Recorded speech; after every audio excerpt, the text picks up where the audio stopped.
give us our invitation, followed by Abigail Mary from Francis from Primary School, TDS Ministerial. Good morning, guys.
Minister for Education, Youth Affairs and Sports, Mrs. Olanda Chief Education Officer, Ms. Shanice Leonard, Acting Director, Department of Youth Affairs and Sports.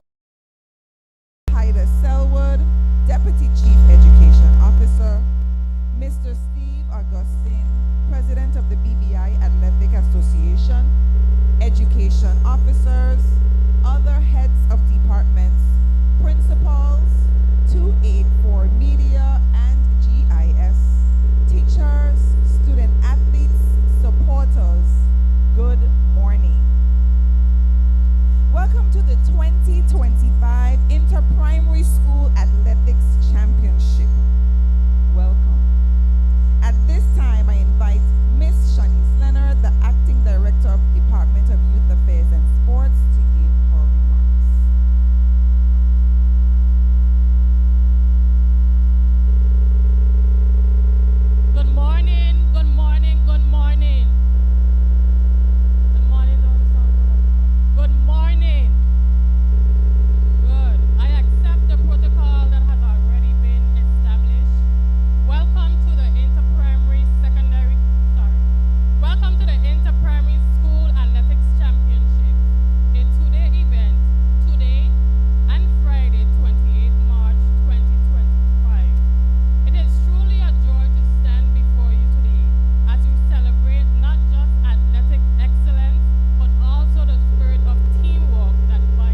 Primary School.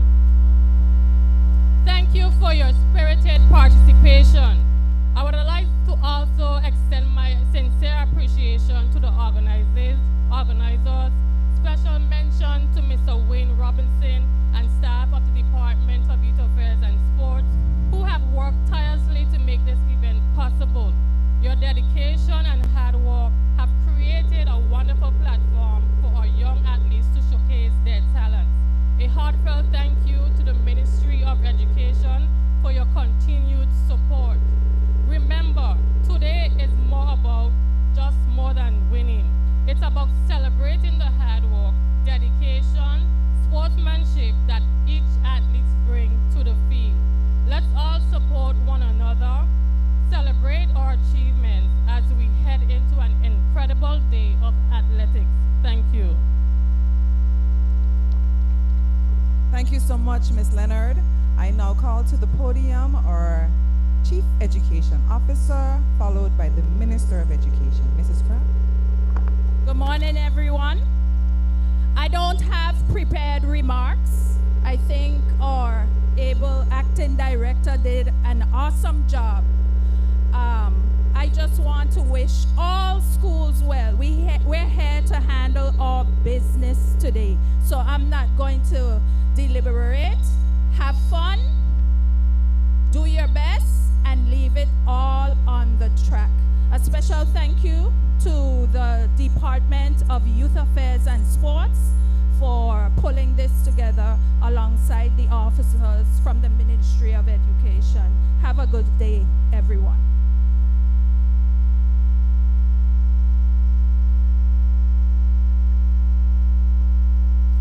Good morning, everyone. Good morning and welcome to the Inter-Primary School Athletics Championship. I want to say a very warm welcome to all of the schools present here this morning.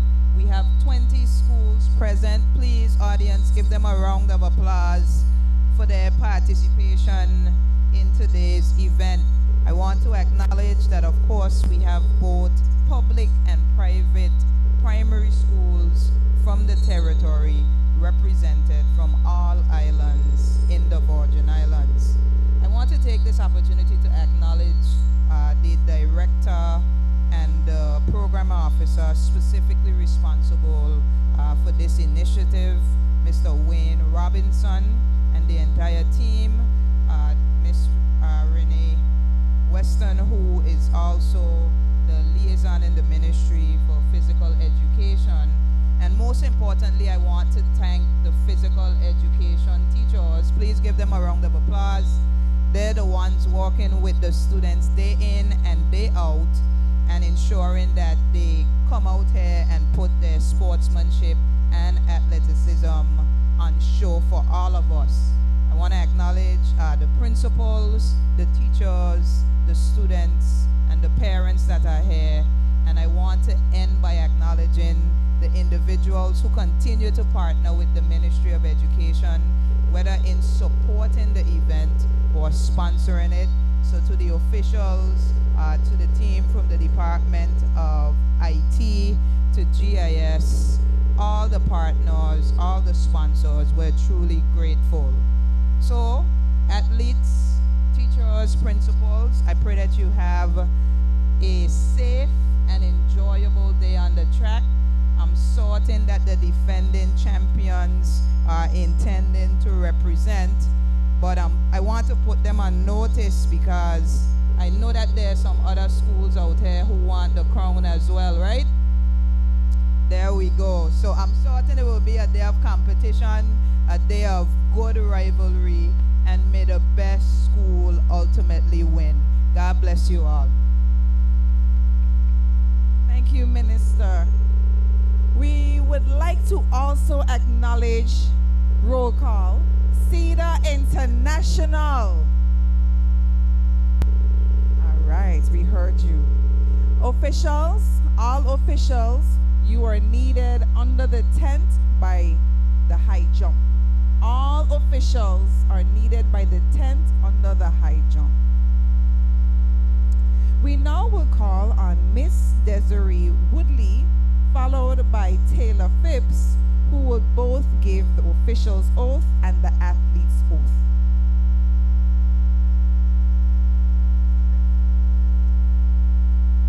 Good morning. In the name of all the judges, I affirm that we all officiate in the Inter-Primary School Athletics Championship with complete impartiality, representing and abiding by the rules which govern them in the true spirit of sportsmanship. Thank you.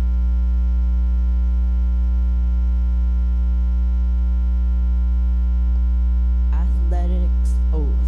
In the name of all competitors, I promise that we shall take part in this inter-primary school athletics championships, respecting and abiding by the rules which govern them, in the true spirit of sportsmanship, for the glory of sport and the honor of our teams. Thank you so much. I will now call to the podium Mr. Ron Grant from 284 Media, who will give us the presentation for the winner for the video. Thank you, Ms. Weston. A pleasant morning to everyone. On behalf of 284 Media, I am once again thrilled to be a part of this exciting event. We're proud to continue our support for this vibrant showcase of young talent, not just on the track, but this year through creativity and school spirit. In addition to sponsoring the media services and marketing, as well as shirts for the official, this year we introduced a new element, a video competition on our Facebook page. Students from across the territory brought incredible energy and creativity to their submissions, and I must add that the public response was amazing. Today we're excited to announce the winner of that competition, the school whose video received the most likes and support from the general public. Ladies and gentlemen, students, principals, minister, CEO, please join me in congratulating the winner, the Alexandrina Maduro Primary School.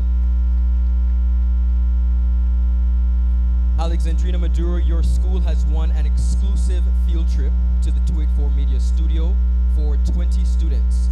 They'll get a full studio takeover experience, participate in media production activities, explore career paths in media, and of course, walk away with some 284 Media goodie bags and paraphernalia. I believe Minister that receives a round of applause. As the assistant principal, Miss Isis Danielle, is coming to receive, please welcome her as she comes.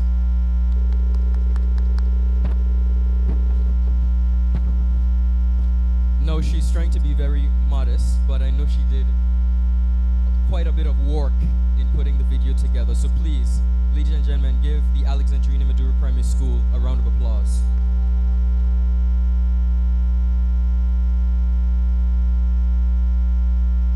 Here you go. Congratulations to you and your students.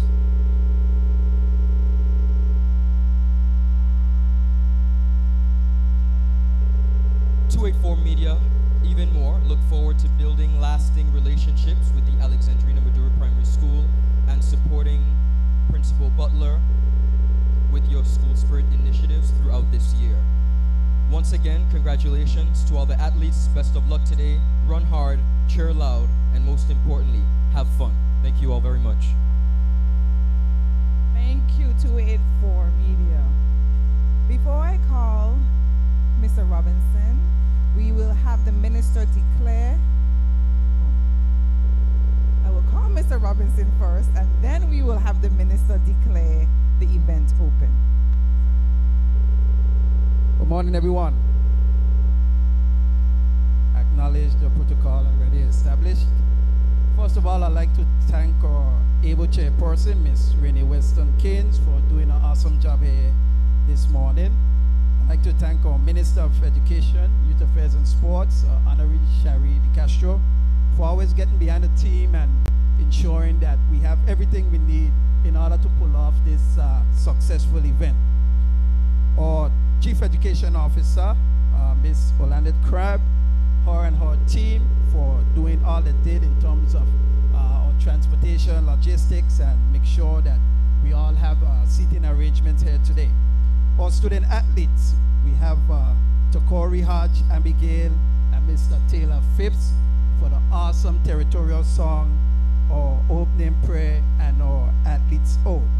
Our sponsors, 284 Media, they're always the ones to call us and ensure that we sketch them into their schedule every year. One Mat, Super Value, and Right Way for their support.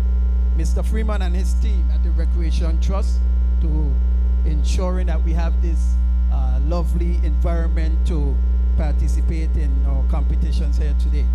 Miss Annabelle Skelton and her team at Do It, the British Virgin Islands Athletic Association for spearheading their officials, teachers, coaches, athletes, or ESHS Rhythm Rams Drum Corps for leading our match pass today.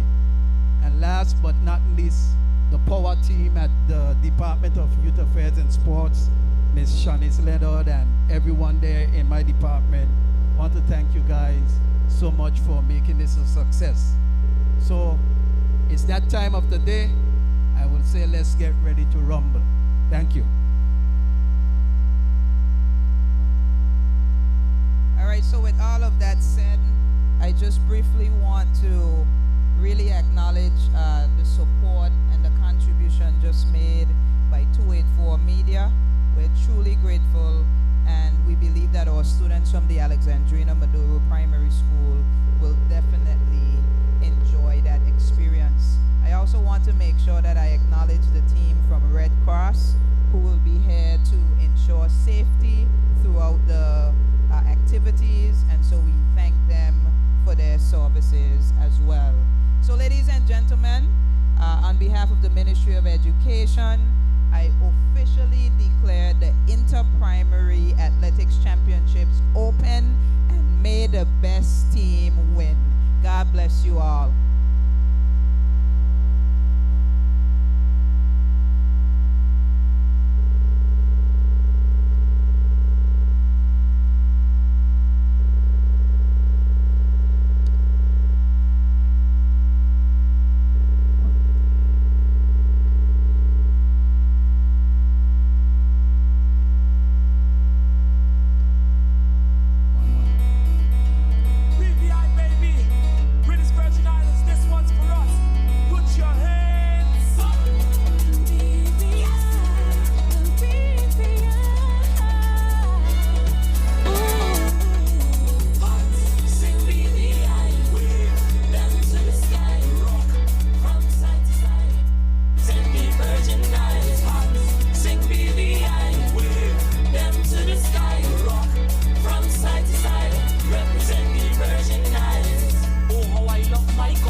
Take a trip to Anegada, the land of fish and lobster, seafood galore. Check out our compromise for sure. Come on, let me take you. Have to come go home with me to a place where we could party, live life and be free. Me tell them, hands, sing BVI, wave them to the sky, rock from side to side, represent the Virgin Islands. Hands, sing BVI, wave them to the sky, rock from side to side, represent the Virgin Islands. Yes, I mean all around. One who place can touch road sound and win discovery. Quality time with your family. Me tell you, take a ferry, Virgin Gorda, Peter Island, Rome all over, check for festival. Summertime big celebration. Hey, come on, let me we live life and be free. Me tell them hands, sing BDI, wave them to the sky, rock from side to side, represent the Virgin Islands. Hands, sing BDI, wave them to the sky, rock from side to side, represent the Virgin Islands. Come on down to the BDI. Be a part of Nation's Little Secret. Our home is your home. It's beautiful and exquisite. Come on, let me take you home with me to a place where we can party and be free. Sing BDI, wave them to the sky, rock from side to side, represent the Virgin Islands. Sing BDI, wave them to the sky, rock from side to side, represent the Virgin Islands. Represent the Virgin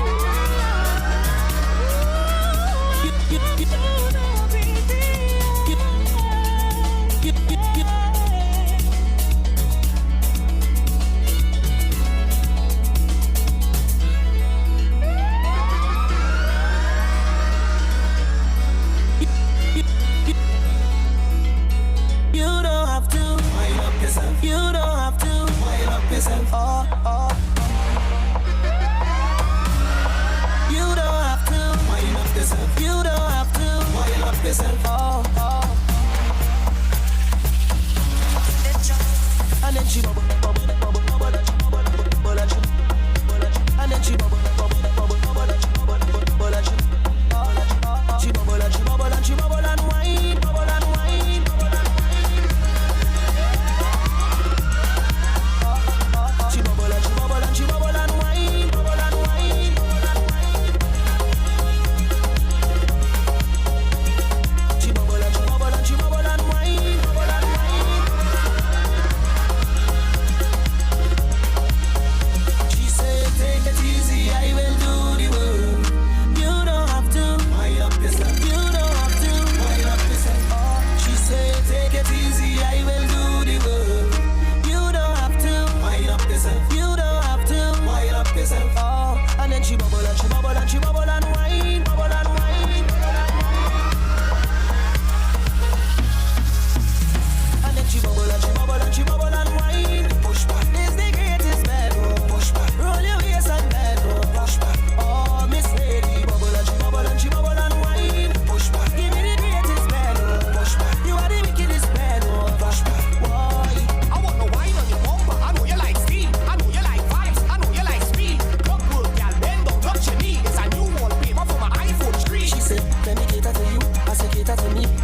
And good morning, welcome to the A.O. Shelley Recreation Grounds. I am your host today. I'm taking the host.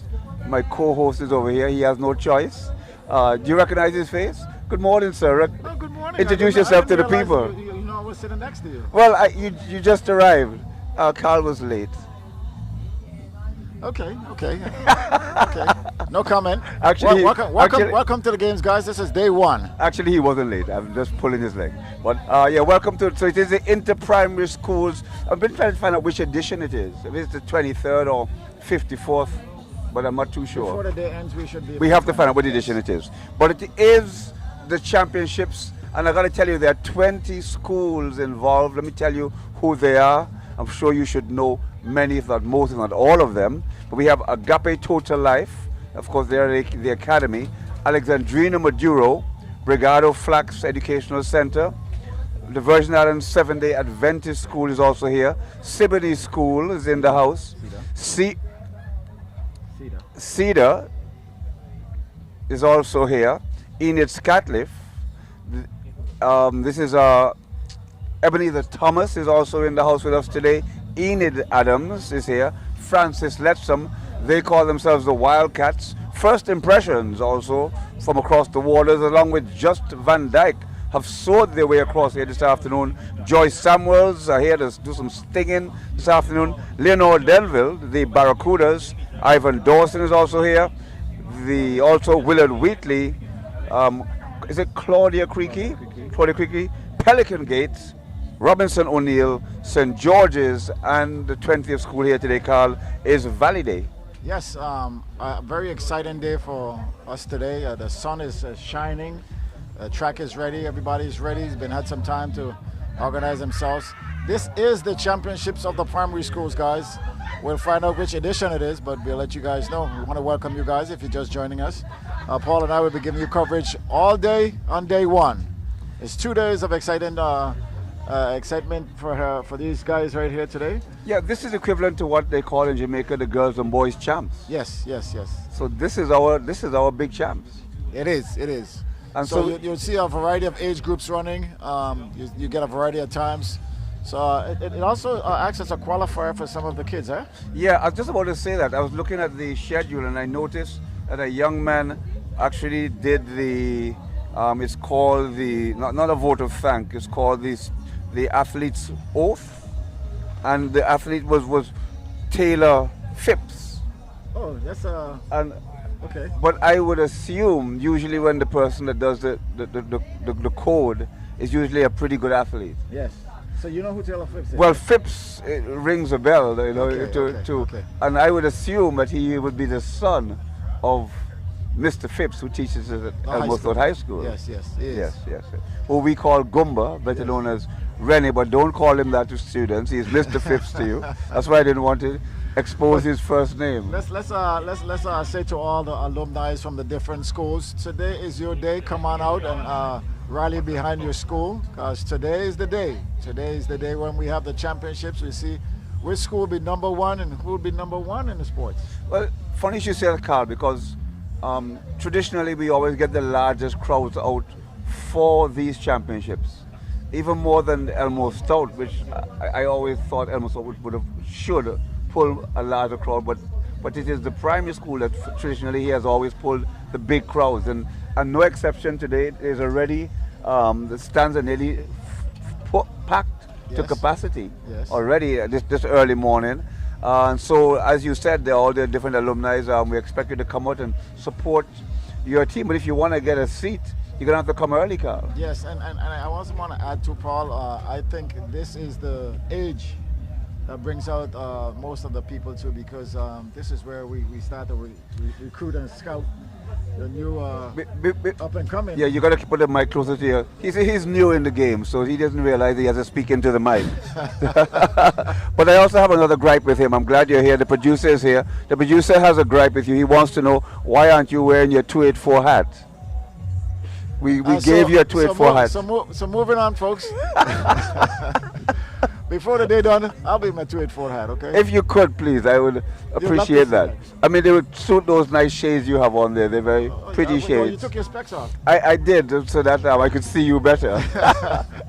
Okay, folks, once again, we're here today giving you live coverage of day one of the It is the inter-primary school athletics championship. Yes, it's a bit of a mouthful, but it certainly deserves it. It's our boys and schools championships equivalent. There you go. And there's schools from all the 4 different islands. We have Tortola being the largest with the most schools. We have Anegada, the second largest. Virgin Gorda, the 3rd largest, and Jos van Dyke, where all schools are, all the teams are coming from the different schools. I'm confused. Anegada has you mean the second largest island, but the second largest island. Oh, yes. okay. Oh, yes, because island, the largest participants would be from the Virgin Gorda. No. Would be whom? Tortola. Tortola has the most schools. The second largest. Oh, the second largest populated island, yes, is Virgin Gorda. Virgin Gorda, yes. Yes. Yes. Yes. I'm glad we agreed on that one. Yes. Okay. But, yeah. We're gonna take a pause for a cause, and we'll be right back. Hey, you need the second largest? Hosting an upcoming event? We can help. Advertise with 284 Media and take your business or event to the next level by enhancing your present marketing and messaging strategies. Allow our team of experts to create a personalized ad that sets your business apart from all the rest. This could be your business or event. So, what are you waiting for? Contact our marketing team at 284media@cctbvi.com. Advertising with us works.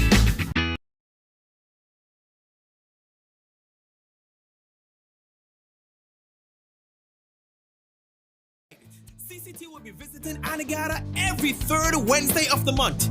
Need to pay your bill? Sign up for a new service? Or have a customer service concern? CCT has got you covered.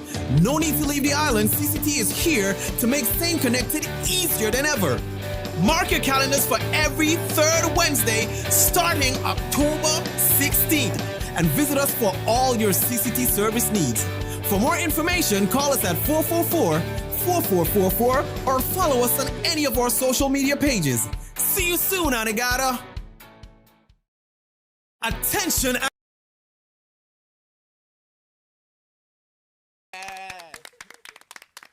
Just give me my service. Just give me my service. Make the switch to CCT and get connected today. Unlimited talk, text, and data. Visit any CCT store or call us at 444-4444. CCT, life unlimited. Made it. Manchester United have come from behind to lead. At home or on the go, watch CCT Live. Download our app and carry your favorite TV shows, news, or live sports anywhere you go. Visit cctbvi.com/live, select your package, and tune in. CCT is turning up the heat with the ultimate spin and win jackpot. Sign up for any postpaid plan, Freedom, GoFast LTE, or Fire Fiber Internet, or pay your postpaid bill on time for your chance to spin the wheel and win $1,000 every week during March Madness. And here's the best part. If there's no winner, the jackpot increases every week, making your chances to win even bigger. Not a CCT customer? Make the switch to Life Unlimited. Already a postpaid customer?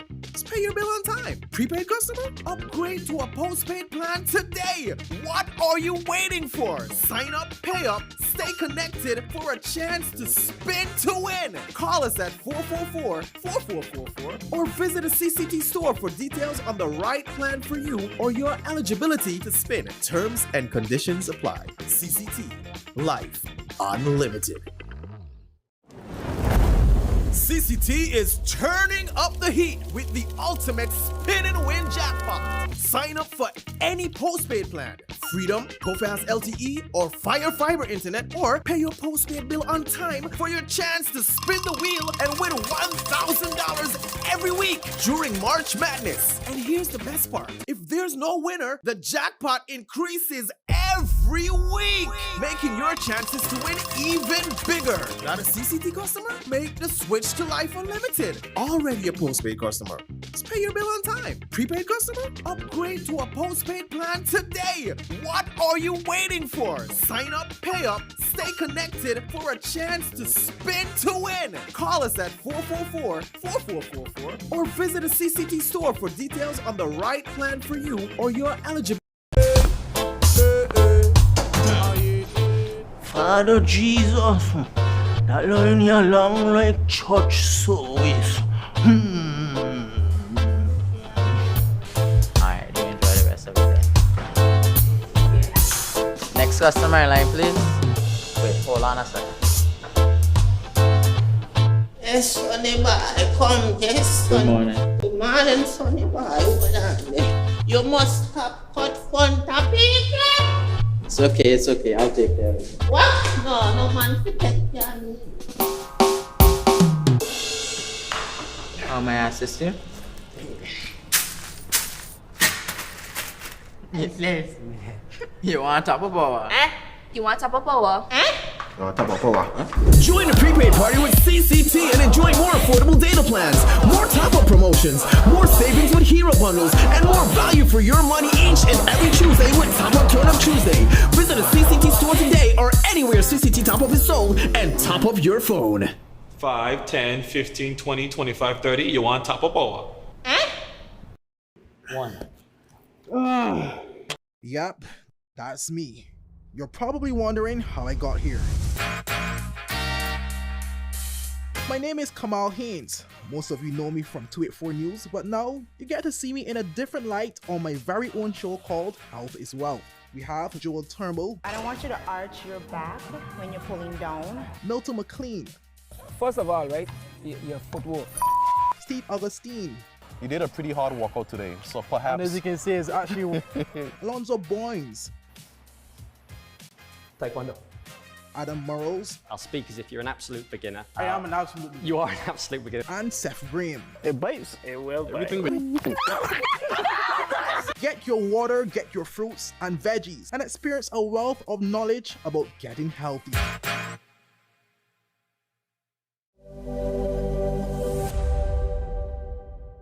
Residents, attention Anegada residents! CCT is coming to you! That's right! CCT will be visiting Anegada every third Wednesday of the month. Need to pay your bill? Sign up for a new service? Or have a customer service concern? CCT has got you covered! No need to leave the island, CCT is here to make staying connected easier than ever. Mark your calendars for every third Wednesday starting October 16th and visit us for all your CCT service needs. For more information, call us at 444-4444 or follow us on any of our social media pages. See you soon, Anegada! I know. And welcome back. You are at, we don't know which edition it is yet, Carl, but it is the Inter-Primary Schools Athletic Championships here at the A.O. Shetty Recreation Grounds. I'm here with my main man, Carl Dubscatliff. They don't call me Carlito. Well, I don't speak Spanish, Carl. You gotta define what that means. Oh, Carlito is my name. Oh, Carlito. Yes, Carlito. Yes, this gets more complex as the day goes on. I'm afraid what's going to happen by 12 o'clock. Español, amigos de español. Bienvenidos. I think Carl just said good morning to all the Spanish people. I'm hoping that's what he said. So, buenos días, mi amigos. To Islas Vírgenes Británicas.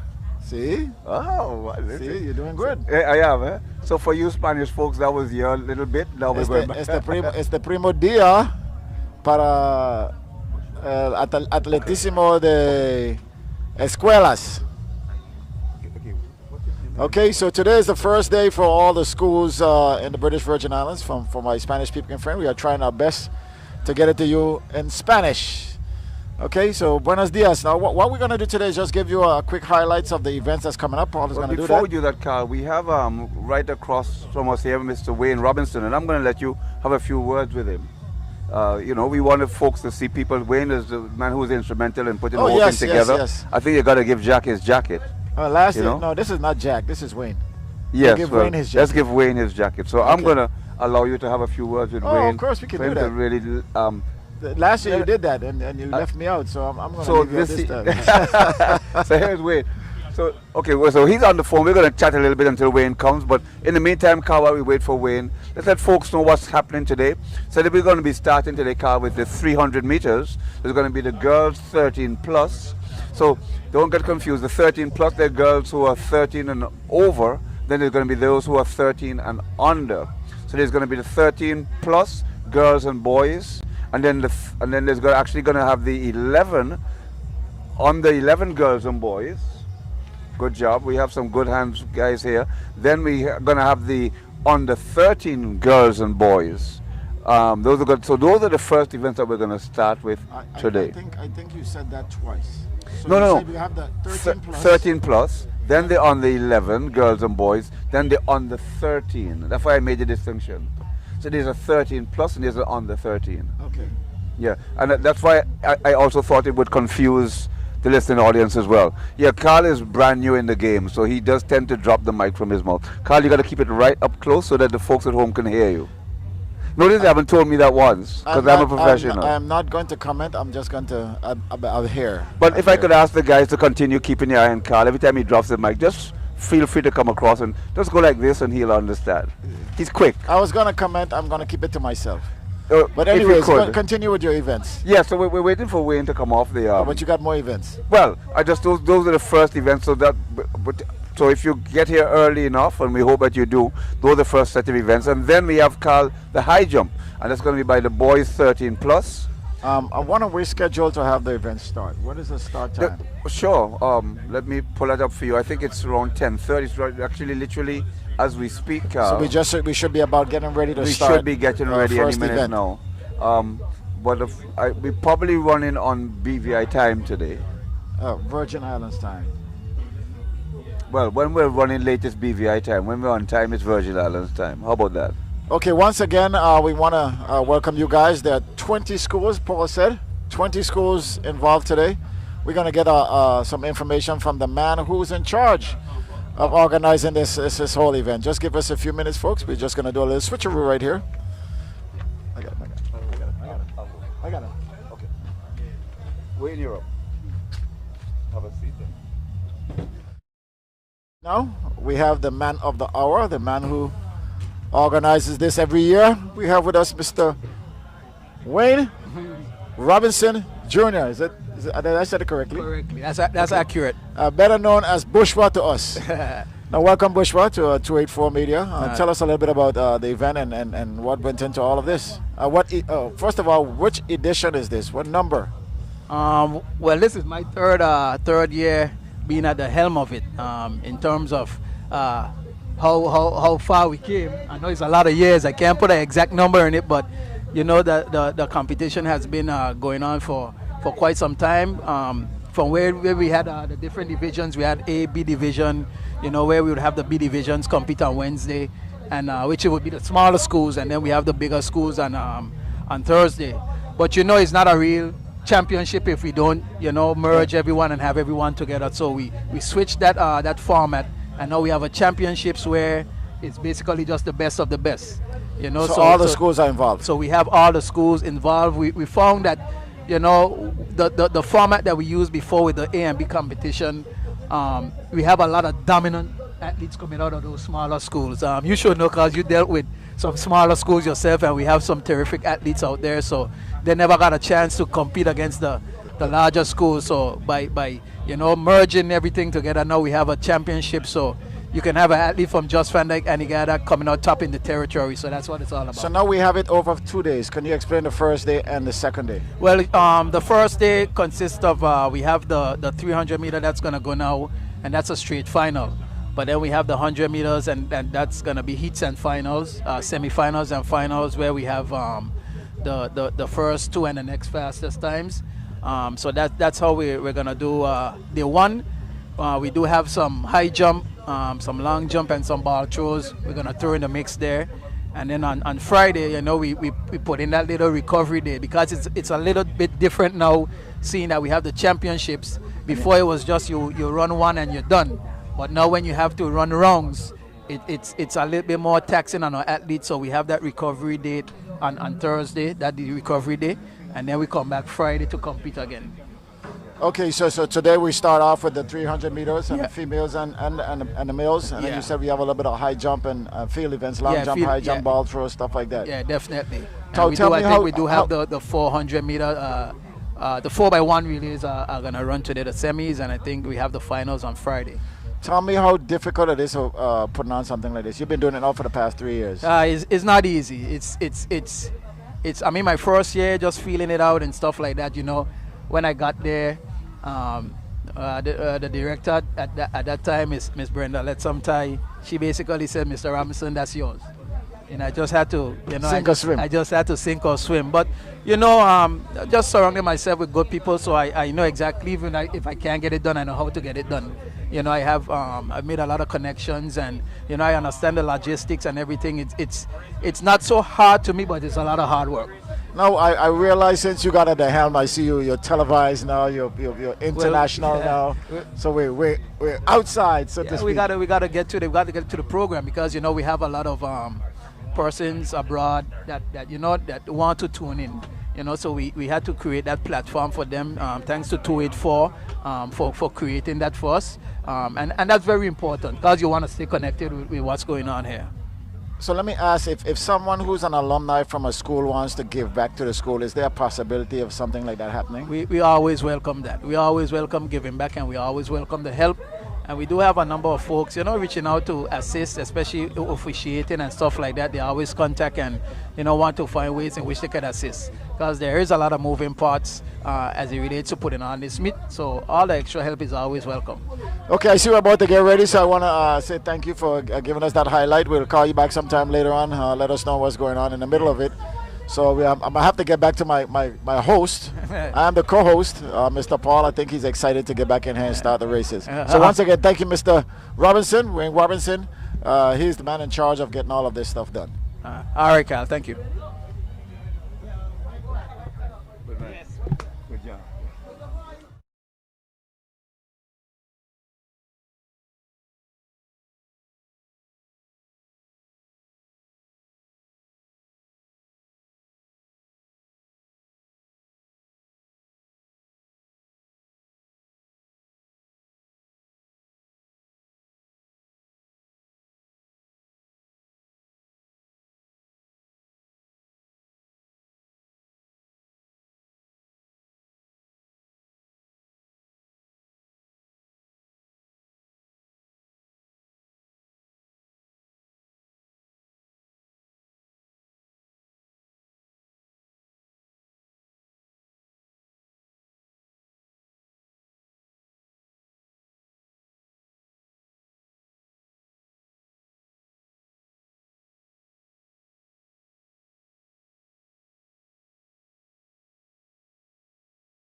So rather than trying to guess, but I guess through the day So we'll try to figure out the colors. We'll get used to the different teams, but also I'm hoping that we can begin to get a schedule. So is that the time right now? We have Blyden for Agape. Yes, it was Agape.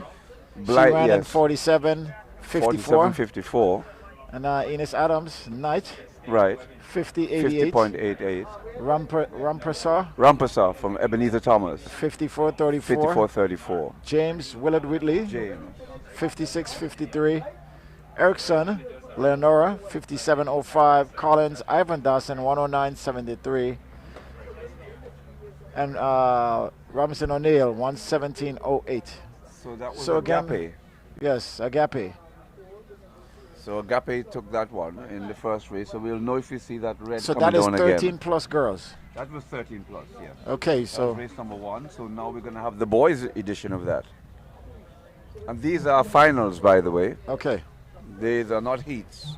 These are finals. So folks, once again, if you're tuning in with us, we're at the Interprimary Championships right here in the Virgin Islands on Big Island of Tortola. 20 schools involved today. On the first race, we had Agape taking the under 13 300 meter girls, with Ines Adams coming second, and I think it was Willard Whitley coming third. We'll get back those results for you once again. And now we're having the boys. Oh, these are other girls. Are these other girls again, Paul? Yeah, no.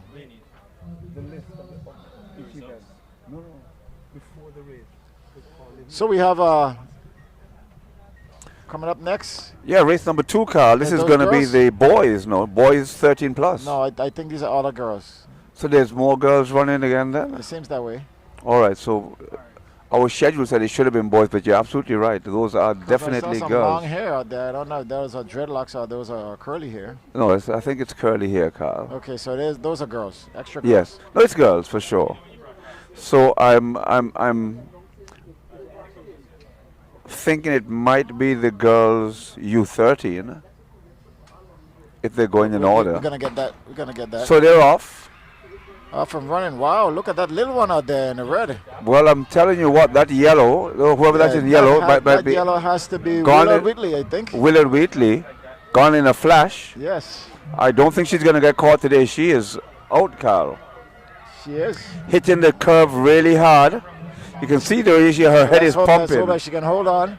Yes. Here comes. The Tigers seem to be in second place.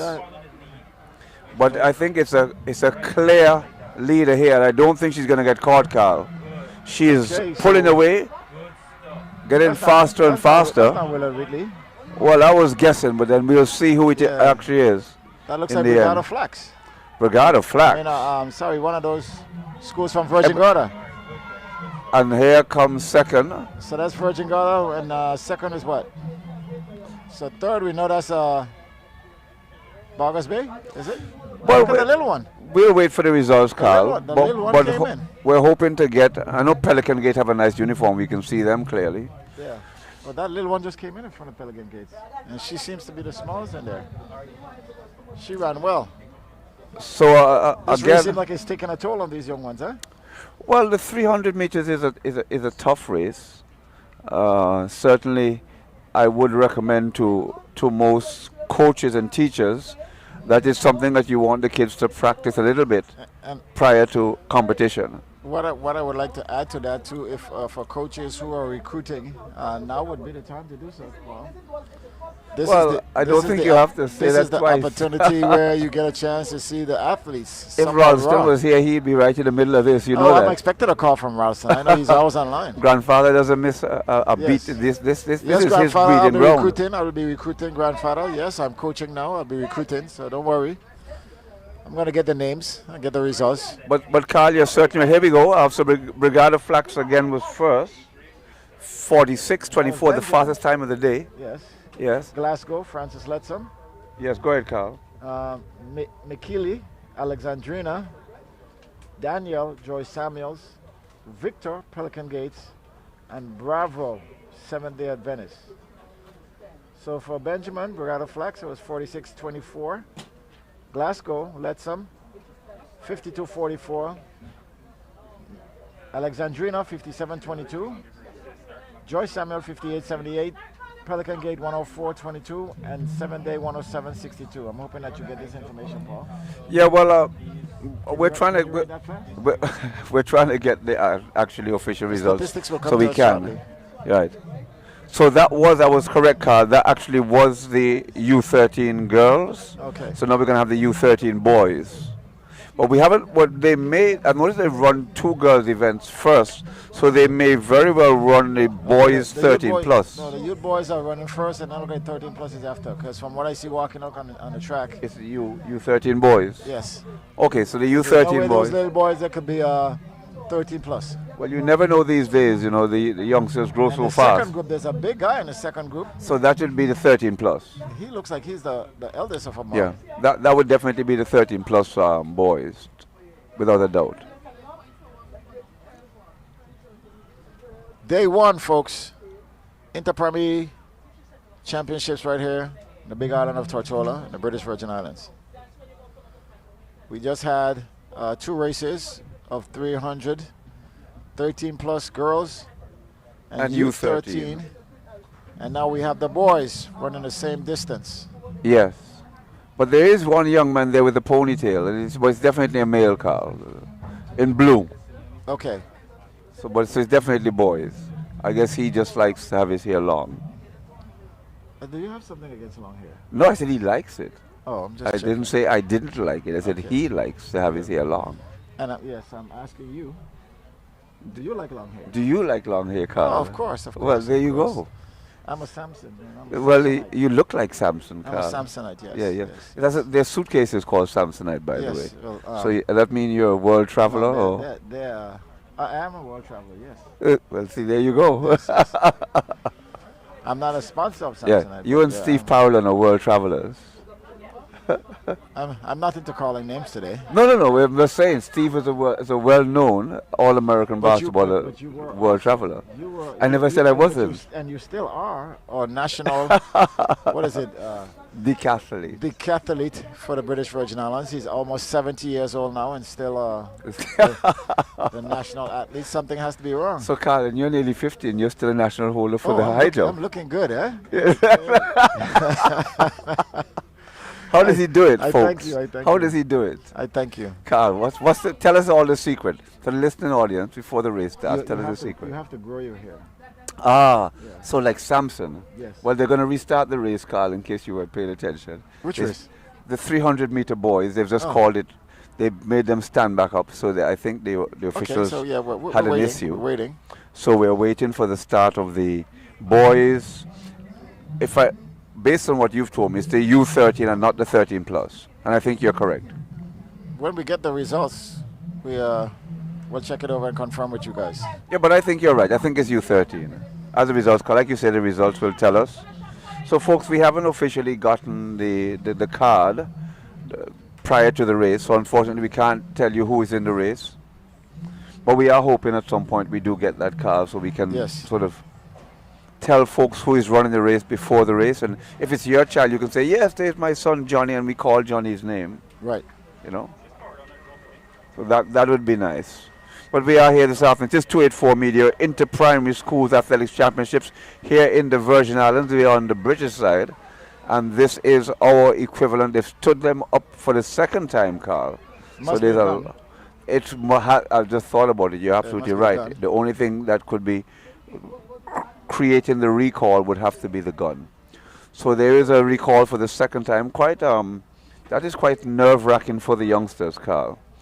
I think I want to be able to interview some of these kids that ran. They didn't hear what you said.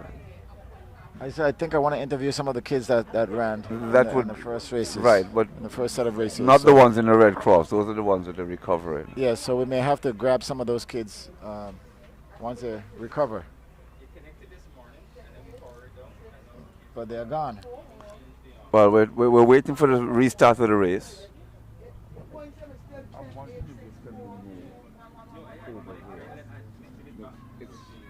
It'd be easy to watch it from here.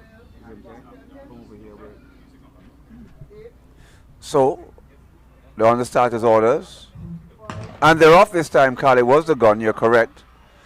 Okay, in purple, the young man in purple has gone out. Also in the yellow, So yellow and purple there, Carl. We don't know the names, Yellow but looks certainly like Bullard Whitley again. purple is gone now, Carl. That's Enos Adams. Purple is, but there's a young man in yellow and a young one in purple. There's two Well, the second one that's just come into the scene is looking ominously dangerous. He's not in the shot yet, but he's going to appear in the shot any minute now. Okay, he's actually slowed down now, and it's definitely the young man in purple. So we look like where Enos Adams is leading, and the little yellow on the inside. So this is definitely going to be a win for the little one on the outside is going to the press team him. in purple. But it's That's your boy Taylor.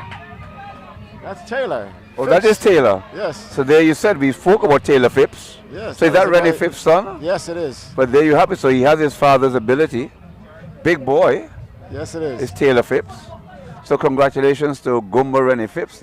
The bloodline is certainly continued there, Carl. I can't remember if Gumba was a runner. Are you crazy?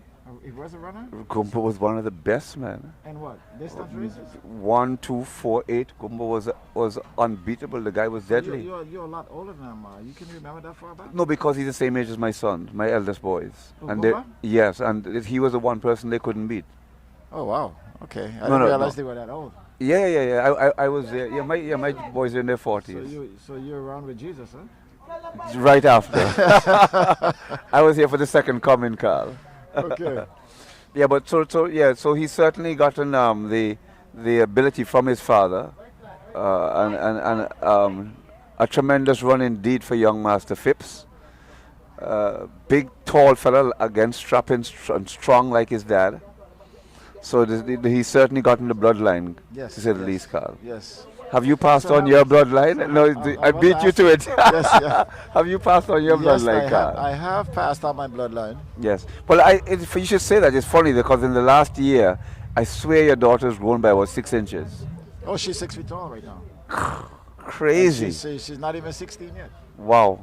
No, she Yeah, just she's sprung making up. 16 this year. Yeah, She just sprung got up. that. Yeah, she that, just she just sprung that up. growth spur. Yeah. Yeah, And yeah. I think is that it has The- affected her. The problem with the growth spurt, it affects them when they train. Yes. Because they get lots of pains, additional pains. I've Because dealt with a few athletes like that. Kinnicker, great, had the same problem. Yeah, sad to say she has blown her ACL, so we're working on trying to get her Well, recovery. That is the reason why when they have these growth spurts, you can't. You actually, in my recommendation, try to pull them out of track completely and let them grow, and then just let them do things like swimming, things around it that strengthen them Work on without- the other mechanics. Right, correct. That don't affect. At least you have learned something by being around me for a long time. Well, yeah, well, thank you, Carl. You see, Carl is such a wonderful and loving guy. You see, Of course. I can remember the days when I used to work with Paul here myself. Oh, you do? He came back fresh out of school, all excited.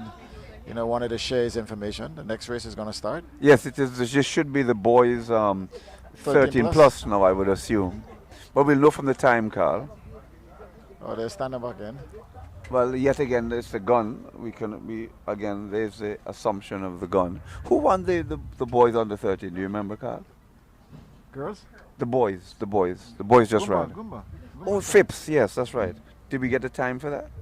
I thought you. I was supposed to. I wasn't paying attention. Seems like when you're getting old, you're losing something. Well, I wasn't paying attention. I'm going to get you some ginkgoka. Is it? Ginkgo biloba, Carl, it's called. That's what it is? Yes. Yeah, okay.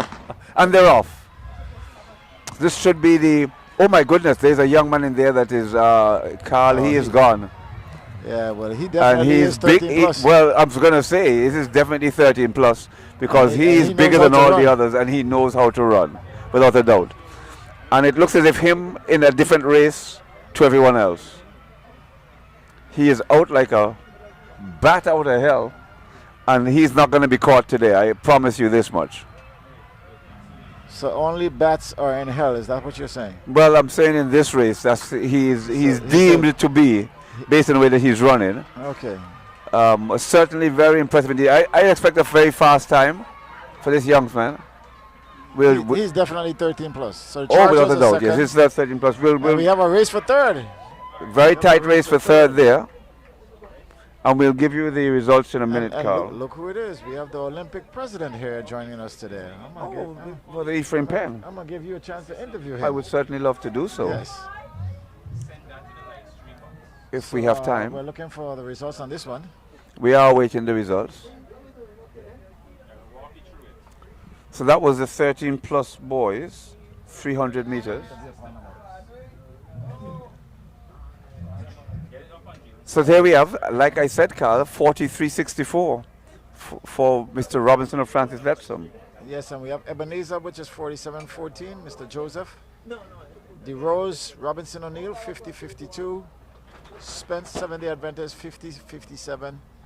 Smith, Alexandrina. Oh, so we have another heat. Yes, they're coming quite swift now. There's 6 heats in total, Carl, of 300 meters. So we only saw 2 girls? We saw 2 girls and 2 boys we've seen now. Oh, so okay. Yeah, but now you're going to see the on the 11s. Okay. Because what they did was, they did the 13s, the 13 pluses, now they're going to do the on the 11s. And they are also on, well, hold on, 1, 2, 3, 4, 5, So we haven't 6, seen the on the 11s yet? No, we haven't seen the 11s. So this has to be the on the 11s now. So you want to tell me the little girl that was running in the second heat, she's on the 13? Yes, correct. Wow. She definitely is on the 13. She needs a good sport. So they're at their marks on the starters' orders, and they're off, Carl. They're off. These are girls. You see a lady. Girls. These are girls, but I've got, again, Carl. That is what's the name of school again? Brigado Flax. No, that's not Brigado Flax. You had said it was Brigado. The one in the red? In the red. No, that one in the red is Agape. No, the one Agape. I think you're right. Steve's school. Agape. No. Agape whole life. No. But she's way ahead. School. That's the one. Is that the one down at West End? Pelican Gates. Pelican Gates. Well, we'll see. It's either Agape or Pelican Gate, but she's way ahead, and she won't be caught. Not today. She is pushing it, and I think it's going to be under 50 seconds, Carl. She's very strong indeed. That looks like Virgin Gorda, man. Yes, for Brigada Flax, is what I said to you. No, it's not Brigada. It can't be what Brigada. What is it? Let's see what her shirt says. Well, we're going to see the results. Yeah, we will certainly see the results. So we'll wait for the results. We're still hoping to get the sheet from the officials that we can name the races prior to their being run. Joyce Samuel Primary Joyce School. Samuel. Right, that's the Stingrays. The Stingrays. Yes. Yes, Joyce Samuel. So that was Joyce Samuel. But this. I think she trains. I was just about to say the same thing. This is a young lady. She trains. Yeah, she does. She trains with Top Notch. Yes. She does, yes. Okay, Top so Notch. this is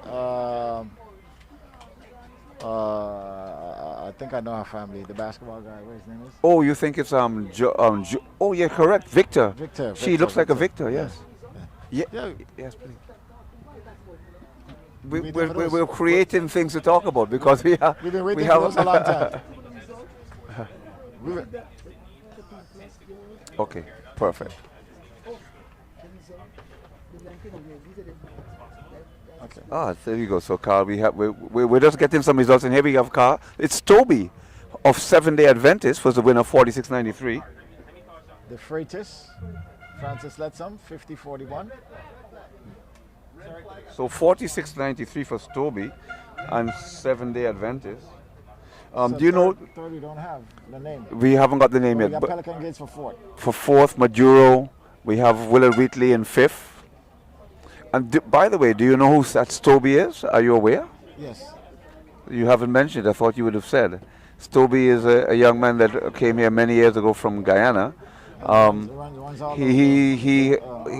He was for many years unbeatable on the road races. Yes. And you can see that we spoke about the bloodline there. The bloodline has carried on. Yes. And now she's one of us, Carl. So we're happy to have her, and she's running extremely well. So we look forward to. We got a second heat in a few years to come, she'll be under the auspices of the BVI Olympic Committee, and she'll be blazing tails for us. Yes. Once she's not a bat out the hill, you can blaze up as tails you want. I have to get the figure speech from this gentleman. You know, when I get old, they have this figure speech. What age defines old, Carl? I'm very. What age do you have to be old? We The next heat is going to start right now. I would say 50, Carl. Does that make you No, old? 50 is the new 30. Okay. 50 is the new 30. Well, 70 is the new 50. I guess. So this is the final U11, Carl. Okay. The final U11.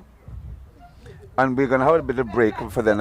In that break, I'm hoping we can have a few words with the president of the BVI Olympic Committee. Yes. It's right after this race. Right after this race. So, Carl, I'm going to remove you from that seat. And I'm Oh, going no, to no problem, no problem. Yes. I know the president has a lot to say. He just had an event going on Yes, the other day. I but hope he we don't want any mentioned that. controversial questions, so I'm going to remove you. We'll hope he mentioned that. Like I said, Carl, let's focus on the race. I'm doing the The race is interview, not not ready yet. you. The race is not ready Yeah, yet. so don't ask any questions No, off no, the no, air no, or make any But suggestions. you'll be the one doing that. I'm the one. Listen, I have confidence in my Olympic president. Okay, we're gonna. Okay. Oh, okay. All right. So let's bring him in now. So.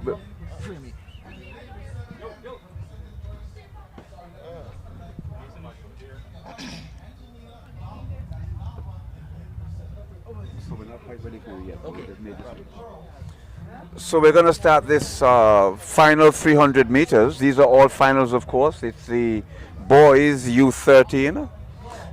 We haven't got the list for the U13 boys. It hasn't been given to us, but we certainly will be able to do that for you after the race. Actually, we can give you some previous results. The U13 boys. Let's give you that result. It was Tahim Robinson was the winner for Francis Lepsam in a time of 43.64. In fact, and they have Taylor Phipps as second in 46.64. Then Jens Joseph, 47.14.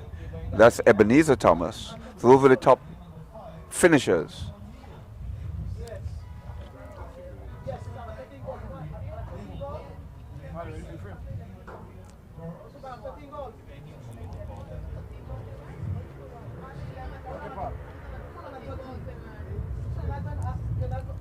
So there are starters orders, as you've heard Steve Augustine say.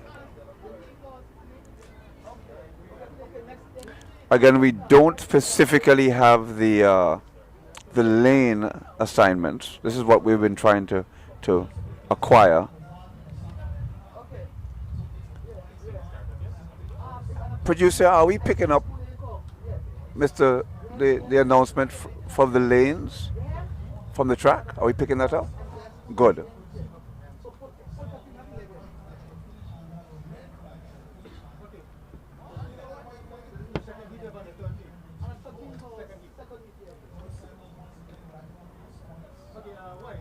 So there's a red flag, we're waiting. There's an all clear the finish line, as you've heard Steve say.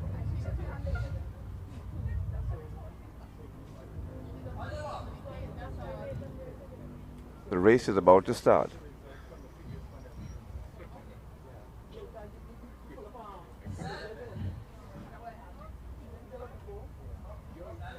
They've had to stand up, like I was explaining to Carl earlier. This can be quite annoying and nerve-wracking for the athletes when you get in your set position and then you've got to stand back up. But it's really a good learning process for the youngsters as well, because these days in major events this does happen from time to time. And they're off. It's a clean break this time.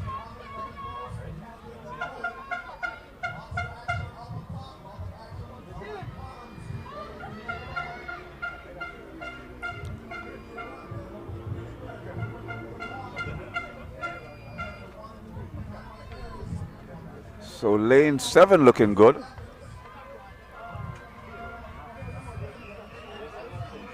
Lane 7 looking powerful.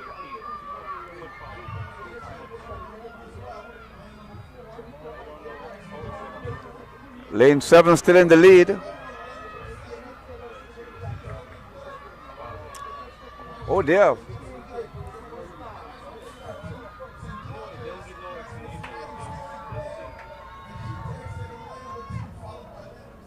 So St. George's actually took that one in the end. Of that final three, we'll wait for the results so we can give that to you. Of race number 6. We know it's St. George's School for sure. Was the winner. So you're watching the live coverage of the Inter-Primary Schools Athletics Championships here at the Aoshole Recreation Grounds. We're just awaiting the results of that 6th race, 300 meters. As soon as we have that, we have a very special guest here with us today, which I want to thank him in advance for giving us a few minutes of his precious time to give us a few words about athletics at a higher level. So here we are. It's Malone in 49. So Malone in 49.44. And that's Robinson O'Neill. 49.44.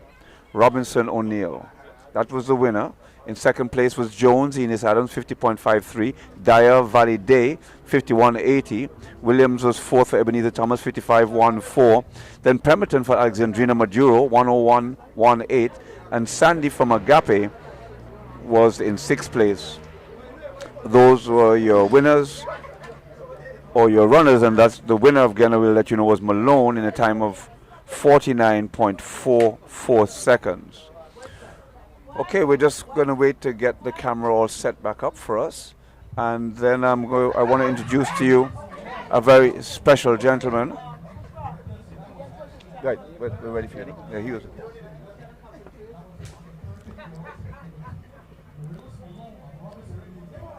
So we're back, and I'm here with the president of the BVI Olympic Committee, Mr. Ephraim Penn. Good morning, Ephraim. Good morning, Paul. These might have to keep them very close to the mouth, otherwise they don't hear you. Good morning, Paul. Great to be here. Yes, good to have you here, Ephraim. And first of all, for the listening audience who don't know what the Olympic Committee is all about, in fact, there's one more race, so I don't know what this is. Let's have a look. Let's just take this race very quickly. My schedule said it was the last race, but obviously it wasn't. So there is a 7th race.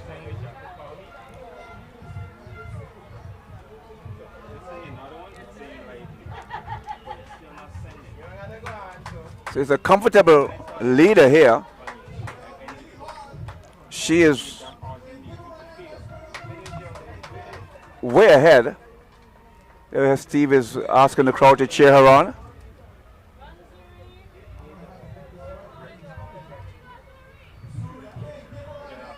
Certainly she's very strong.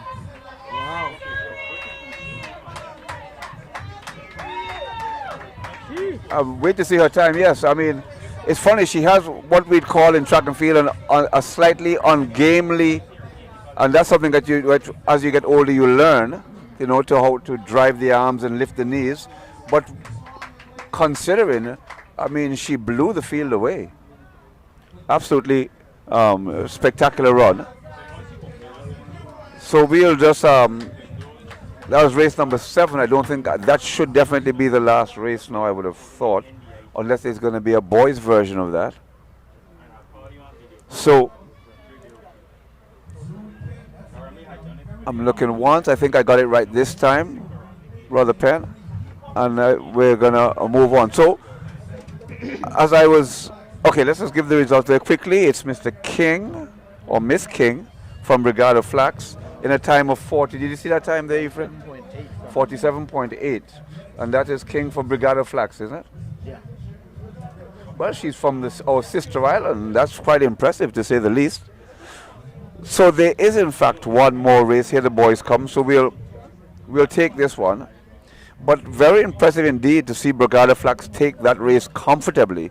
They confident run from start to finish, the young lady King. Now, it's funny that her name is King.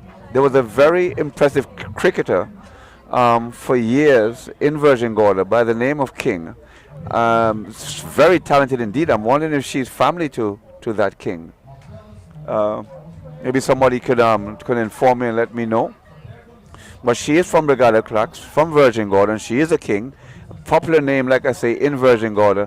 And the Kings have been known to do very well in sports in Virgin Gorda, so no surprises there. You know, when we talk about It's funny, I've always spoken about bloodline. It's something that you really can't get away from. I mean, you do occasionally get the athlete that appears, but over the years, you can literally follow the names of the athletes, from generation to generation that do well. And like I say, it does go from generation to generation, but then eventually you get one that appears who no one knows and just blows everybody else away, like a LeBron James, sort of thing. They just suddenly come. And ironically, when we look at LeBron James's son, suddenly, the expectations that is put on the children it's crazy. In fact, it's too much. It's very hard for the youngsters because they want to be like their father, but then the media gives them the media has high expectations. The pressure is too much, without a doubt. So this should be our final race now here. I'm gonna. There's some guys on the line. There is. So I'm gonna have to stop saying final because there are more coming. I was under the impression that was our final race based on the schedule that I received. That they were going to be. Okay. So under 13 boys here.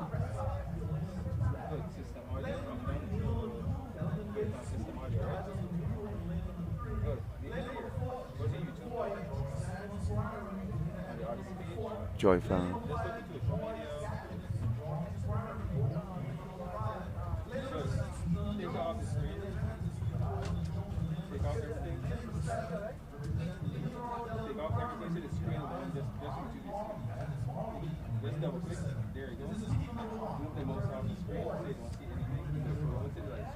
Is heat number 1.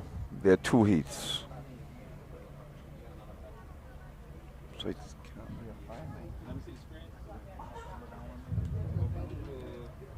So they've been called to their marks. Thank you, sir. And they're off.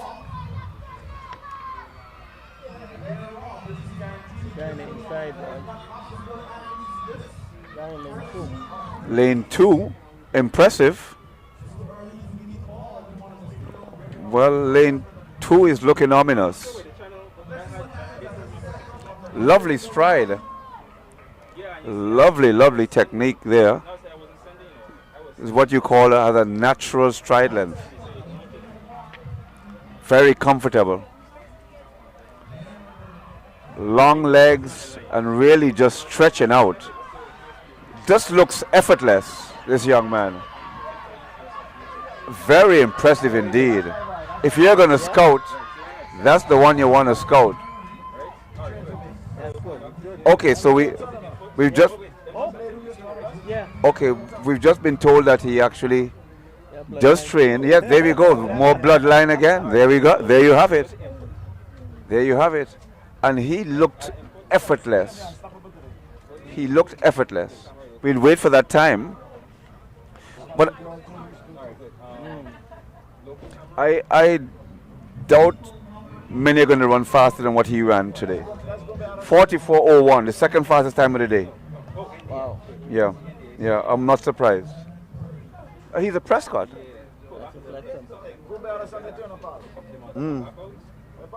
Say it again. Okay. Prescott, Francis Letson.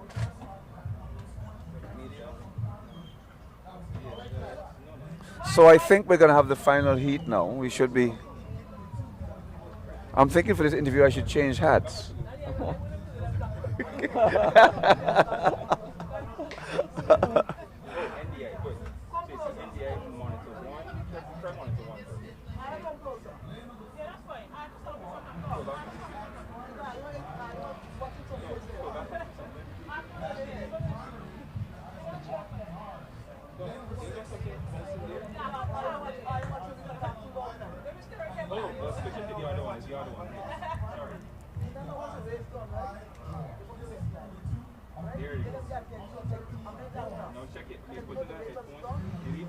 So this is heat 2 of under 13 boys.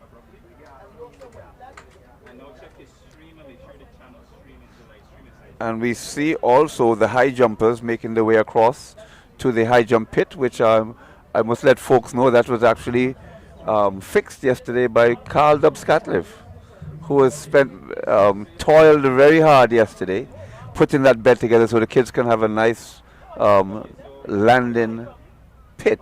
So well done to you, Mr. Carl Dubs-Catliff. You worked hard, you toiled, and now you're going to see the end results of your hard work. There's always more work to do, but at least this one is complete. And they're off. Okay, they were the second gun, so that was definitely a jump this time. Somebody was a little anxious there, Carl, and wanted a head start. But of course, in this game, you've got to be. Everyone has to leave at the same time. It's not like the old days, Ephraim, where people used to jump the gun. No. I trained with the world record holder and used to practice it. I trained with Daley Thompson and Linkford Christie.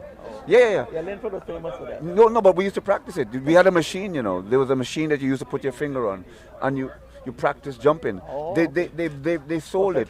They sold the machine, and we had one. But you would be amazed. The machine was with your fingers. So you tried to beat the machine with your fingers. It was about this size. And there was a big machine on the side that gave you a reading. Put your finger on it and you do that. And see if you can beat it. What I learned from these guys is that determines how fast you're going to get out. The hands. Yeah. 100%. No, he wasn't. Well, he wasn't on, no. So that movement, a lot of people don't know that, but this is back in the 80s we used to do this. The machine in those days was very expensive, where you put your finger and you did that. Ironically, the person that had the fastest finger movement was Linkford Christie. Daley was second, guess who was last? Me. That shows, but I mean I was running 10.9 to Daley's 10.4 and to Linkford's 9.90 something, so they're supposed to have a faster reaction time than myself. So started orders again. This time it's a clean break. Over to Steve. Well, that young man in yellow is gone. No, the one in white, all white. All white. Well, I'm seeing white. I'm seeing yellow. I'm seeing blue. Yes. All white, trust me. Okay. Well, all whites. All white seems to be the one ahead. Let's see on the bend. Well, you're right. There comes the one in all white. Ephraim Penn called this one. But blue is coming. Yellow is still up there. And the gray is also coming now. All white is slowing down. All white is slowing down. All white is slowing down. All white is slowing down. Here comes the yellow. Oh no! She's speeding back up. I missed that second gear. So he fooled me there. He had a second gear which I wasn't aware of. And you see, he's a charger. If I had realized he was a charger, I wouldn't have said that. So that young charger had a second gear, fooled us all. Let's wait for that time. He's a charger, and when I thought he had already lost the race, he accelerated again. Certainly deserved to win the race because he did all the hard work early in the race. So I won't deprive him of that. And there we are. It's Smith Jr. And he's from Ebenezer Thomas. The time was 48:43. Ebenezer Thomas. And there definitely is one more race, Ephraim. So I would assume this time, I'm going to put my neck on the line here, to say this is the last 300.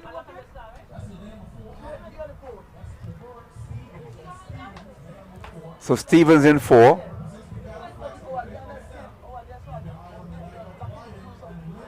Brigada 5 is in 5.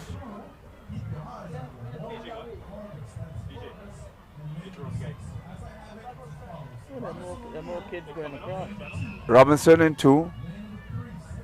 Siboney. Brigada Flax in 4. Alexander Maduro is in lane number 6. So we're picking those up from Steve Augustine.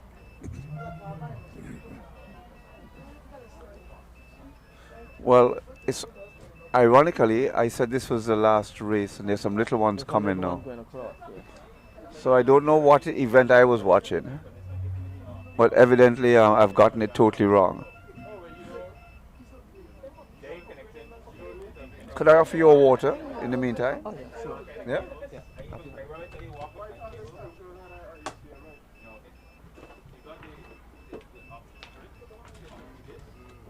Lukewarm or cold? Lukewarm.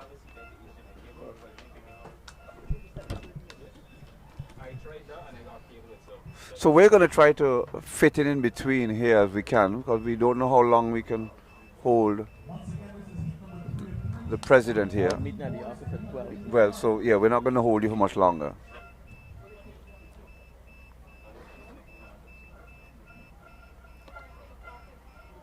So they're on starters orders, the all white flags I'm seeing. Yes, there are a lot of jumpers. That's going to take a good hour. Oh, officials! There seem to be more officials than jumpers. But they are now and they're off. Well, this is going to be a close one because they are lane number 2 in the yellow. He's gone. The young man in grey, Brigada Flax, has also gone out quite well. There's a little one in red there as well. Well, some kids just don't give up. So I'm seeing Brigada Flax in 6 looking good. I'm seeing lane 2 looking good, looking strong. Here we go. Now it's so Brigada Flax is holding it. Brigada Flax is holding it. Definitely Brigada Flax all the way.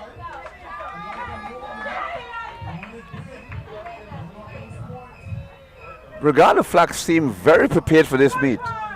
This is about their 4th or 5th win for the day.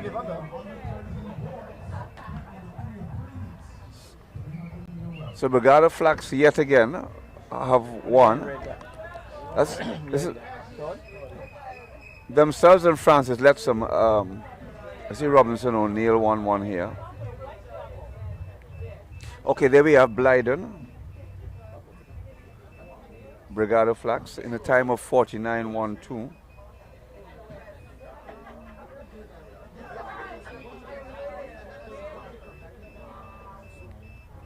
Right, so we're gonna. Okay, every time I try to start, they actually been. Yeah, I'm actually quite impressed. They're actually starting them one after the other, so we can probably.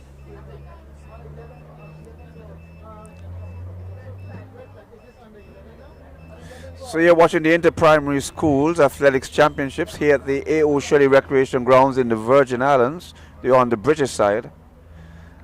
And right now, Ephraim, we actually have some young ladies that are going to be running. It looks like under 11s.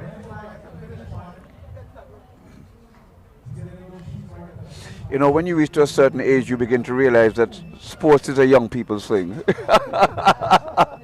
You have the desire and the knowledge. you have the knowledge and the desire, but nothing else.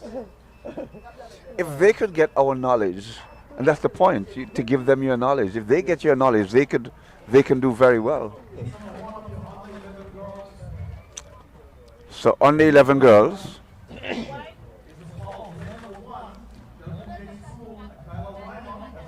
So Reimer is in 1.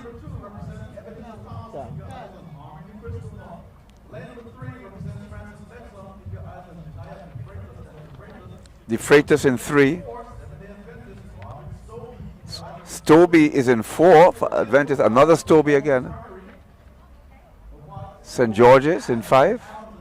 Adams in 5. Letsom.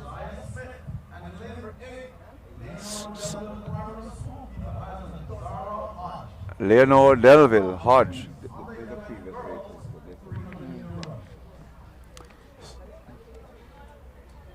So Hodge is in 8 and they're on the starters orders. Should be a good one.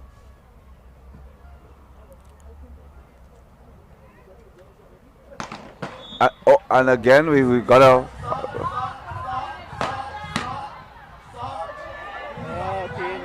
Somebody stop those youngsters.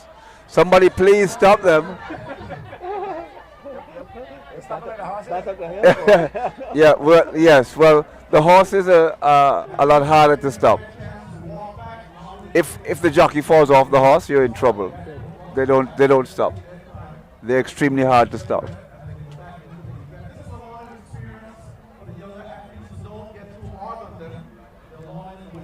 The challenge with a start like that is that for the ones that just ran 100 meters, which they did, they are now extremely tired, and they now have to go back and regroup.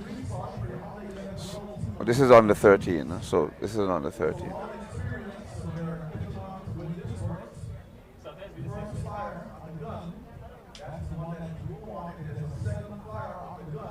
Disqualified. Right. So as Carlos rightly said, Steve, sorry, if you get called a second time, you're going to get disqualified. And we don't want to see anybody disqualified at this level.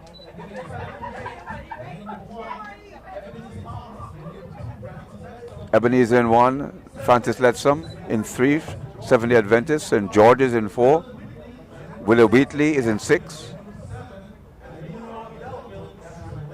Leonore Delvis is in 8. Under 11 girls.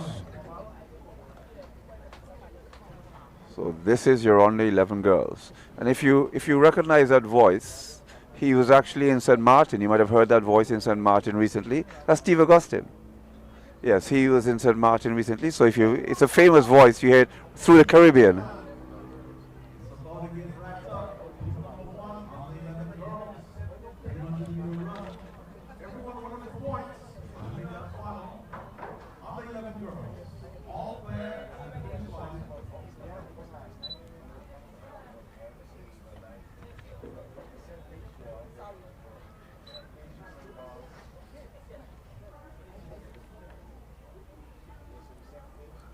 So they're on the starting orders.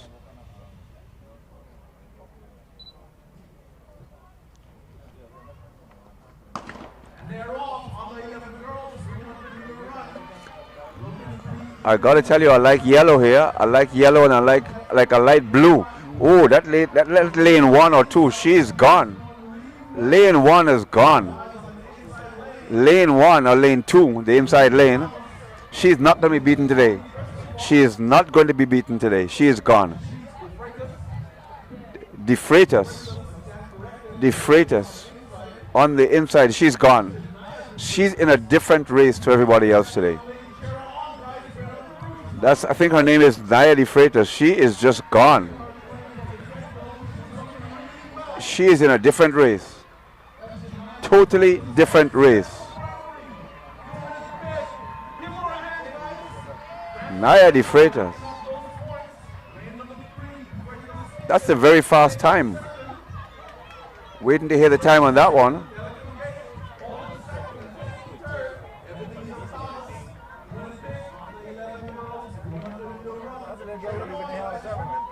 Oh, yeah?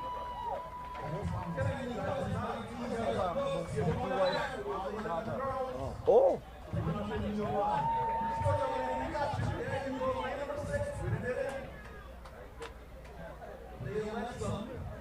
So wait to get that time, and I think right after this, I think Ephraim, finally we can get to you. Let's just get this last result. Oh dear me. No, I spoke too soon. There's on the nines. On the nines. Okay, De Freitas, 54.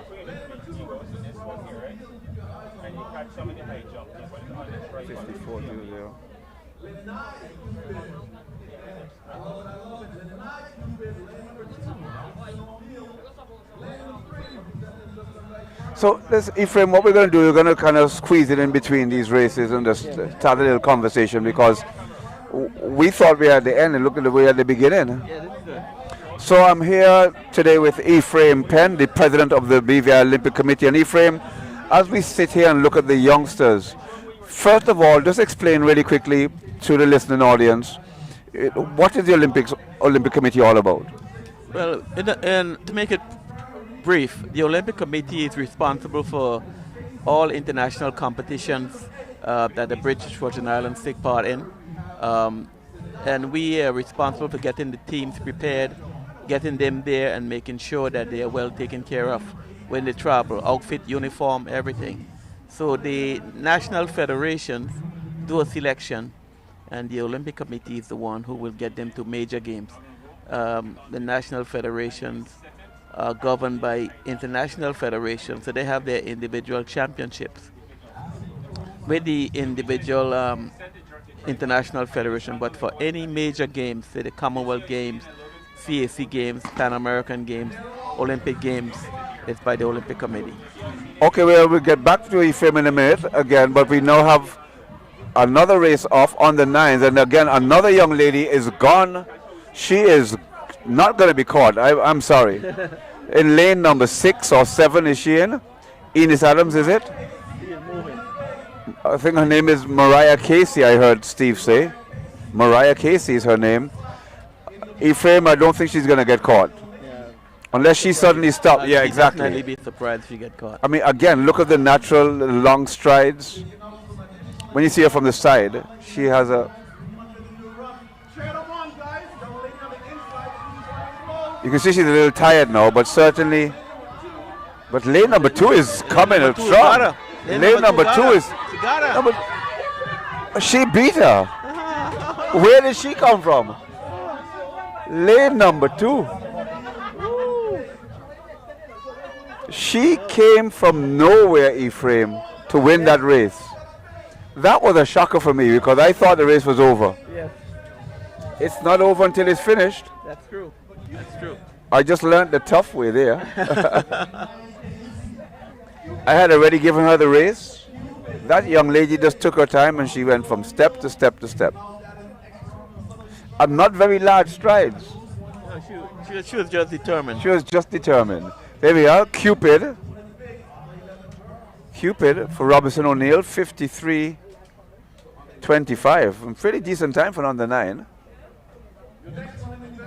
See, and that was Casey from Enid Adams, who we thought was going to win the race. Spraw for Bagada Flax was 3rd. So while we wait for this next race to start, Ephraim, really interesting to see the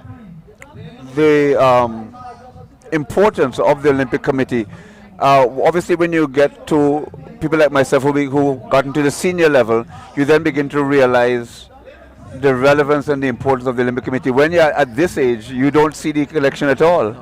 There seems to be a disconnect at that age. Well, at that age, what we do is we encourage persons to take advantage of as many sports as they can until they find their niche. It's very dangerous to try to specialize at such a young age. You can enjoy as much sports as you want. Ephraim, they're going to run now. I want us to come back to that topic as soon as we finish because that is one of my personal gripes. The desire to have a young, and I'm afraid to call them at that age athlete. I prefer to call them a young child. Specialize, at 7, 8, 9, 10. I just think it's too early to specialize. We'll get back to that in a minute. And they're off. Okay, they definitely weren't off yet. They've been called back. And I'll just throw this in while we're waiting for the race to start. That my son, who qualified this year for the Crifter Games, began training and doing track at the age of 13 plus. He had never walked on a track prior to that. Yes, that goes to show that you can hone your skills in different sports, and then when you find you get to, as you say, 15, 16, you begin to specialize. But here's the irony: he was never allowed to do weights until he was 15. I only let him do really, really light weights. Some people actually used to laugh at it, and and when we went up to the UK to train, he was not allowed to go into the gym because they said he has to be 16. Exactly. Exactly. Because their body is not developed Their yet. body to- is not to developed take yet. the weight. You're doing them a disservice by letting them lift weights. So we'll get back to that again. I'm so glad you brought that up.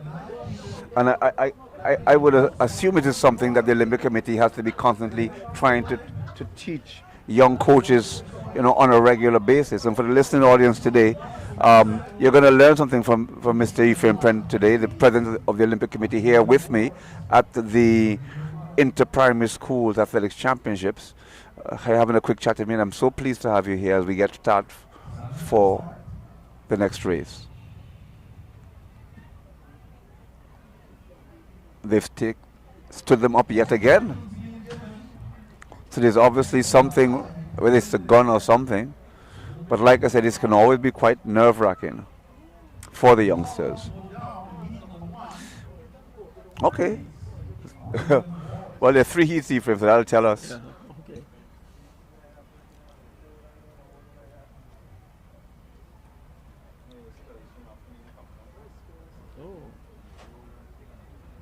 Okay. Again, they've stood them back up yet again. I'm not too sure what the problem is, but they've stood them up on a number of occasions.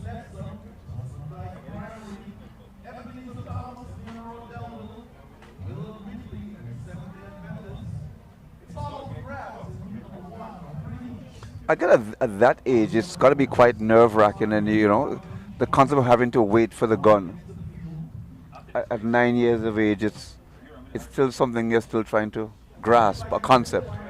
Yes, it is. And as you can imagine, for some of them, it's the first time on a major track. So it is an adjustment.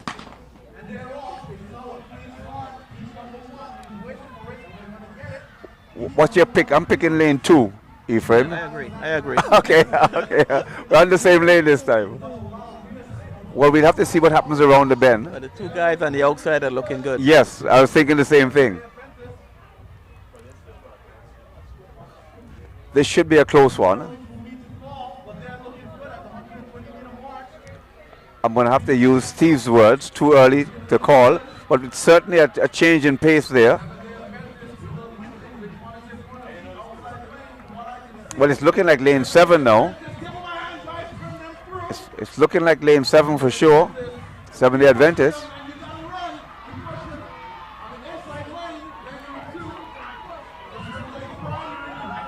So 7 the Adventist, certainly take that one.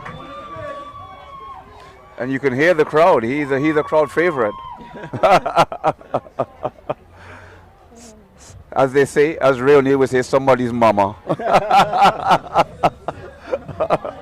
Ray makes those kind of comments. So we're back with Ephraim Penn, the president of the BVI Olympic Committee. And Ephraim, you made a very interesting point prior to the previous race about the importance of not overworking the youngsters. And you didn't use it. I thought those weren't your words, actually. Tell us from your perspective. As we said, it's a long-term athlete development, and you wish them to find a niche at some stage in their development. If you look in the professional ranks in the USA, all the top athletes in specific sports, they played a variety of sports in school. They ran track, they played baseball, they played basketball, and so they're well-rounded. Yes. And as they develop, then they find a niche in a sport where they can specialize. Right. And as I said, we want to make champions at 22, not at 15. So you try to get a program going that they'll be peaking and developing to their best potential when they're 18, 19, 20 going on. Could you repeat that comment again? You were trying to make champions at what age? 20, 22. And not at 15. Okay then. And I think sometimes we as coaches and parents look at television and suddenly want our child at 14 or 15 to be a champion. Yeah, and we drive them, and then there's a thing called burnout. And it happens. So we got to be very careful in how we nurture slowly. As I said, long-term development is the key. I love that. And you have a pathway towards that development. Yes. And that's the key. That pathway is the key, that they make that gradual development to the point where they are mature athletes and their body can handle it. Yes, definitely. Okay, so after this race, I will ask you one last question, and then I'm going to release you. Okay. And because we're paying Mr. Scatliff over there, and he's just sitting there. Yes. He's not earning his money. So and I have a meeting to go to. And you have a meeting to go to. Yeah, so he gets to earn his wages, and you get to go to your meeting. Okay, they've been called back.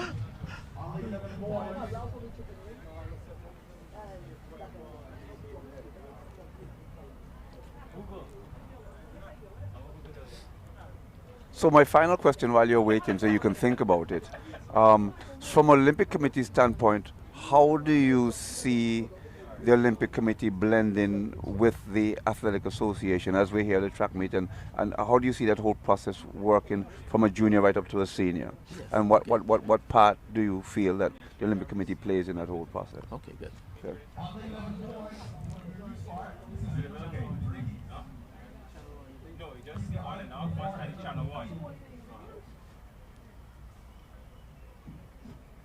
So we're waiting for the start of the next race. I must commend the organizers. These races have been fast and furious, one after the other, no pauses. I'm absolutely very impressed.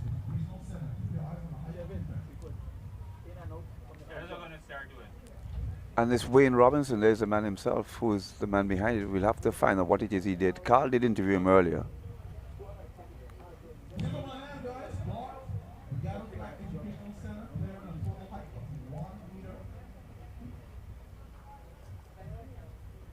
So the high jump is also in its process. We've just heard Steve.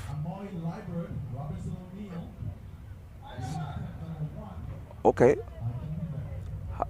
Robinson O'Neill about to take an attempt in the high jump. It's a clean break this time. Lane number one. Ephraim, this is not a discussion on this one.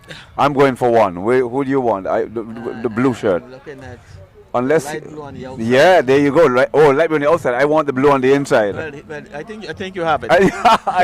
Well, off the bend, he could very well slow down. Here come yellow. And we've seen them shut right down off the bend. But at this point, he's well ahead. If he can just maintain all the way to the finish now. If he just maintains, he'll win it comfortably. If he slows right down, there's a guy in yellow there who could catch him.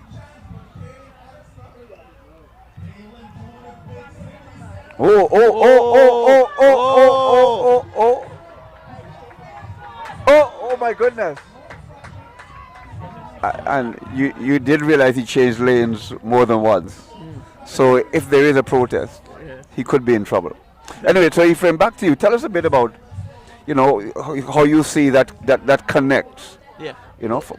Well, that connect has been ongoing for quite a number of years, and as we can judge from the results that it has been a good connection with the Athletic Association and the Olympic Committee. The programs here will be feeder programs to replace the champions that we have right now. The Kyron McMaster, the Deja Hodges, and the Chantel Malone of this world.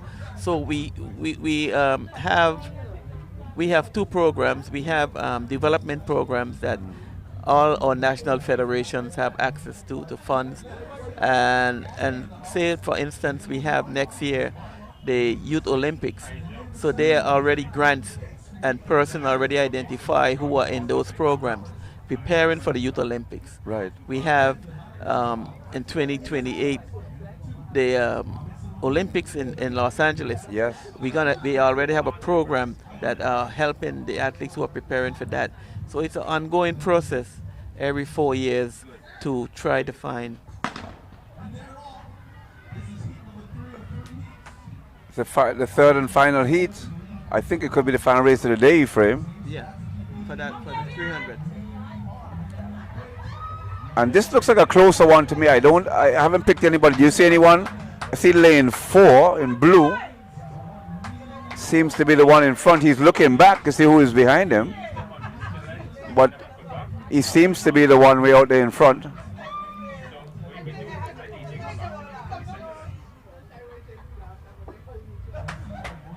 I think he's got it. He's maintaining quite nicely.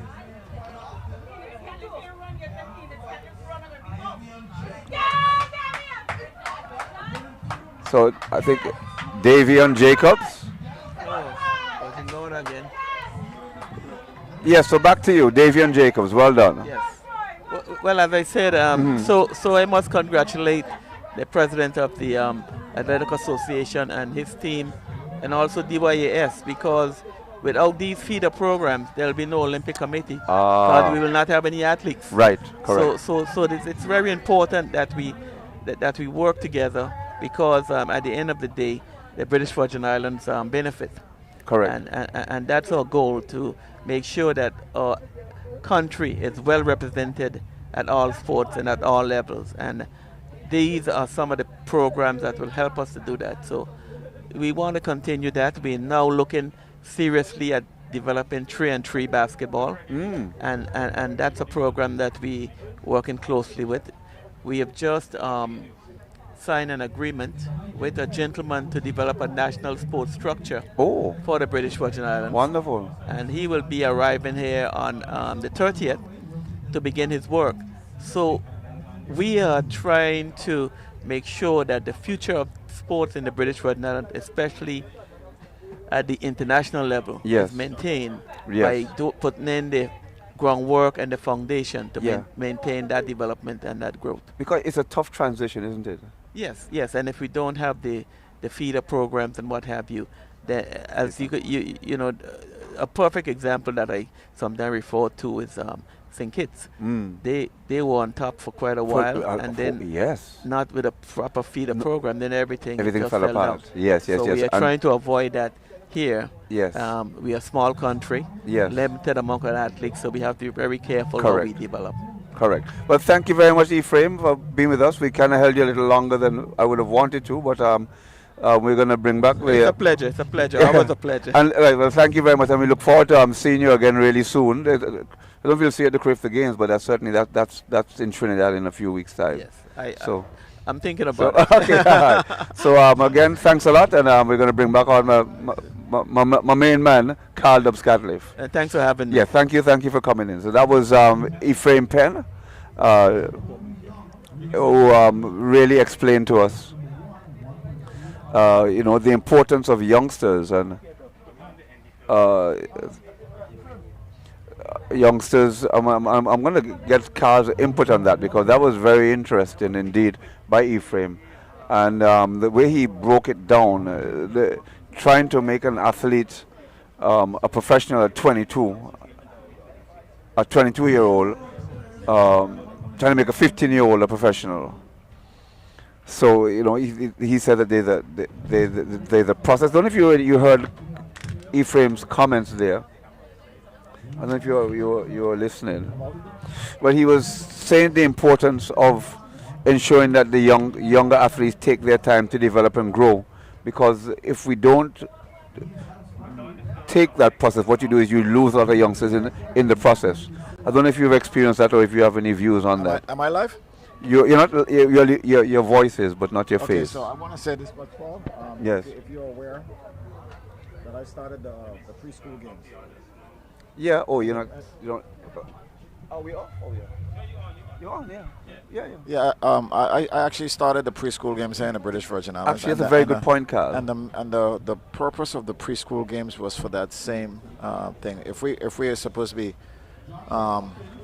working on feeder programs or developing our youth, we have to start at the early age, which is the sponge years. That's when you get them to break into the right habits compared to the kids when they come out of high school with the bad habits. Yeah. So that was the aim of that program, and I see right now that the department has taken it on, and they have tried to include up to age 6, 7, and 8, which is that was my goal. So like the minister just said, when kids are between the ages of, I'd say, between 2 to 16, they should still be trying to find their sport. They shouldn't be just locked into any one sport. Because we have different mechanics of the body that needs to be working and learn to play. Because I've witnessed several occasions where even our kids, when we have them doing the multi events, Some of them can't even throw. Correct. Some of them can't even jump. They can't even skip. Correct. And this is the fact because they were just focused on one event all the Well, time. So yes, the I'm an advocate for calisthenics that. wasn't Yeah, developed. I'm definitely an advocate for multi-events, different disciplines of We'll come back at it in a minute. We have a race about to start. What event is this now? This is the 60 The 60s? meters. Oh, so 60 meter girls. 60 meter folks, just coming back. Okay. Okay. Score. Right, the 300. Okay, so we have just gotten the statistics. And So we'll give that right after this race, Carl. Yeah. And team rankings. Should be interesting.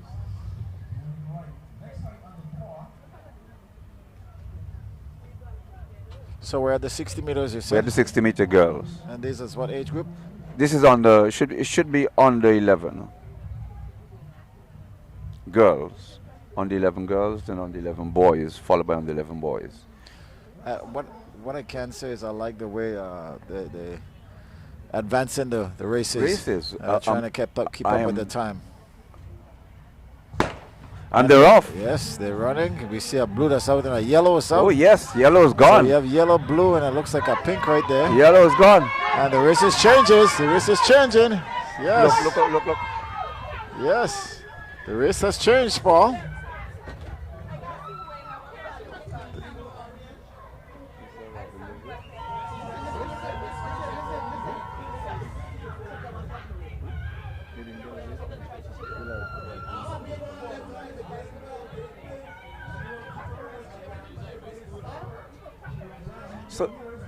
So we'll wait to get the results of that one.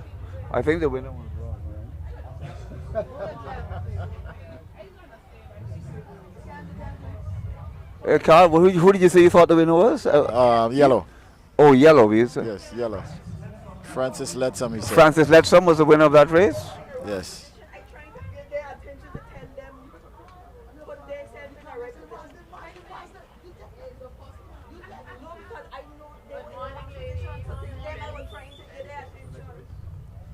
So where wait that? Paul? So yes, so we had multiple winners in that race, you're saying, Carl? We had even adults in that race. We had adults in that race. Yeah. So apparently, according to Carl, the story goes that we had adults. We had adults involved in that race. Carl, you keep that on the low. We don't want the police to come for you today. What the boy said? On the low. We don't want the police to come for you today, Carl. So, again, another U11 race, Carl? Okay. It's another one. Yes. The girls again. Where is it? Where's my... right after this, guys, once we get an opportunity, we're going to give you some team scores. And then we're going to give you the results of the 300 meters. Yes, we are still waiting for the results from number 14. It didn't come up. I have the event number 15, boys and girls. You didn't get that one? No, that's the one I'm waiting for. So I can share that with you since you're doing so good at disseminating information. So they're on the starters' orders. The white flags are up.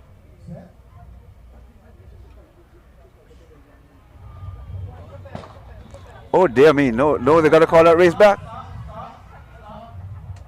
That one freeze, Paul. She froze. Well, the starter was indecisive in my humble estimation. The starter has to be specific in how they start in a race.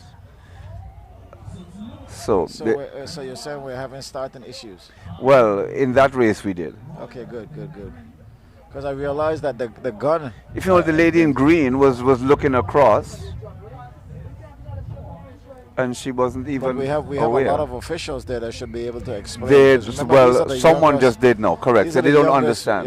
Yeah. So they're still being groomed, Correct.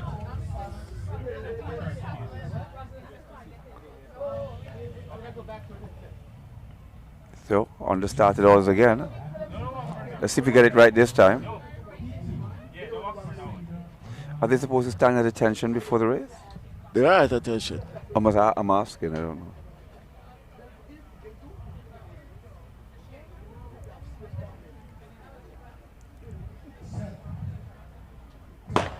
Oh, this time there's a clean break. Now they are. Now we have some changes. Oh, the blue is gone. Well, the green is in second. Huh? The blue's gone. Blue first. No. So we have a look like an orange and a yellow before the green. They seem to have. It look like we have an orange and yellow before the green. Leonora Delville. So for all and the I think she ran in football boots. All the alumni for Leonora Delville, you should be praising this one right now because you're on the scoreboard. Oh no, they look like spikes. They look like boots from far.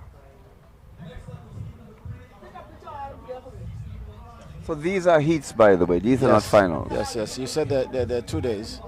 Yes. Yes. So on Friday we should be getting the finals. Yeah. The finals for the 60s and the 80s. Yes, definitely. So we're going to have the 80s, and then we're going to be followed by the 100s. There you go. And what time is the break time, you said? Well, Carl, you don't get a break because you had a long break already. You're not entitled to a break. You already took. So we are looking at the high jump now, folks. We still have a fair amount of people doing a high jump. I think they're right over a meter right now. Yeah, the bar looks at about 1.10 meters from here. Yes. Well, Carl, you should also have a good eye with high jump. We're going to get you the opportunity. Yes, good jump right there by the young man. Oh, nice jump.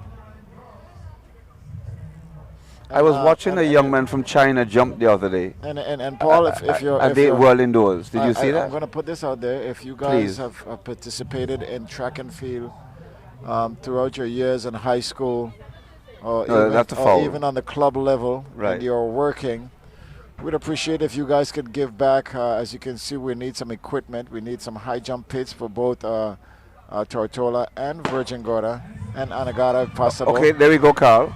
Next race. This is a fast one, Carl. Yes. This is a fast one. Yes, it is. Oh, wow. This is a fast one. No, that was genuine speed there. I got to tell you. That looks good. That looks good. I think I want to see her time. Fastest time so far. Yes, as I was saying earlier, Paul, if you're an alumni, we would appreciate if you guys can give back to the sport of track and field. So what are we doing here? We are begging or we are? Yes, we are. We are begging. I am, not we are. Okay. I am. Well, I was going to join in and assist with the beg. Yes, I am. So we are begging the alumni. Yeah, if you guys are away, like I said, we appreciate you getting some funding up for us because as you can see, track and field is one of the most popular sport. So, Carl, while you do your little talk there, good to see that what they've done now. They've given us a split screen, so we can see the high jump going on. And as you can see, the condition of the pit as I'm speaking right now, we do need that. When I came into coaching, well, Carl, Mr. Potter is bringing our drink, Mr. Potter. It was a mess when I got in here, and I tried to, as an alumni and high jump champion, still try to fix it up to some form of.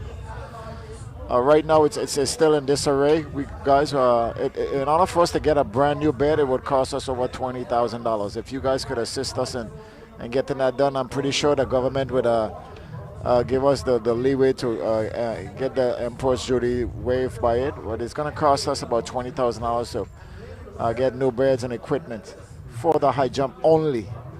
And we need on both Virgin Gorda and on Tortola. So I'm pleading, I'm begging as a past athlete. And you're about to start the next race. And your co-host today. We need that. We need those beds. We need that cash. Right. Well, I'm now the co-host. You are now the host. And they're off. We got a pink. We got a yellow. We got a red. Oh, red is gone. Oh, red is gone. Red is gone. He's in a different world.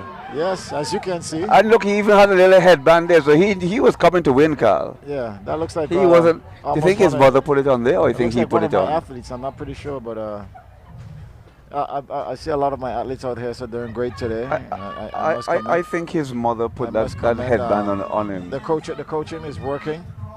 And folks, if you want to get your kids involved, we do have need headbands to get your kids involved. We do have programs out here. We do need assistance for that also. We don't want you to just drop your kids off at a babysitting club and just look away. We actually need your assistance in formalizing. That's a pretty good time. Radway. We do need assistance in organizing and helping because we are coaches. We don't want to be coaches and administrators at the same time. So if you want to drop your kids off, I suggest that you go to a baby camp. Right now, we're in a process of trying to Okay, grow so the sports. you're not running a daycare center, No, you say? and I just must say that out of track and field is where you get your athletes for all the different sports, because we teach everything. We teach running, throwing, jumping. So if you need a swimmer, you need a basketball player, you need a baseball player, it all comes out of track and field. Because if you train, as you can see, sir, are you just walking away without bringing drinks for us? Are you just walking away without bringing drinks for us?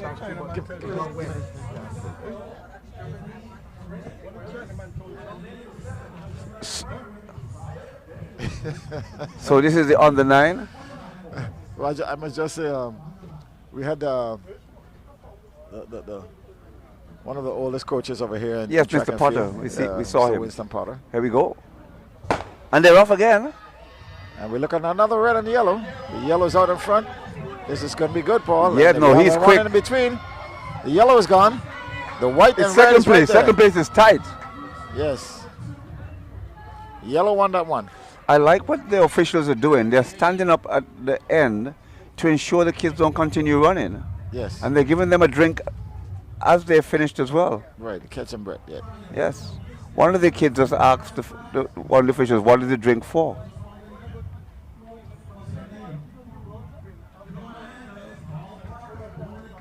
What's his name? That's Potter? Virgin Gorda. Oh, Virgin Gorda. I thought he said Potter. So what do you have next, Paul? Okay, well, we're still with...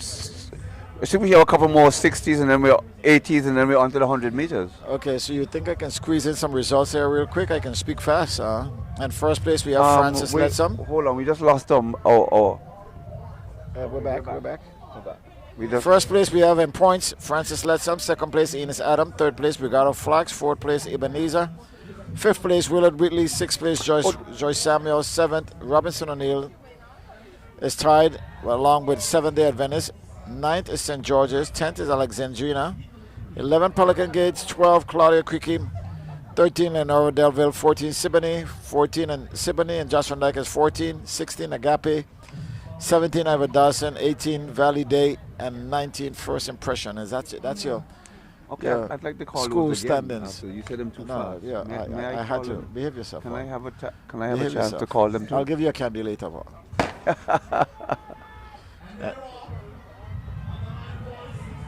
This This is a close one. Run for first. Pink He's just coming, got he's it. coming back. Pink, yes. The little chap in yellow was very determined, wasn't Yes, he? yeah, I know that little chap. Yeah, he's from. So the he's artist from, children are running with whom? He's from Joyce Samuels, huh? The artist children are running with whom? Because he had on the artist I think that's Enid. I don't think Enid, that's Altair. that's Enid. Okay, Enid. Yeah, that's Enid. Okay, they're similar There's no uniform. Altair anymore. Here the interview. He's a Prescott.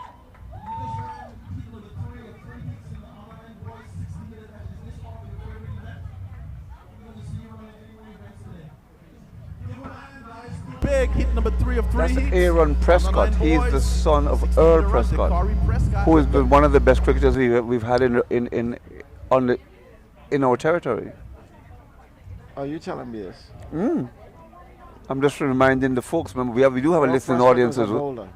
He was one of your bowlers, right? Yes, but we do have a listening audience, so Yeah, he I'm was- saying it to you, he but was I'm hoping that everybody Yes, else is he was hearing one as of well. your- he was one of your bowlers. He was one of our bowlers. Okay. He was around in your time. He was Earl. Yes, Earl. I don't know. If And he trains here, so. Earl of didn't course- play with me. I think Earl played after me. He's a little younger. Yeah. Yes, I'm familiar with Earl. I worked with Earl. Yes, Earl on Prescott. Yeah, very. And his son trains here, so He as you does, can see, yes. folks, you can see the difference in the kids who train versus the kids that do not. We might have some cat in a hat, so to speak. Yes, I agree. Where is you know? Did we get the time for that? I'd love to hear the time for that. The time is right there. 10.4. Is it? No, that's not him. That's a different That's race. the 60 meter under 9. Yes, that's a different race. Boys. Yes. So that's the first one. So you got Smith, Pelican Gate, Frank, St. George's, Enriquez, Joyce Samuel, Dawson, Leonard Delville, Benjamin, Josh Van Dyke, Chavillo, Cedar, and Brigado Flax picking up the rear. Did not show. Carl, I got to say it again that I'm very impressed with the organizational structure in today's event. We've had race after race after race with no pauses. Oh, are you trying to say that we're disorganized? No, I'm saying on the contrary. Why are you giving us this praises? We've been doing this for years now. If we can't get it right now, we won't be getting it right again. Well, if you recall, recently at the Elmo South High School. I wasn't there. And I was, and we waited for quite a while in between races. Okay. But at the primary you did level. the announcement for that?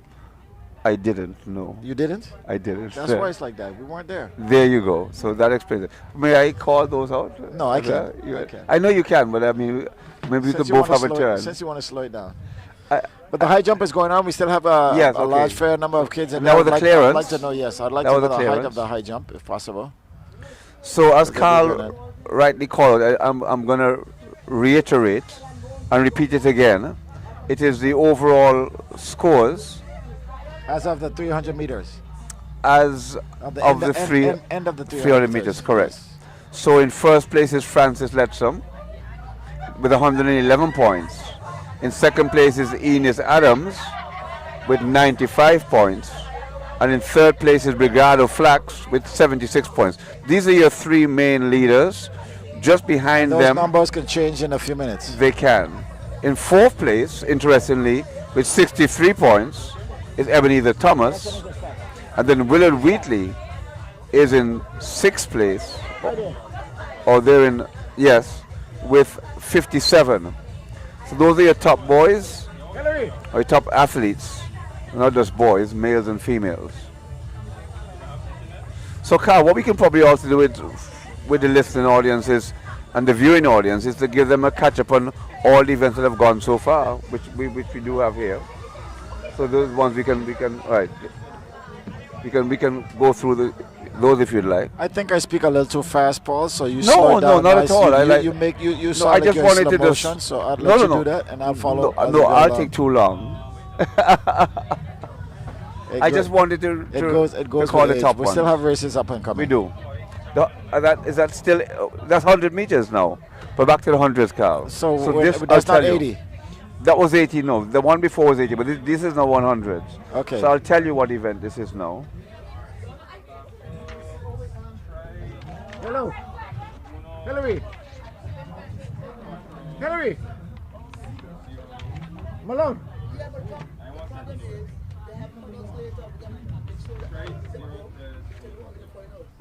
So this is the 100-meter girls, U13.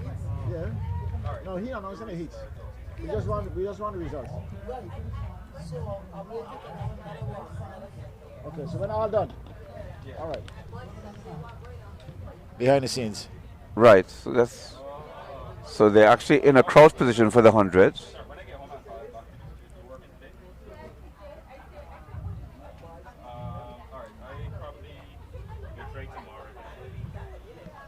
For once again, we want to thank the 284 Media. They've been here for the past 3 years since Mr. Robinson took over. They've been here, sponsored these games. They're doing a pretty good job. I don't know who the other sponsors are. And Carl, I really hope they show up for the Harrigan games. Those are our favorite games, you know, you and I. Of course. And let them know that you and I have to work those games. Of course. Because that's where we get the real fun, eh? Oh yes. The police. Yes. You know, we have to see if they've improved from the last time. Yes. Because I think our name is getting out there. I was concerned about the criminals getting away the way the police ran the last time. Yes.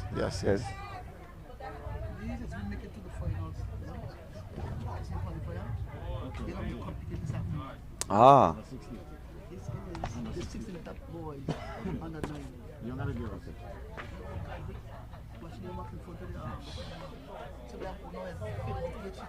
Okay. Okay, Paul. Wow. I'll let you give the announcement. Well, after this race, they're not ready yet. We're not ready yet. All right. So for this race, these are qualifiers. Right. These are qualifiers. Where are the qualifiers? Which one? Get the cue. Put your glasses on, Paul. Yeah. Well, you have yours on. You need to drink some King Globe. You said it. Black seed oil works on your eyes, dear. Black seed oil. Yes. Okay. It's very good for your eyes. What's the white seed oil for? I have no idea. Okay, right. We've been fooled all these years, so I don't want to be fooled again. No. Okay, so the qualifiers. The race is going to start. Okay, we'll give it after the race. We'll give it the qualifiers.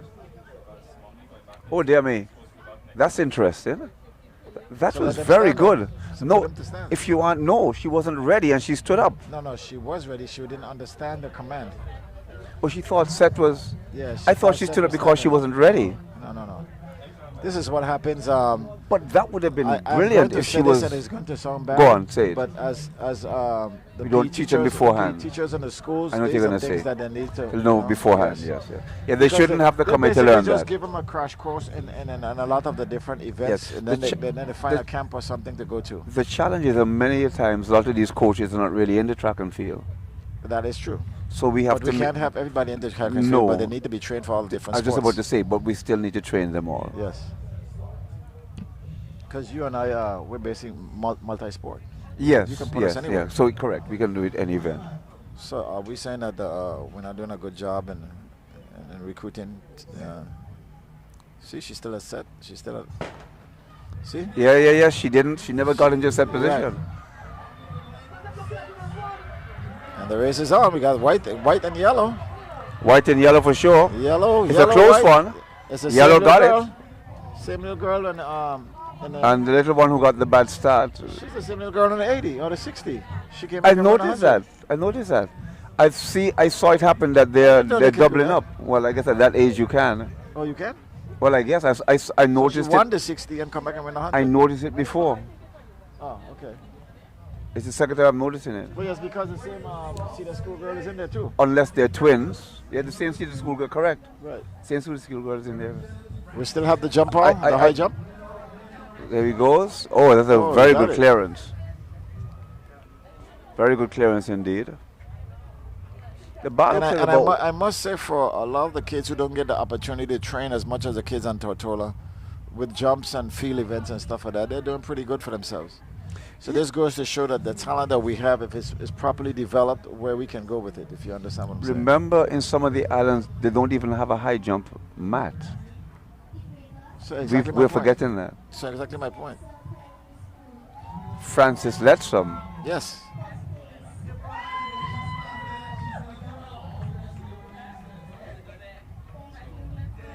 Wow, she speaks very well. Francis Letsom. And that's something that we need to start working on. Developing, also. yes. And They're- again, it starts at that age, Paul. It does. And she certainly is already showing the ability to. But she's competing here a lot, so I guess she's getting the mic in her face a Yeah, lot. So yeah. she's Well, coming there, along. somebody's giving her a big hug. I think I need to. Is that her mother? Yeah. Oh, that's red cocaine. Is that red cocaine's daughter? We're gonna give her a quick interview. Right, we can have a quick. Is that your daughter, red cocaine? Oh, wonderful. Come right here in the middle of us. Come right in the middle. Tell us your name. Janaya. And you won 2 races already for the day, right? Yes. What was the races? The 300 and the 80 meter. And this is the 80 meter or 60 meters? The 80. So this is the 80 meters. So who taught you how to run? My coach and my grandmother. Who is your coach? Percy. Oh, Percy is your coach. And who is your grandmother? Vashel. And Vashel taught you how to run as well? Yes. Well, Vashel, congratulations and very well done. Congratulate you for a job well done, okay? You keep it up, all right? And I want to say a special congratulations to Red Cocaine as well. What's your mommy's real name again? Makisha. Matisha. She told me before. Makisha. Makisha, yes. Makisha, yes. Makisha, congratulations. Yes. Okay. So Makisha, correct. I don't So like you have any more the races name today? Red Cocaine. I prefer Yes, Makisha. the relays. So congratulations, and we'll look forward to see you again, okay? All right. Here we go, Carl. It's a big race. Thank you, Makisha. Thank you. So again, Carl, the point that you've made before, the athletes that have been training, we see the end results. She trains with Percy. Yes. I told you she's okay running all the time. Ah. So as you can see, even in the interview, while interviewing, she speaks well. She speaks well. Yes. So has Percy been working on the speaking ability? I think comes from the parents or grandparents. From the parents. So we have to give Makisha that. Yes, yes. Makisha taught her how to speak Yes. to individuals. Okay, I But can. then, like I say, Paul, this also goes to show that what we do out here is progressive. Yes. And if you want to get your kids involved, what you need to do in order to get them involved. Because like I said, coming out of track and field, you could go into any other sport. Right. Are we allowed to say kids, by the way? No. Well, you've been saying kids. Oh, and you didn't correct me, Paul? Well, I just did. I'll tell you this old time thing I could tell you. What is it, old timers or Alzheimer's? What is it? Well, I haven't. You got slow timers. You're not old timers. I only repeated kids when you said it first. But you have old timers. You know, you have slow timers. You don't have old timers. Because you have a delay. So you didn't clear. There was no clearers there in the high. So we're actually looking at the 80 meters, Paul. Okay, the 80 meters. Yeah, the hundreds haven't started yet. Yes. We're still on the 80s.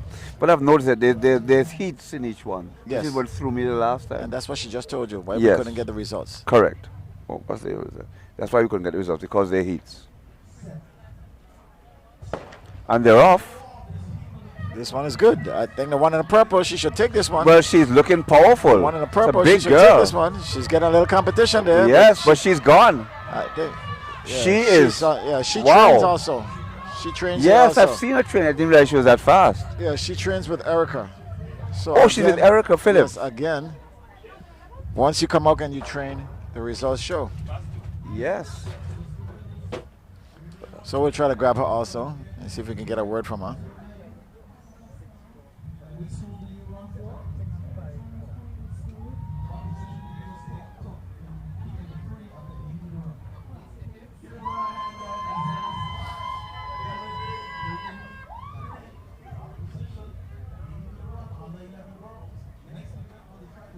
She looks powerful. I mean, if she Yes. develops.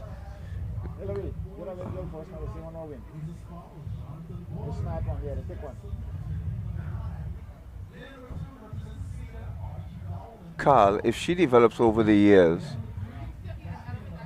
she's going to be big and powerful because she's a strong, strong girl. Come right in the middle. Tell us what race you just ran. 80 meter. And what's your name? As I'm a smart. And who do you train with? Miss Frederick. So tell us about the race that while ago. I see you had some competition. I had a lot of competition, but I pushed you. And you push through. So how often you be out here training? Every day except Friday. Okay, so you can see the results from training. You like track and field? Yes. So you plan to continue any other races for you today? I don't think so. So just the 80 meters you're doing today? I think relay. Okay. So we look forward to to seeing you guys run the relay. Okay, congratulations. Thank you. It's well done indeed, and also very well spoken and powerful girl. She's strong. Yes, she has a brother too that also trains out here also. Right. Yeah. And What did she say her name was? Smart. Smart. Smart. Oh, well, we should have known that, shouldn't we? We should have. We should have known that she was smart. I knew her. You knew she was smart. I told you the delay thing that you have, we have to work on. Yes. So I'm not as smart as you, Carl. I'm going to talk to my pharmacist to see if they have something for you. So, well, Carl's going to check to see if this pharmacist has things for smart. For delay. Oh, for delay. For not old timers, but for delays. For delays. Yeah, it hits you a little bit after. Hits you after. Yes. Okay, so thank you in advance. We still have guys jumping. Oh, and that is actually no, that's a legal jump. Yes, but what is it called, Paul? It's the straddle. Okay, yes. Yes. You're really old, huh? Well, when I competed in '87, the German used the straddle and jumped And when I was 216. When I was competing, they were still straddling. So straddling. There you go. That shows your age, Carl. Western When I started competing, the straddle was Western over. roll. That's what they call it, the Western roll. Eh? Yeah, it's the same thing. Western roll, the straddle. Yeah. But the guy right here is doing a pretty good job also. I think he's out of Virgin Gorda. And again, Virgin Gorda doesn't even have the access to. But you know, we did a camp here the other day. I have to say kudos to the department. They did a camp for jumps the other day. I was out here. They brought schools in from the different areas. Right. So they got basically an idea or introduction to the jumps, both jumps, long jumps, high jumps, and throws. So I can see the results from that.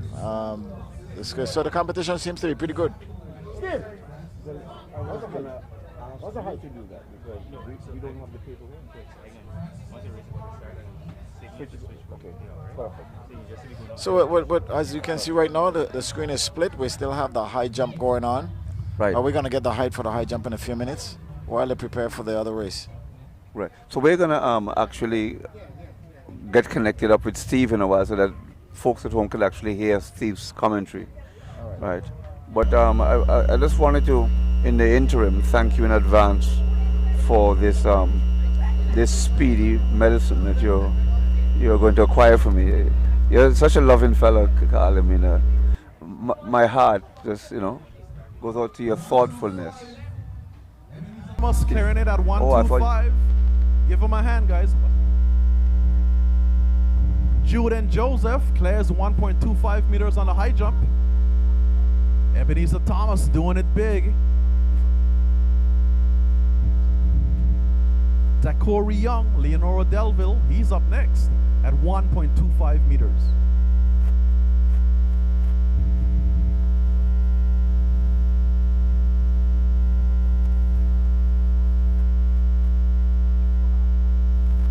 That's Brother Young getting the white flag at 1.25 meters. Next up we have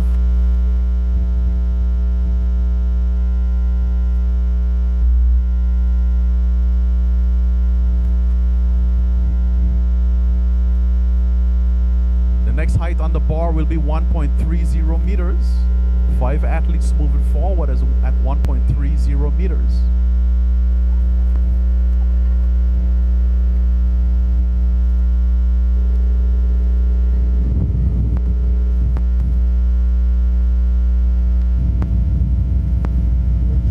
Heat number 1 of 3 heats on the 11 boys 80-meter run. Next event on the track.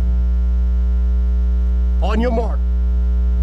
Asking for silence at the start. Set, stand. Athletes are being asked to stand. They're going to receive further instructions from the starter. New height on the bar in the high jump event is 1.30 meters. A total of 5 schools still remaining at 1.30. Heat number 1 of 3 heats on the 11 boys 80-meter run. On your mark.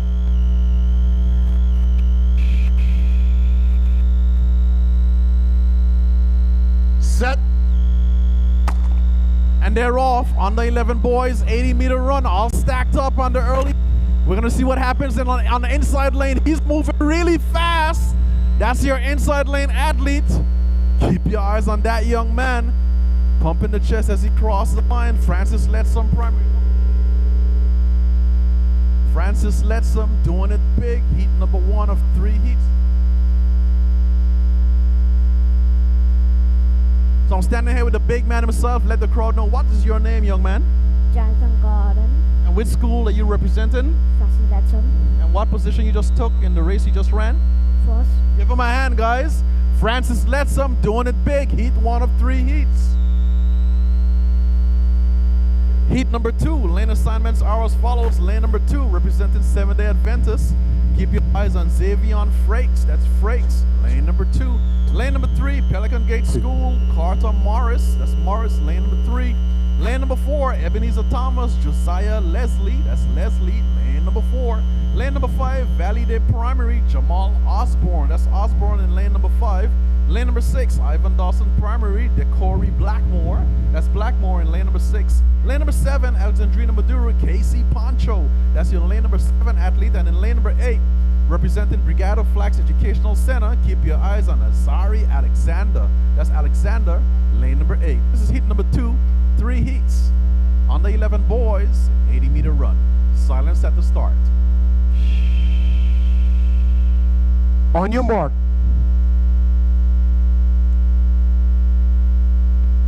Set. And it's a clean start. They're off. Young man on the outside. Brigada Flax looking really good. Keep your eyes on the inside. A clear charge being made. Young man in the yellow top, black bottoms. Seems like he might have officially taken it.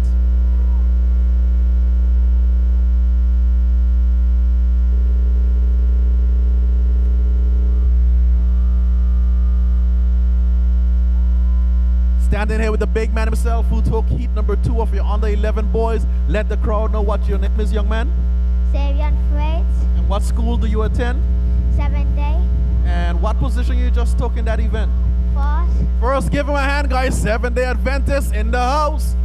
Racking up those points. 7th-day Adventist, Brother Freights, doing it big. Heat number 2. Heat number 3, final heat on the 11 boys, 80-meter run. Lane assignments are as follows. Your lane number 2 athlete, Kelon Douglas, Enos Adams Primary. Keep your eyes on Douglas. That's your lane number 2 athlete. Lane number 3, Claudia Cricky, Kimani Chavez. That's Chavez in lane number 3. Lane number 4, Willow Whitley Primary, Giovanni Blyden. That's Blyden in lane number 4. Lane number 5, Joyce Samuels Primary, Jacori De Castro. That's De Castro. Lane number 5. Lane number 6, Just Van Dyke Primary. Keep your eyes on Jelani John. And in lane number 7, Enos Adams Enos Catliff Primary, Adam Oye. That's your lane assignments. 3 heats on the 11 boys, 80-meter run. Asking again for total silence at the start. Mr. Starter, the athletes are again under your command.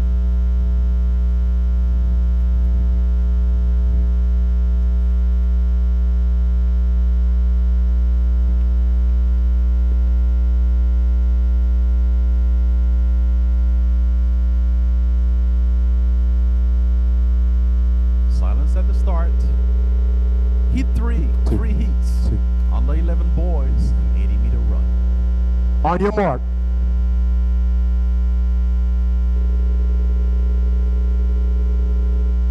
Set. And they're off. Heat 3 of 3 heats on the 11 boys on the inside. Enos Adams Primary taking out some additional insurance. Takes it from line to line. Lane number 2, Kelon Douglas.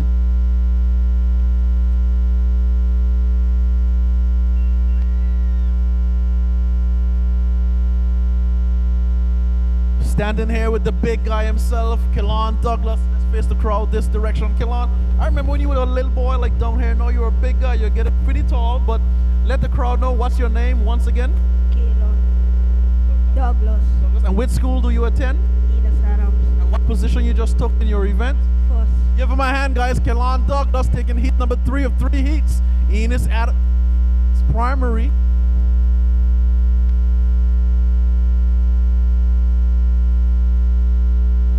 Enos Adams Primary, Kelon Douglas racking up those points. I'm going to get a point standing in just a few, but we still got a whole lot of action taking place on the sideline with the high jump event.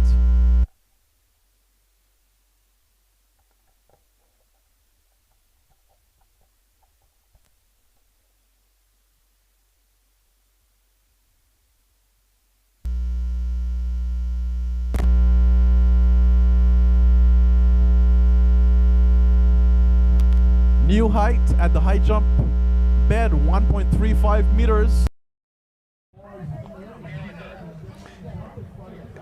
So we're back here, Carl. I mean, that was a nice race there. Don't know what you thought of that, but some really fast athletes, really potentially good athletes I see here.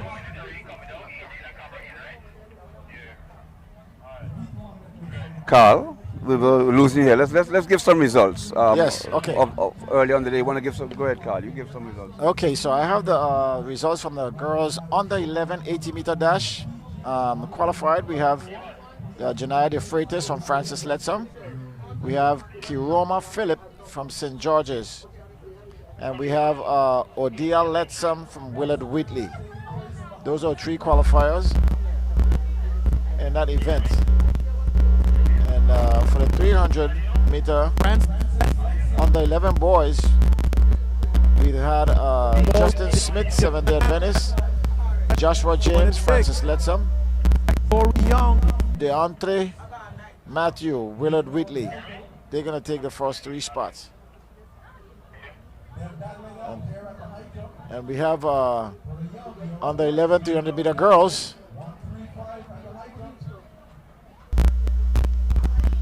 we had that already. we have the same Nia Defus. So she's in 2 events right now. Freitas, she's Francis Letsom. We have Kayala Reimer, Pelican Gate, and Harmony Christopher from Ebenezer Thomas. They're going to be the 3 in that event. Under 13 300-meter boys, we have from Francis Letsom, Carrie Prescott, like you just said, Paul. Nayland Maduro, Pelican Gate, and Jamoy Scatliff, St. George's. Again, we have under 13 girls 300 meters. Shonda Pinnock, Joyce Samuels, Nikisha Brown, Francis Letsom, and Mia Sutton, Willard Wheatley. They're going to move forward. 13 plus, 300 meter girls. We have Tiana Blyden from Agape, Atia Knight Thomas, Enos Adams, Sophia Ramprasad, Ebenezer Thomas. Going forward. Boys, 300 meter under 13 plus. We have Taylor Phipps, Enos Adams, Latois Stevens, Brigado Flax, and Jaleel David, Willard Wheatley. Those are advancers for the 300 meters. So the top 3 are the advancers? Threes, yes. I got it. All right. And I have here, where are we here? Okay, the different schools. Right, I'm just looking back at these. I mean, interesting. We have one athlete that's doing 2 events. Right. And advancing. I'm looking at the under 13. The high jump now is gone higher. Right. It seems like we have some people dropping Yeah, out it's of about it. 130. 130 now, Carl, it looks like. So it's getting up there. It's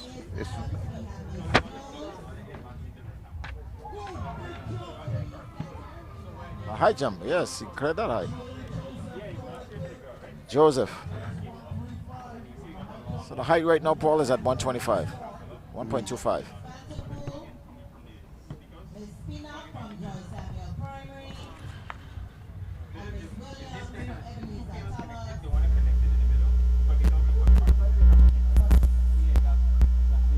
From Alexander.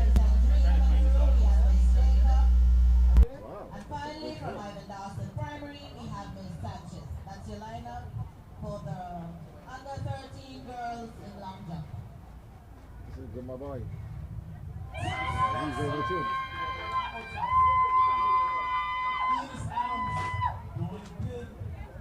One more boy is over. Battle going on in the high jump event. 135, 2. Only 2 athletes remain. 3 remaining. Fighting for the top spot. 135.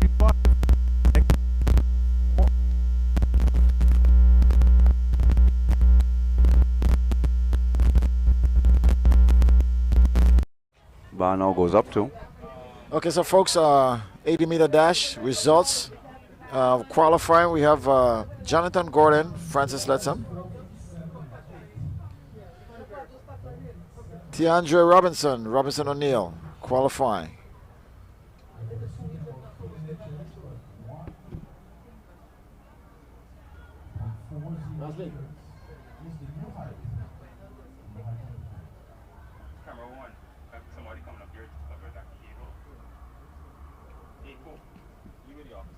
So we're actually looking at the high jump right now. The bar is going up to 1.40.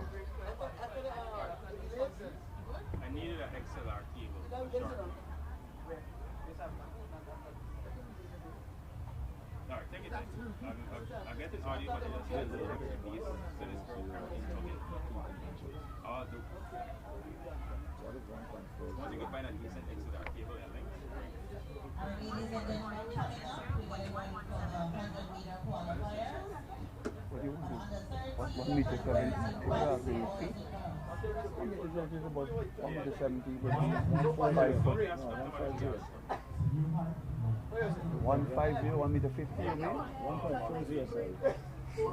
1 meter 40 in feet. That'd be 3 foot something, I guess. What is 1.40? No, don't stop it. I need you to go down to a long extension piece. Alright? I don't know if you can enter that 100 meters. Who still wants to know things in feet? Requirements. When they don't have to go.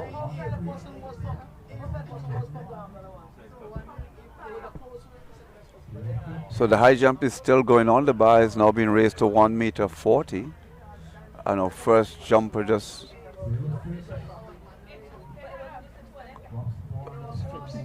Phipps got a red flag. I don't know why the white flag went up. I guess she raised the wrong flag. That should be a red flag.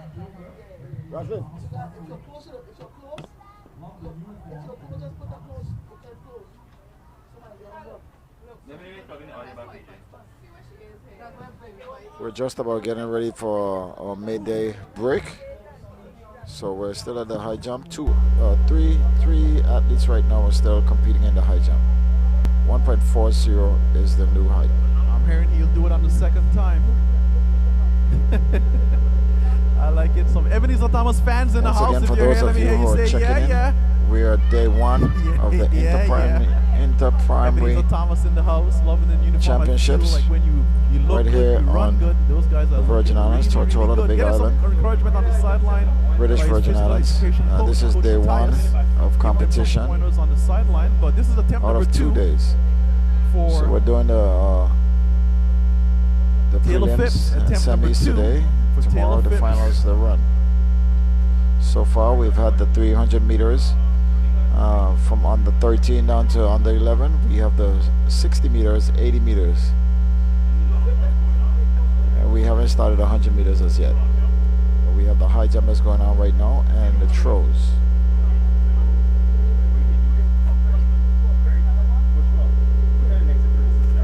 Enos Adams, they're going to be the next to take a jump at the 138. Taylor Phipps, Enos Adams. Jump on Bacho.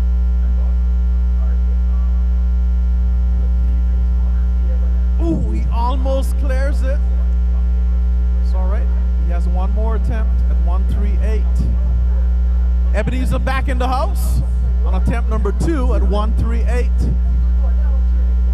This is Joseph on attempt number 2 at 1.38 meters.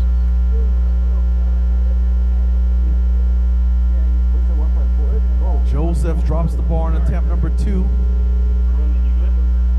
138 on attempt number 2 for Joseph.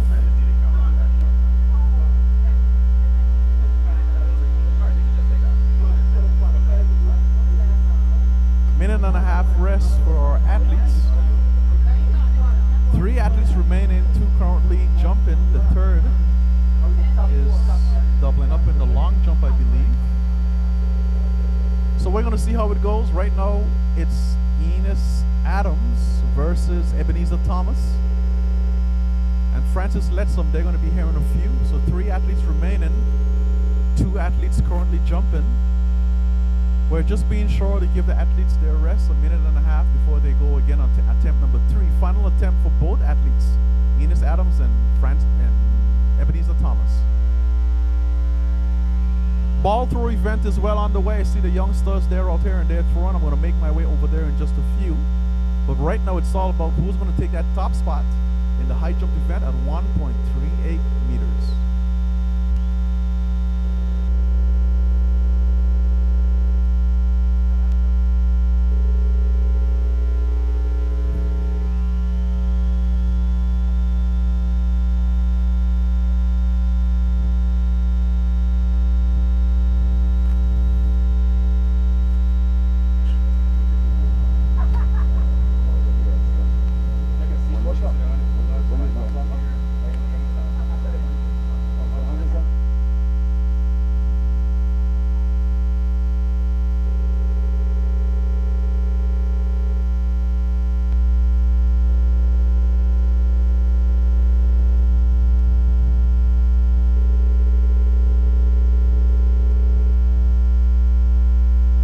And he clears it. Give him a hand, guys. Taylor Phipps. Give him a bigger round of applause, guys. Taylor Phipps, 138 on the third attempt. Putting that pressure on Ebenezer Thomas. Let's see what happens.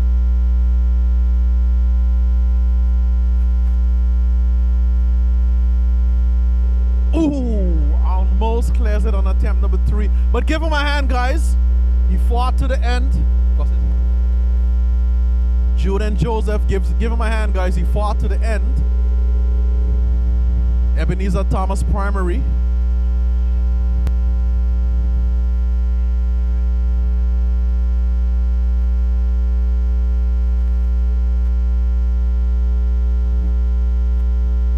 Next height on the bar, 1.41 meters.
Attempt number 1 for Dawei. Little slip on the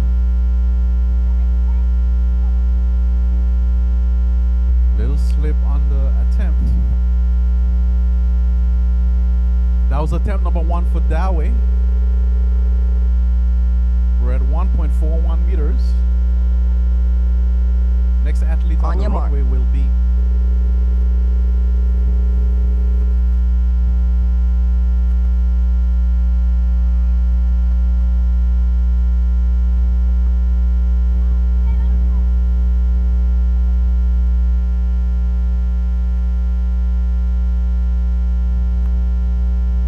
Taylor Phipps. He's up next. Enos Adams Primary at 1.41 meters. This is attempt number 1 for Phipps. Big jump for Phipps, and he clears it. Give him a hand, guys. Doing it big. Feeling good. Kimori Dare, he's up on attempt number 2 at 1.41 meters. But Taylor Phipps taking no chances, doing it big, being aggressive in his run-up.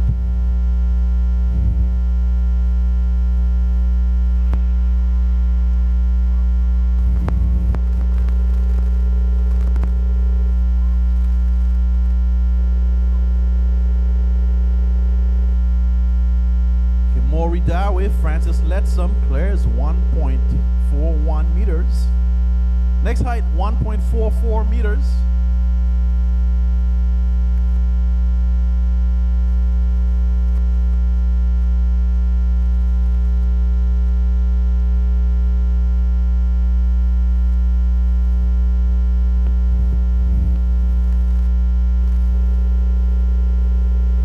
Next running event on the track.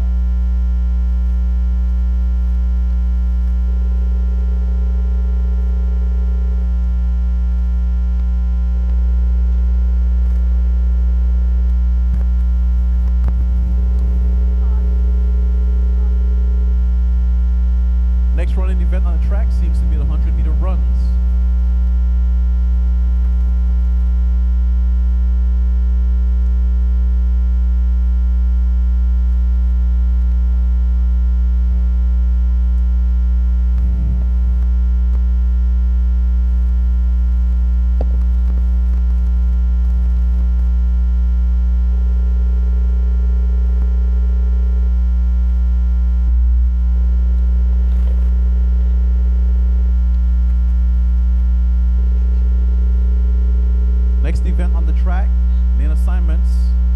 100 meter under 13 girls. Glenia George, Joyce Samuels Primary, lane number 2. Amoya McMaster, Enos Adams Primary, lane number 3. Lane number 4, Tamari Felon, Rosalie Lewis, Janaya Hodge, and Ajane Foy. This is the 100 meter. That seems like that's McMaster. Amoya McMaster, Enos Adams Primary.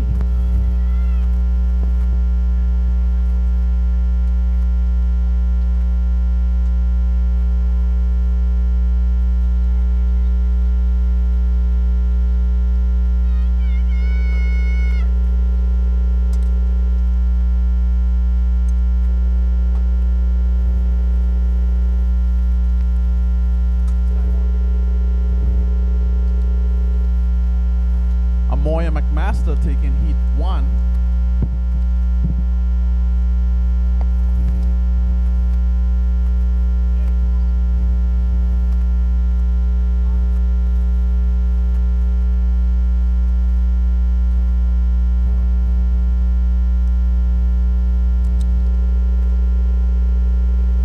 Heat 2. Under 13 girls, lane 2, Azaria Sam, Ivan Dawson, lane number 3, Shakaila Collins, Brigado Flax Educational Center. Lane 4, Mala Monet Gray, Joyce Van Dyke Primary School. Lane number 5, Rebecca Patterson, Valley Day Primary. Lane number 6, Evelyn Freeman, Cedar. And in lane number 7, KD Hurler, Francis Letson Primary School. This is heat number 2, under 13 girls, 100 meter run. On your mark.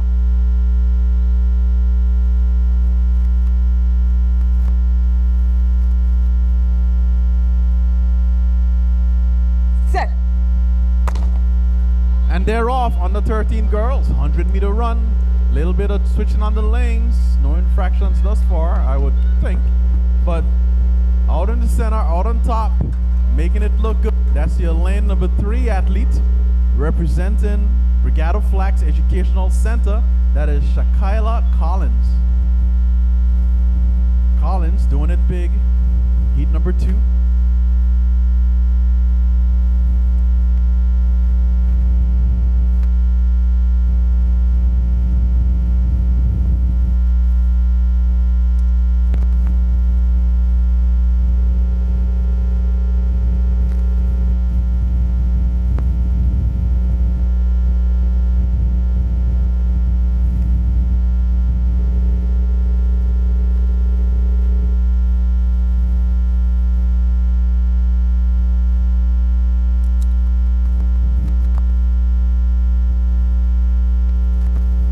Heat 3 under 13 girls, 100 meter run, lane assignments, lane number 2, Shinery, Pelican Gate School. Lane number 3, Emma John, Sabanese Center of Excellence. Lane number 4, Alexis Sandy, Agape. Lane number 5, Asia Monet Titley, St. George's Primary School.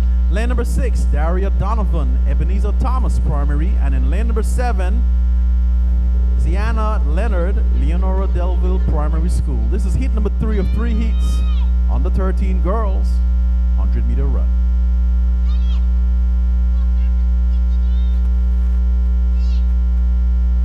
On your mark.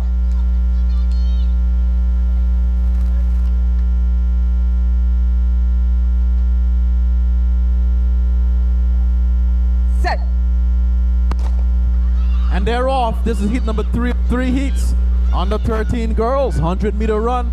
Lots of action taking place deep in the center. Keep your eyes on lane number 8, 7, 6, and 5. Ebenezer Thomas once again. Ebenezer Thomas representing here in the prelims, 100 meter run.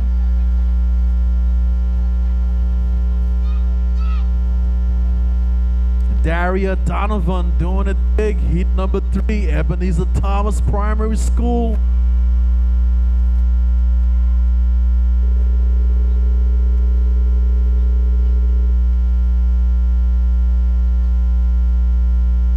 Daria Donovan, 15.17.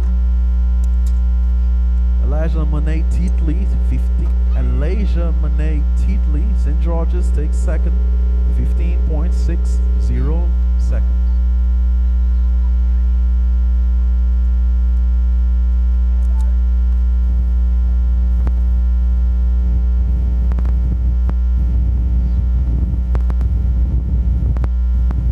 Next event on the track will be the boys 100-meter run. These are your under 13 boys. While we await them to make their way to the track, I've got your lane assignments. Your lane assignments for your under 13 boys 100-meter run will be as follows. Lane number 1, there's Marquis, Valley Day Primary. That's your lane number 1 athlete. Lane number 2 represents Just Van Dyke Primary, Dexter Donovan, lane number 2. Lane number 3, Casil Williams, 7-day Adventist. Keep your eyes on Williams in lane number 3. Lane number 4, Jaden Cameron, Joyce Samuels Primary. That's your lane number 4 athlete. Lane number 5, Joshua Maduro, Ebenezer Thomas Primary, lane number 5. Lane number 6, Malvern Barry, Agape. That's your lane number 6 athlete. And in lane number 7, representing Alexandrina Maduro Primary, keep your eyes on Jerome Waldron. That's Waldron, lane number 7. Next event will be your under 13 boys 100-meter run.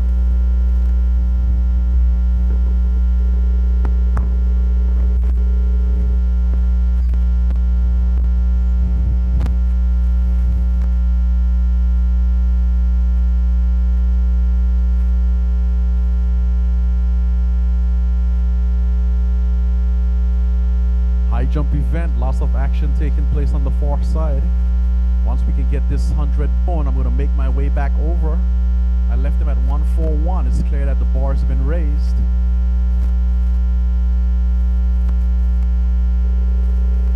Once again, if you're looking for some of the best sport in action in the Caribbean, you've got to make your way over to the Virgin Islands. 2025 Inter-Primary School Athletic Championships currently taking place.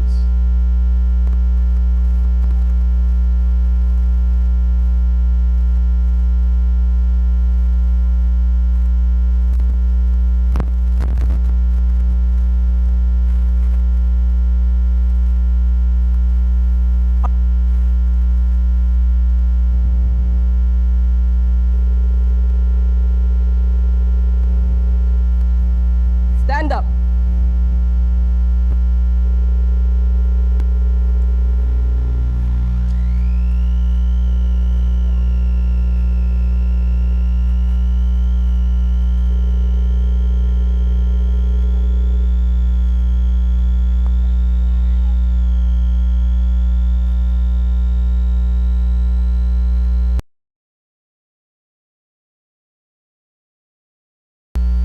Stand up.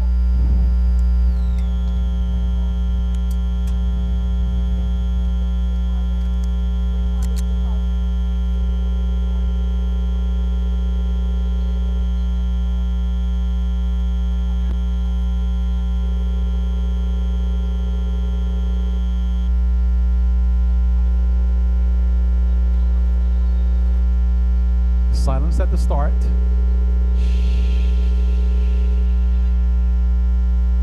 Set. And it's a clean start on the 13 boys 100-meter run. This is where the sprinters show their skills, and these guys are showing a whole skill in the center. Keep your eyes on that young man, the yellow top, green bottoms. That's your lane number 3 athlete. Taking it on the line, lane number 3, Dexter Donovan, Just Van Dyke Primary. Just Van Dyke in the house. They didn't come here to play. Just Van Dyke Primary doing it big.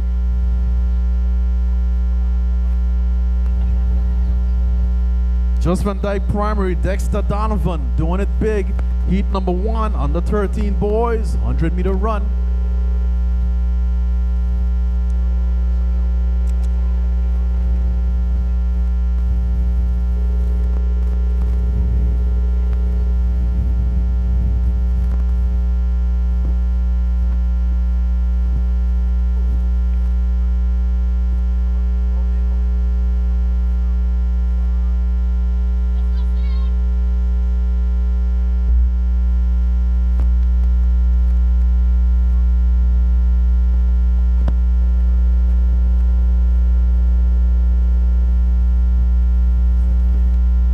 Seven-day Adventists. Just making sure we keep things right at the finish line. 7-day Adventists taking heat number 1.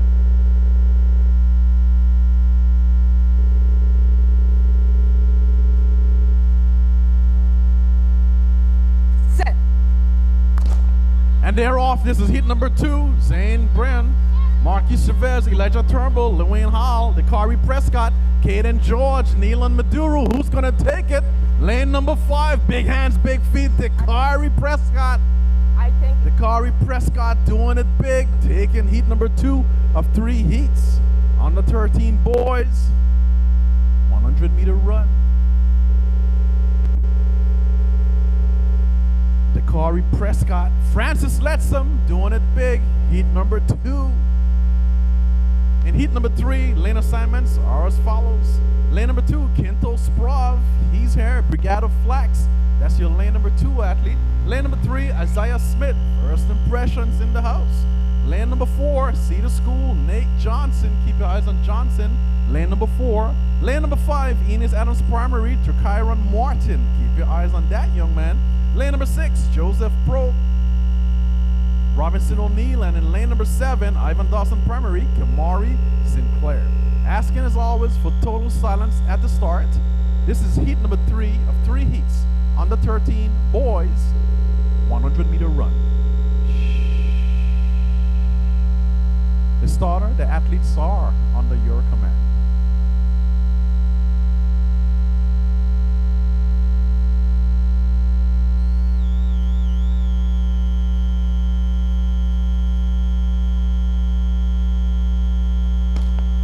And they're off. This is heat number 3 of 3 heats on the 13 boys. 300-meter run. Quick hands, quick feet is what this is all about. Keep your eyes on lane number 2 and lane number 5. Lane number 2 doing it big.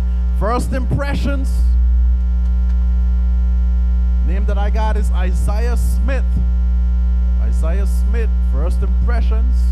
Doing it big in heat number 3 of 3 heats on the 13 boys. 100-meter run.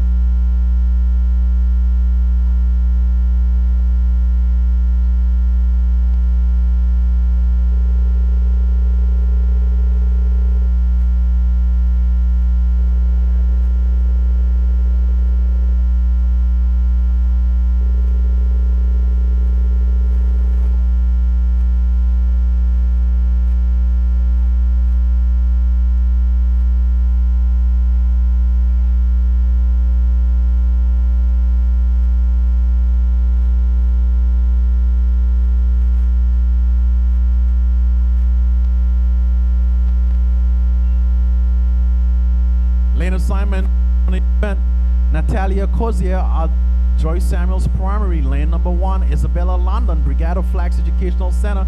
Lane number 2, Layla Pilfold, Symphony School of Excellence. That's your lane number 3 athlete. Lane number 4, Sierra George, Claudia Creaky, they're here. Lane number 4. Lane number 5, Janique Remez, Ivan Dawson Primary. That's your lane number 5 athlete. Lane number 6, Faith Hillhouse, Robinson O'Neill Memorial. And in lane number 7, Sharshima Alexander, Ebenezer Thomas Primary. That's your lane number 7 athlete. This is heat number 1, 13 plus girls.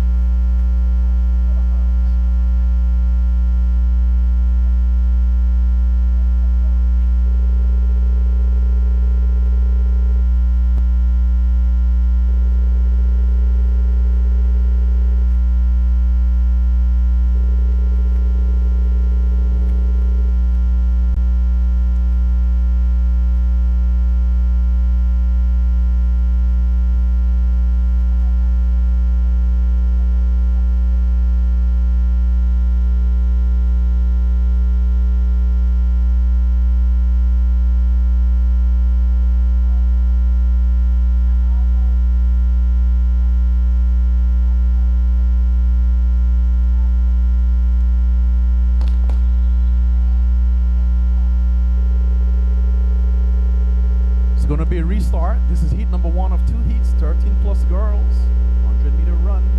As always, the athletes will receive some instructions from the starter. The card will be shown. Official rules being used, rules you being used here is no different than what will be used anywhere else. I see a yellow card being shown. Warning against the field. That to mean that no further jumps will be permitted. This is heat number 1 of 2 heats. 13 plus girls, 100-meter run. Asking again for silence at the start.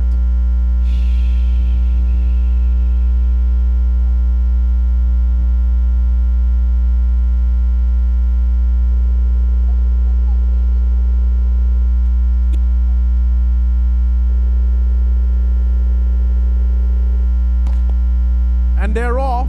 Heat number 1 of 2 heats, 13 plus girls. Lots of action taking place up in the center. Keep your eyes on lane number 2 and in lane number 4. But it's all lane number 2. Brigade of Flags Educational Center. Doing it big. Brigade of Flags. Shanae Benjamin does it big. Brigade of Flags in the house. Taking heat number 1 of 2 heats, 13 plus girls. Got a fan right there on the side, white cap. Cheering on all those athletes. But that was Brigade of Flags taking heat number 1 of 2 heats. In heat number 2, Tiana Blood and Agape, that's the lane number 1 athlete. Shamani Fret, Willard Whitley, lane number 2. Sky Boncampa, Leonora Delville, lane number 3. Asia Samuel, Alexandrina Maduru, lane number 4. Atia Knight Thomas, Enos Adams Primary, lane number 5. Sahara Bravo, 7th Adventist, lane number 6. Sophia Swift, Francis Letsom, lane number 7. And Brielle Emmanuel, Pelican Gate, lane number 8. This is heat number 2 of 2 heats, 13 plus girls, 100-meter run.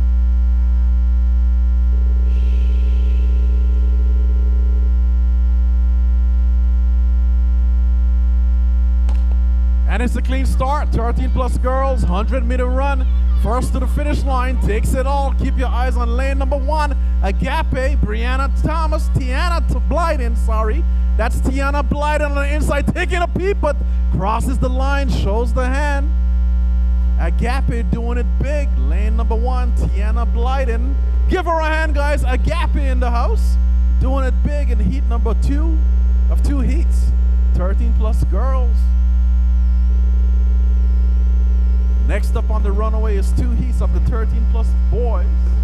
Lane assignments as I have it is as follows. Sharif Kadura, Sebini Center, that's the lane number 1 athlete. Amori Lavassier, Enos Adams Primary, lane number 2. K. John Keynes, Brigade of Flags Educational Center, lane number 3.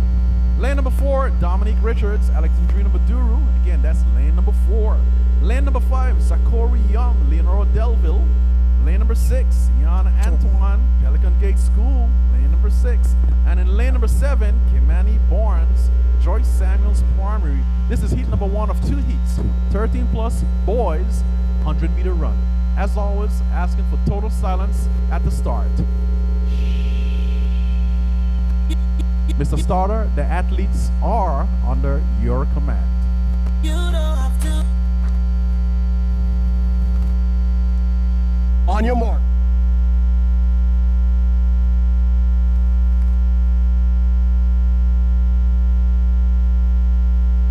Step.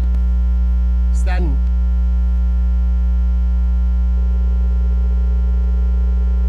They're going to be asked to restart. This is heat number 1 of 2 heats, 13 plus boys, 100-meter run. Silence at the start. On your mark.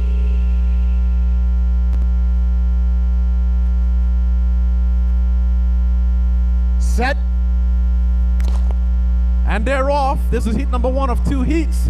13 plus boys running for points, running for that time. Lots of action in lane number 4. Lane number 4, Dominique Richards, Alexandrina Maduro. Lane number 3 actually takes it. Lane number 3, K. John Keynes, Brigade of Flags Educational Center. Keynes taking it in heat number 1. K. John Keynes, Brigade of Flags. Brigade of Flags, are you in the house? K. John Keynes, lane number 3, Brigade of Flags Educational Center, takes heat number 1 of 2 heats, 13 plus boys. In heat number 2, Amori Liebert, Robinson O'Neill. Lane number 1, Kimori Dawe, Francis Letsom. Lane number 2, Johnny Benjamin, Ivan Dawson Primary. Lane number 3, Victor Baird. Lane number 4, Just Van Dyke Primary. Lane number 5, Jaleel David, Willard Whitley Primary. Sequoia Fraser, he's been replaced in lane number 6. And in lane number 7, John Spence, 7-day Adventist. That's your lane number 7 athlete. Little change on the list. I just got the name. Say John, he's in there. But this is heat number 2 of 2 heats, 13 plus boys. As always, total silence at the start. On your mark.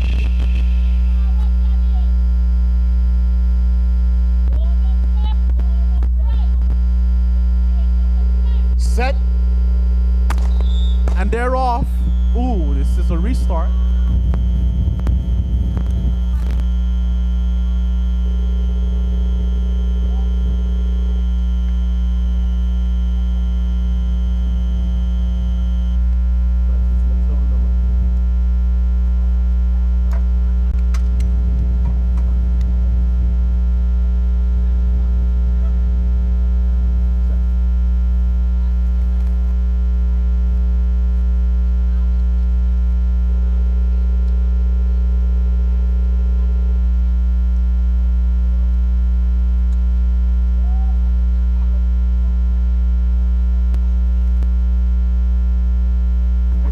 Restart. This is heat number 2 of 2 heats. 13 plus boys. 100-meter run. Asking again for total silence at the start. Mr. Starter, the athletes are under your command. On your mark.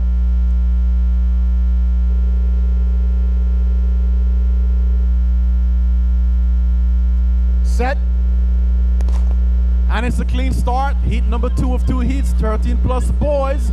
I'm seeing a lot of action taking place in lane number 2 and lane number 3. Too close for me to call. Quick hands, quick feet. Lane number 2 takes it on the line. Looks over the shoulder just slightly, but lane number 2, Kimori Dawe. Francis Letsom. Francis Letsom, are you in the house? Francis Letsom doing it big. Kimori Dawe. Kimori Dowry doing it big. I do believe that's the morning session. We do have a break. I'm going to confirm that. Mr. Robinson, if you're around, let's get Mr. Robinson on the mic so we can get some clarification as to what to expect next.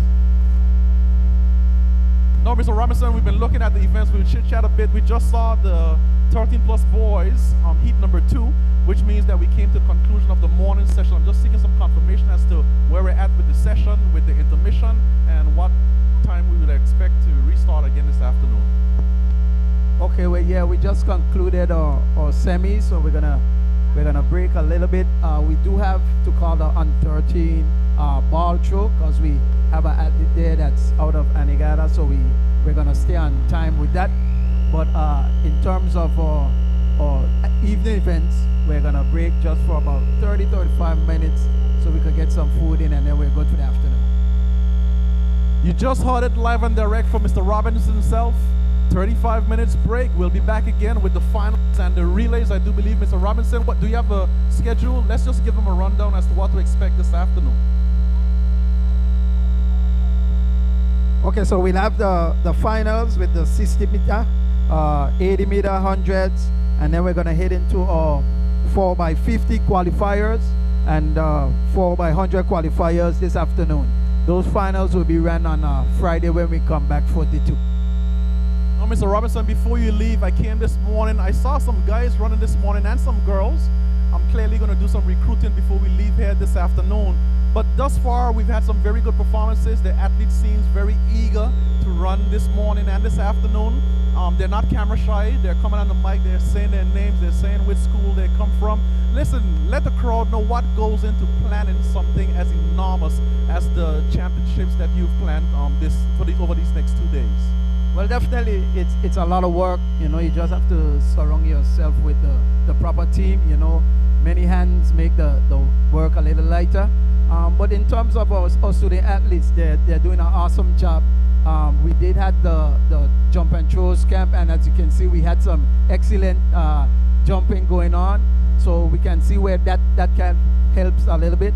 We do have the after-school clubs, the track clubs and stuff that pour a lot into our student athletes. So like I say, it's so much different hands involved in the pot, and we just want to thank everyone for making this their success. Now, Brother Robinson, I'm looking around. I'm seeing some really nice white shirts with the logo on the back of it that says 284 Media. I gather that you've got some sponsorship for the championship. Could you let us know who those sponsors were? Yeah, definitely 284. They're one of our major sponsors. They actually reach out.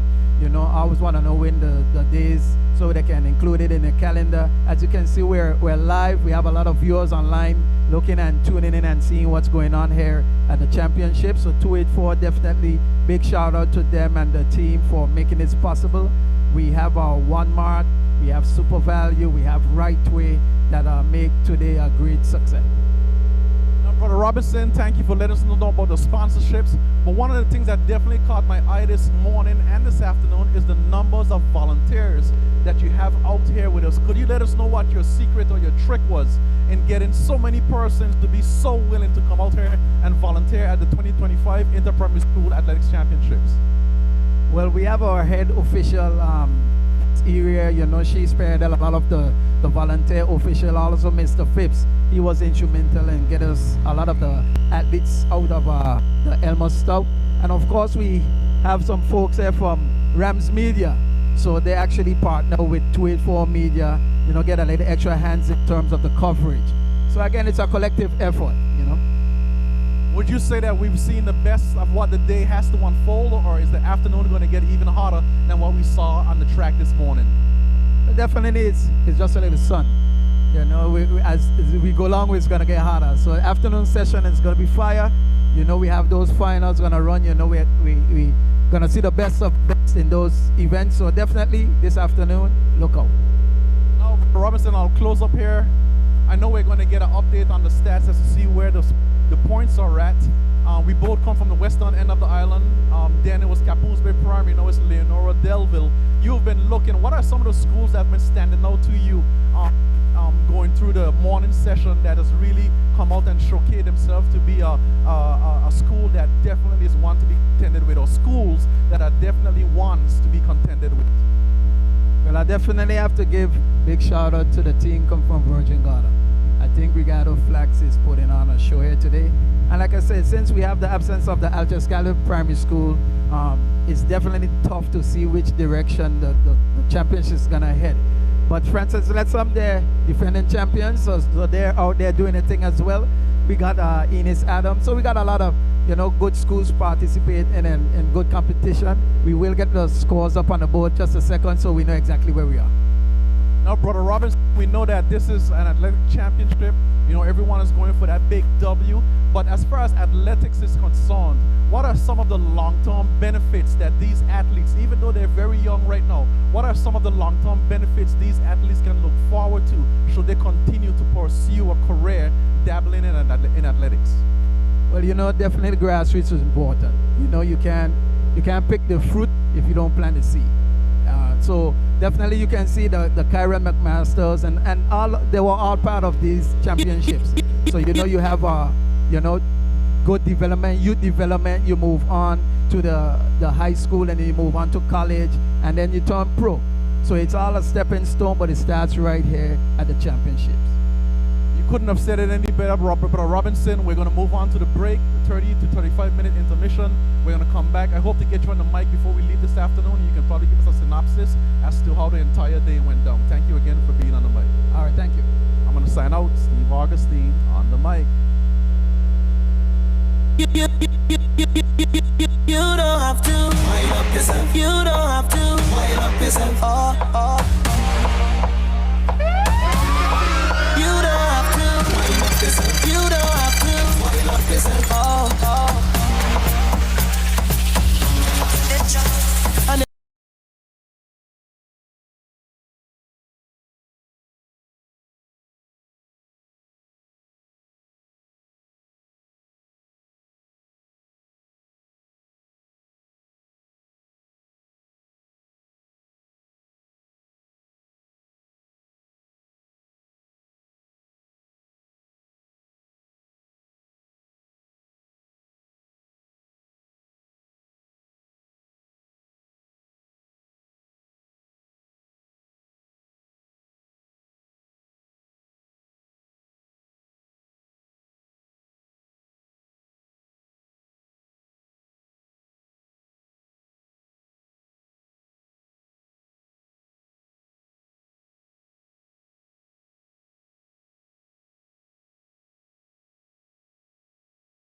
Recreation ground, where I'm doing the subject of track and field.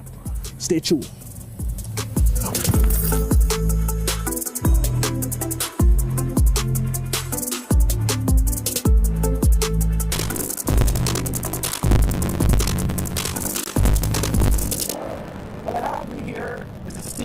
He's president of the BLA Athletics Association, but here in his capacity today, he's coach of the top-notch track club. That's right. Thank you for having us, and welcome.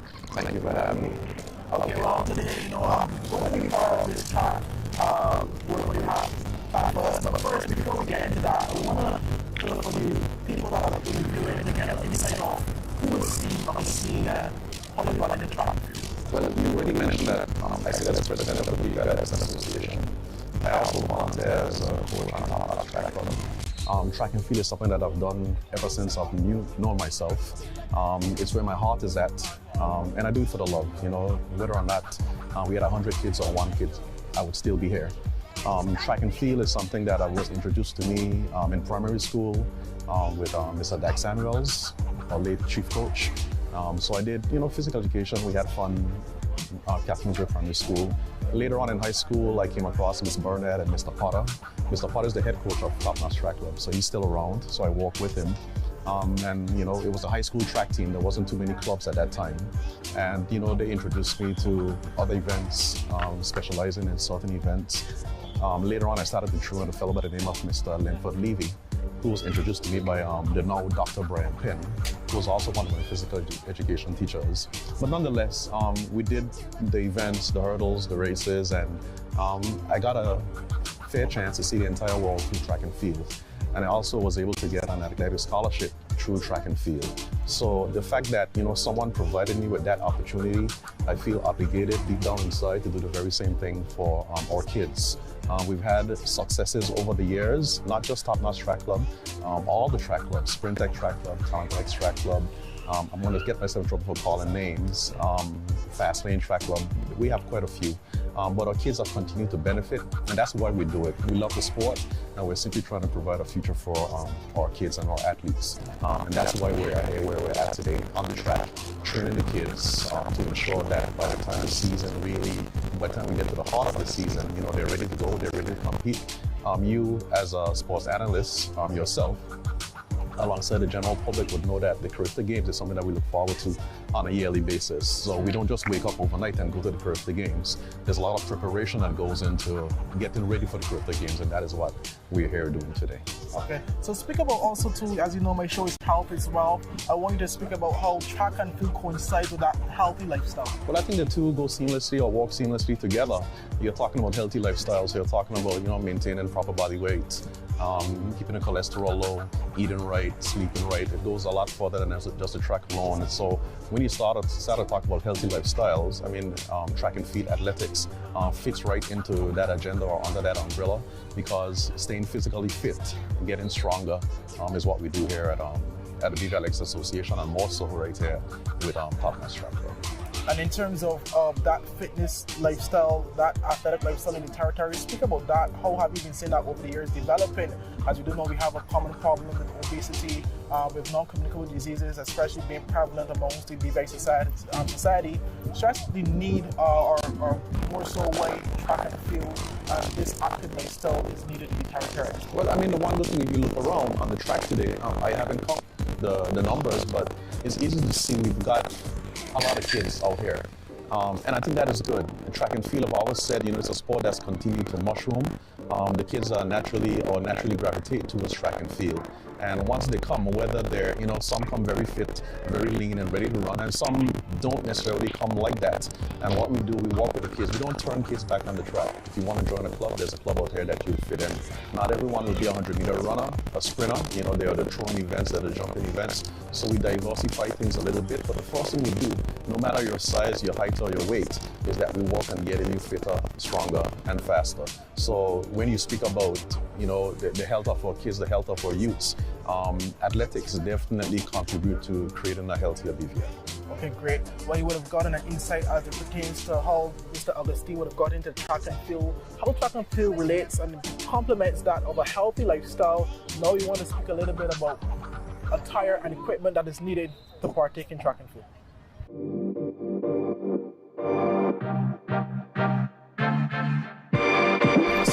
Mr. Augustine, attire and equipment. I want you to speak about what attire is usually needed for track and field, and some of the equipment you would use from time to time when it comes to training these athletes. Well, I mean, typically we tell the kids come wearing, a shorts or long tights and a shirt, something loose, not too heavy. A t-shirt normally works well. You're wearing a wet and dry shirt, that works well. Or a shirt similar to what I'm wearing, that works well. But generally, you don't want anything that's gonna restrict your movement during physical activity. So, running in a khaki pants would not be recommended if you get what I'm trying to get at.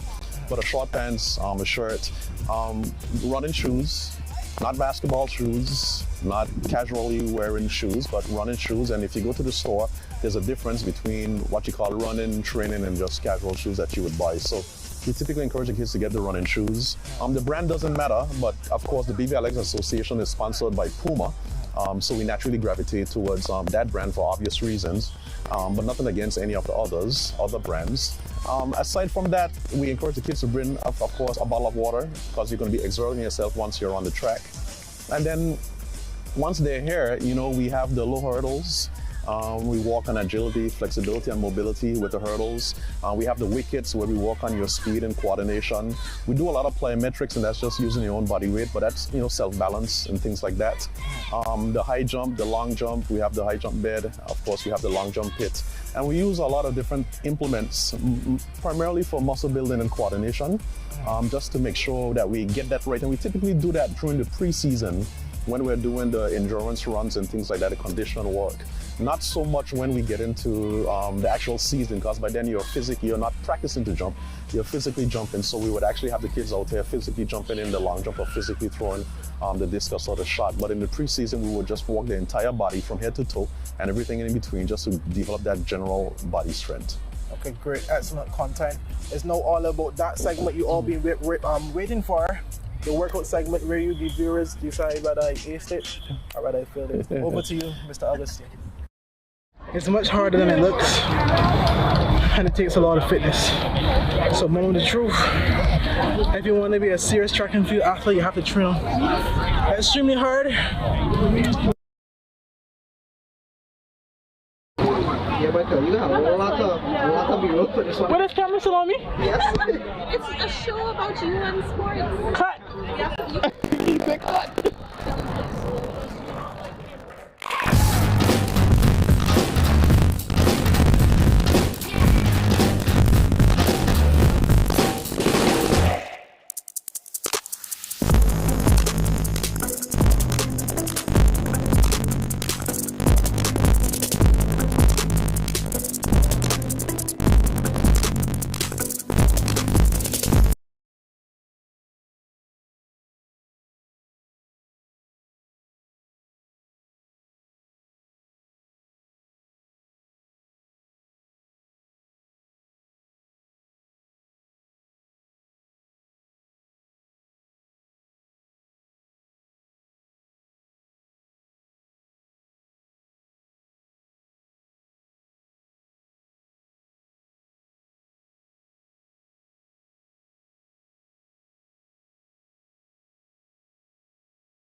field athlete, you have to train extremely hard. I have a lot of stamina, a lot of endurance, and a lot of determination as well.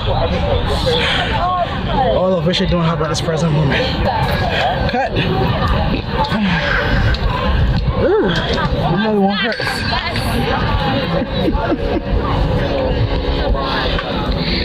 I need some water.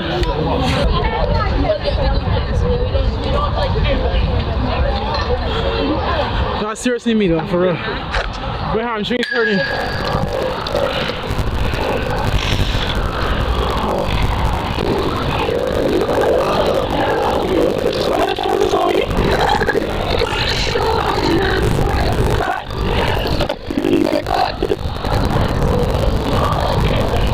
Okay, coach, you want to see me participate in a sport that overall, there were 4 sets that I was supposed to be done, but I obviously we managed one, right? Just by fitness level. Yes. What is your take as it pertains to what we've seen, Justin? Well, given my assessment of what I saw with you running, I mean, it's clear. I told you before you came, it's going to be a tough one. Today, what we're doing is walking on what we call a lactic threshold. That's the ball legs, put it in the layman terms. So that's what it's about. We want to continue to increase that threshold so that when we're in competition and we're really pushing our body to the limit, we don't break down. So we get the body used to what it feels like pushing the body to the limit.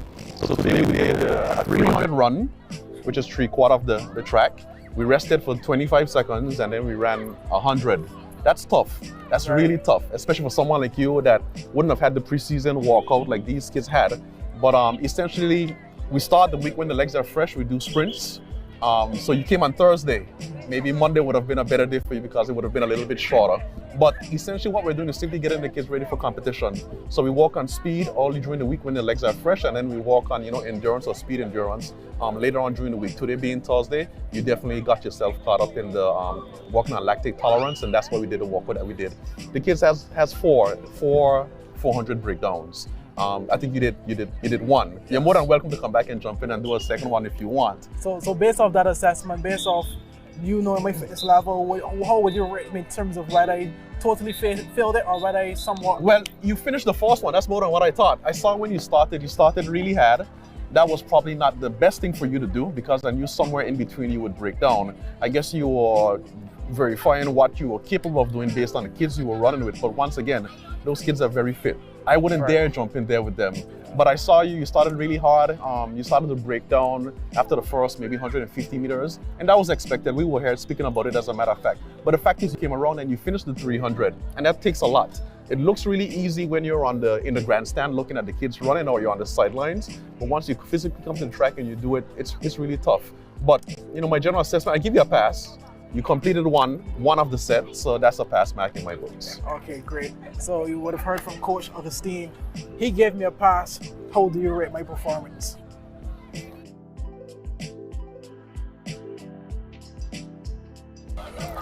Well, we're here to the nutrition segment where we speak about nutrition. I know, Mr. Augustine, you're not a nutritionist expert, but obviously you, as a professional coach, you would have that expertise to best advise your athletes as it pertains to rejuvenating that body, utilizing certain whether we drinks, food, etc., to get by that energy that's needed. And as you can see from that workout I just had, I'm utilizing some H2O. Right, you can't beat that. Exactly. So speak about nutrition when it comes to track and field. Well, I mean, generally speaking, what we typically do is encourage the kids to eat a balanced diet.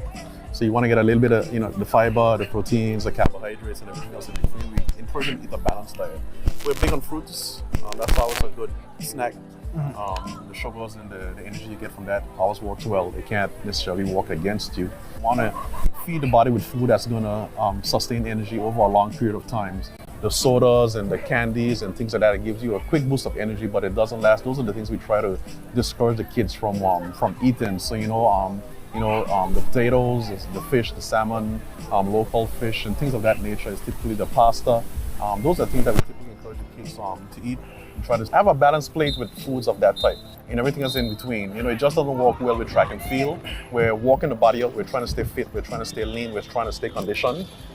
So the foods that counteracts what we're trying to do on the track is typically the type of foods that we encourage the kids. Just stay away from that. You're drinking water that works well. You did a pretty hard workout today, so perhaps. And as you can see, it's actually you're feeling it. My body right now. Right. So maybe some Gatorade or something of that type might help replenish the body to get it back where it was when you started. But generally speaking, we encourage the kids to come with the water. We encourage them to eat right. We've done seminars with the nutritionists. We've brought them in so that they can speak to the kids and give them a full understanding as to why we eat what we eat and the goodness that you can get from the different foods you eat. And you spoke about fruits just now. What is a go-to fruit when it comes to track and field? For me, as for example, in the gym, you would go to bananas for that potassium, etc. to provide that boost of energy. Differs. So we do the very same thing here. The bananas, we go definitely for that, the potassium, the oranges, the apples. It's just having a balanced diet. We won't say eat this over that. I think if you eat a little bit of everything, as long as it doesn't come in a can, stay away from the fruits in the can. Get the real, hopefully naturally grown. If not, get the real fruits, not the one in the cans, and just consume those, and that typically works really well. Okay, some very great advice. I hope you took that in for those persons who are interested in partaking in track and field. For those who are at home that want to get up and come on to the Aero Shirley Recreation Ground and getting that little exercise as well, I hope you took that in as well. So what we're going to head to now is the great segment of facts and myths, where I get you, Mr. Augustine, to tell me whether a few statements I make, whether they're factual, whether they're myths, etc. But there's statements I would believe in your profession that you would have some knowledge of. I hope I do. Okay. Out of somewhat prepped you to the extent of just letting you know we're about to do it, but you don't know what is about to come. I don't know the questions. I honestly don't. Okay. So the first statement: track and field is one of the oldest sports in history. It's one of the oldest? One of the oldest. I would figure so. Athletics is. And obviously we would go back to the origin of Olympics and track and field playing a major role of that. Based off your history of track and field, let's speak about some of the early segments of track and field. Well, I know that you're definitely questioning me here. I know that athletics has been around for a long time. Running was always something that people naturally gravitated towards. So, running the 100s and the 400. I think in those days there would have been yards and not meters. That was the distance that was used to measure the races. So I do recall the 100-yard run and the 400-yard runs. I know that they threw I don't know if it would have been called discus or shot during that time, but there were implements that were thrown, and there definitely was some jumping that was done in the pit, both high and long. Okay, so my second statement. Regular physical activity helps prevent and treat non-communicable diseases such as heart disease, stroke, diabetes, and breast and colon cancer. Exercising? Yes. Yeah, I think, and colon cancer. Yeah, it just helps to non-communicable diseases. That is part of one, so it helps to combat those types of diseases as well. From my understanding, yes, it does. Maintaining, good blood pressure, keeping the cholesterol low, things like that you get from physical activity. Yes, it does. Okay. So that is also a fact. So distant athletes shouldn't train strength for fear of bulking up. Is that a fact? Athletes shouldn't train strength, as in be weight training, etc., because of fear of bulking up. Is that a fact or is that just a myth?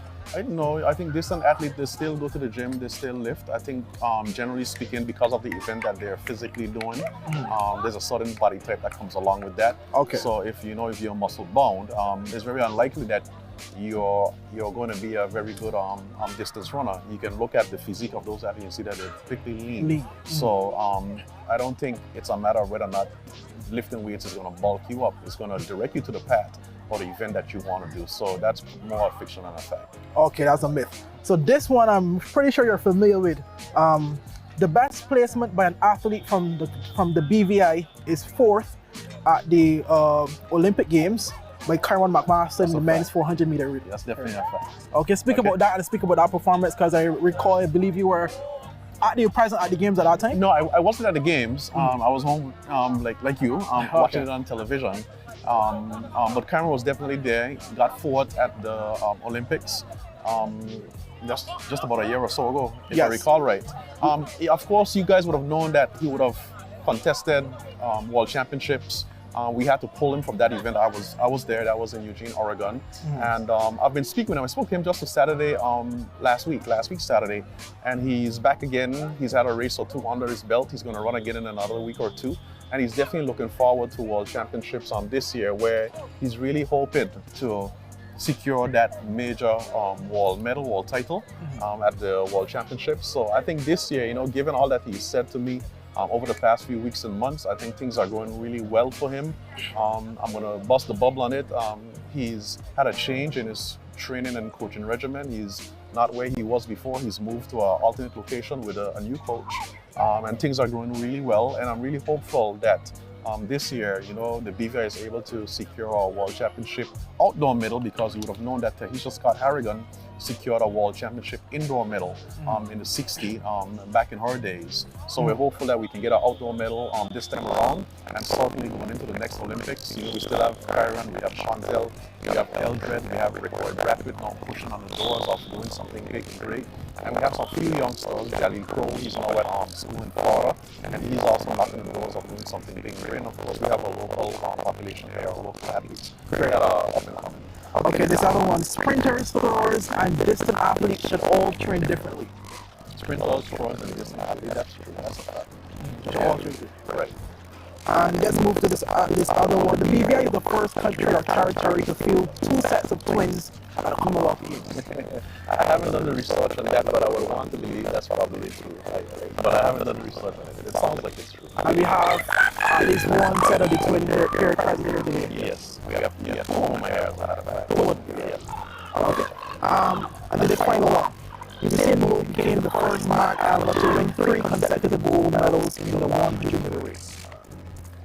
And that will be the Olympics. At the Olympics, yeah, I think that may be true. I think so.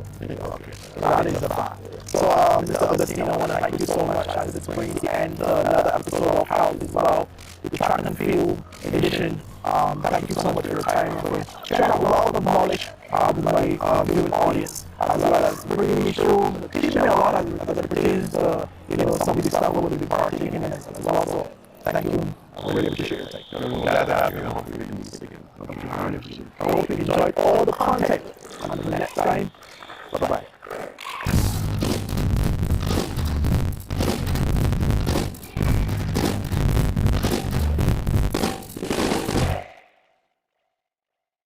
So now we're on to the fun segment.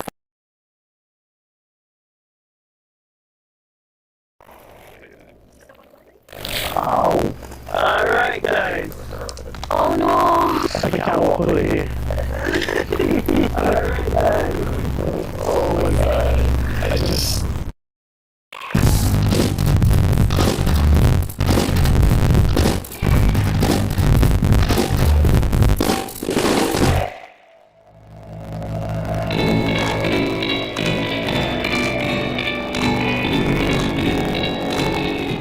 Welcome to another episode of Health as well. Today I have with me Mr. Seth Graham of Hike BVI. And obviously today we will be doing some hiking. Welcome Seth, thank you for having us. For the persons that are wondering, who's Seth Graham? Just tell us a little bit about yourself. My name is Seth Graham. I'm the owner of Hike BVI. We've been doing this for a while. I'm also a paramedic, firefighter. I do with a herbalist, help hike guru. Yeah. And so what got you into this discipline of hiking?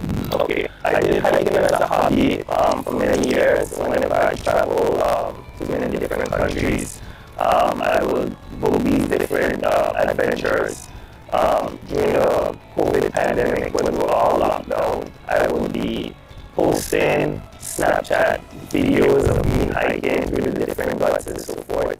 And the person will see the videos on social media, and I have a group of friends who ask to join me. So every Sunday, we started off with like 3 persons, and then they started by their friends. Then the groups just keep getting bigger, bigger, bigger. And then one day on a Sunday, I came out and it was like 30 people. And I was like, okay, I can't keep this up. I need to try to create a business out of it. I did some searches on Google to find out if it already existed in Tartola, and no one was doing it. So I just wanted a name that tell you exactly what it is. So I created Hike. And in terms of hiking and that healthy lifestyle, healthy lifestyle and health fitness as well. Well, it can contribute to a lot of different things. It can help you if you're a person who just work at offices and don't get enough time to get out. It's something good to come out and do. It helps create a healthier lifestyle, a healthier mindset. You know, it's cardio. It's good for the heart. So it's something to just keep to come out and do and be active about, you know, and just to stay in a way to stay active.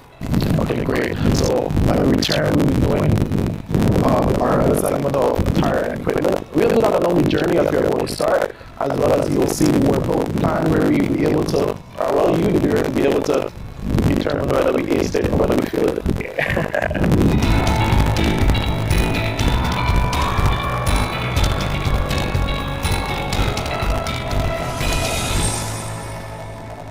Alright guys, so quick question. Do you guys know what this is? It is a pineapple. Pineapple, okay. I think that plant is so similar to a lot of other plants, but This is actually is what would be considered a wild pine. It's called fake pineapple, and it's also called fence date. Okay, it's not native to the Caribbean. It came to the Caribbean around the slavery days to act as natural fencing around plantation. Hence why it's grown on the perimeters of this sugar mill up here. Okay, so they will plant these in 3 different hedges to keep workers in and keep workers out. All right, and so this is where the concept of barbed wire came from. This particular plant, as you can see the edges, how the thorns are turned. Okay, in the summertime, the middle turns red, like someone spray paints it. It grows a stalk that grows some berries on it. Once they're green, they're very bitter. All right, and they also use those to make vinegar. All right, once it becomes ripe, it becomes a sweet nectar. Persons make juices out of it. Hey, what about this? Anyone knows what these are? Leaf of life, or love leaf, is native to Madagascar. It came to this side of the world again through trading and barter many years ago. All right, these grow in now subtropical or in the tropics. All right, areas. My dad, he was a herbalist, so I grew up knowing and using majority of these things that I'm talking to you guys about. So, particular this one, if you suffer from any type of lung issues, asthma, okay, you can take it, bite it up, squeeze, suck all the juices out. Try it, guys, try it. This can remove all the mucus from your chest. If you have a cut and it taking a very long time to heal, you can take a few of this, crush it up, put it in clothing, squeeze it out. It will be a green liquid that comes out. You add flour to it to create a paste. All right, you apply to the affected area. If that cut normally takes 3 days before it grows a scab, you have a scab in less than a day. It dries the cut out and speed up the healing process. Yes, for real, for real. So we're about to do the segment where we speak about attire and equipment and the importance of that when it comes to hiking. Second in line. About to see any sneaks. All right, guys. So during hiking, we like to wear clothes that is comfortable to the wearer. To wear, yes. Sneakers that covers the ankle, prevent ankle rolls. I like to wear these higher boots. These are Adidas hiking shoes. It covers your ankle, so it supports your ankle. And for me, who do so much hiking, you don't want. I used to be in a lot of aches and pains. Since I got proper shoes that protects the ankle, prevents you from getting ankle rolls or even spraining your ankle. My job has become like 10 times easier. All right. And how important is a backpack? Because you see, oftentimes when people go hiking, they have a backpack. Well, all depends on how strenuous your hike is. Most people wear a backpack just for emergency purposes, water, a hat, you know, just to put stuff in because it's important to have your hands free at all times. And falling is a part of hiking. We've been operating almost 3 years now, and we've never had anything major happen. Just probably a little nip, a little cut. So we just try to make sure persons are safe at all times. No snake bites. Well, even if we have snakes, they are not poisonous in any way. All right, guys, just above us here, this is the trumpet tree. Okay, the trumpet. We like this. This is, some people say trumpet bush, but this is really a leaf. So this is the tree right here. Once the leaf is green, you can't use them, you get adverse reaction. You wait until it's dry like this. Once it's dry like this, you wash it up, steep it in your hot water. This can treat anything from the common cold to prostate cancer. This is listed as the most dangerous tree in the world. All right, this tree right here. This one is still very small. This tree is called a sandbox tree, a monkey no climb. All right. Once you venture off in more dense areas, these trees become 10 times the size that you see here. With them growing that big, these thorns becomes about 3 inches long and they become fossilized. That's what the Amerindians or Arawaks used as arrow tips for hunting many years ago. All right.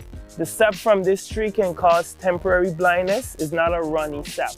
So unless you cut the tree down and not knowing that you have contact with the sap and you put it in your eye, it can lead to temporary blindness.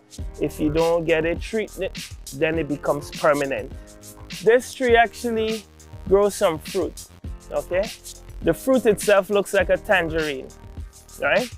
Once it's green, it's poisonous. Once it becomes dry, it can cause an explosion. Not a flammable explosion, but a projectile explosion. So it can disperse its inside at a rate of 160 miles per hour. So you can lose an eye or two. Lose an eye or what? An eye or two. Dang. This tree has evolved and gotten very smart because they already realize they can't rely on birds to eat the fruit and help disperse its seeds because it's poisonous. So it has to do it for itself. And if it drops its seeds right here, the seedling will be competing with the mother tree for sunlight, which will be sending its own self into extinction. So the further away it can get the seeds, heightens the chance of its surviving. As you can see, this tree grows in dense areas. If you look over here, you can see another one. The thorns are a little bit bigger on that one. It's called a sandbox tree. Take your time. You step on something? Ow. All right, guys. Oh no. If I can't walk out of here. All right, guys. Oh my God. I just. Oh my gosh. Oh my God.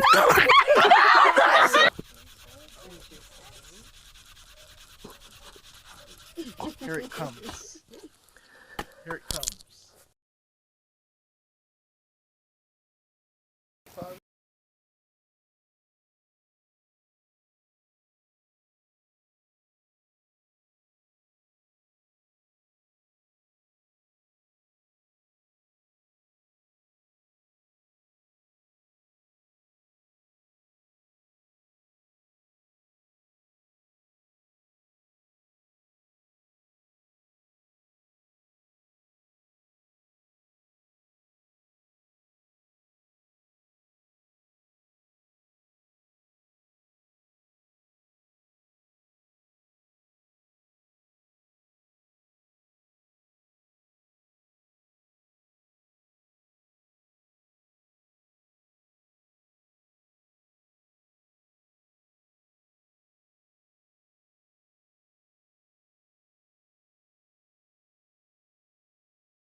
tonight, I am an international musician and also a bandman. Let's go behind the scenes.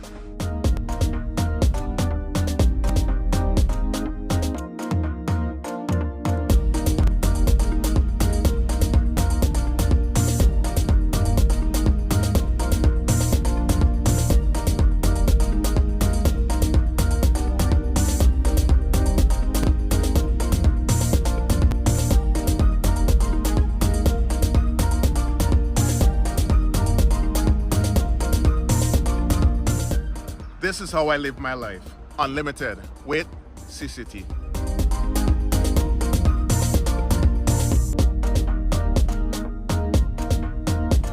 So CCT is turning up the heat with the ultimate spin and win jackpot. Sign up for any postpaid plan. Freedom, Go Fast LTE, or Fire Fiber Internet, or pay your postpaid bill on time for your chance to spin the wheel and win $1,000 every week during March Madness. And here's the best part. If there's no winner, the jackpot increases every week, making your chances to win even bigger. Not a CCT customer? Make the switch to Life Unlimited. Already a postpaid customer? Just pay your bill on time. Prepaid customer? Upgrade to a postpaid plan today. What are you waiting for? Sign up, pay up, stay connected for a chance to spin to win. Call us at 444-4444 or visit a CCT store for details on the right plan for you or your eligibility to spin. Terms and conditions apply. CCT. Life Unlimited.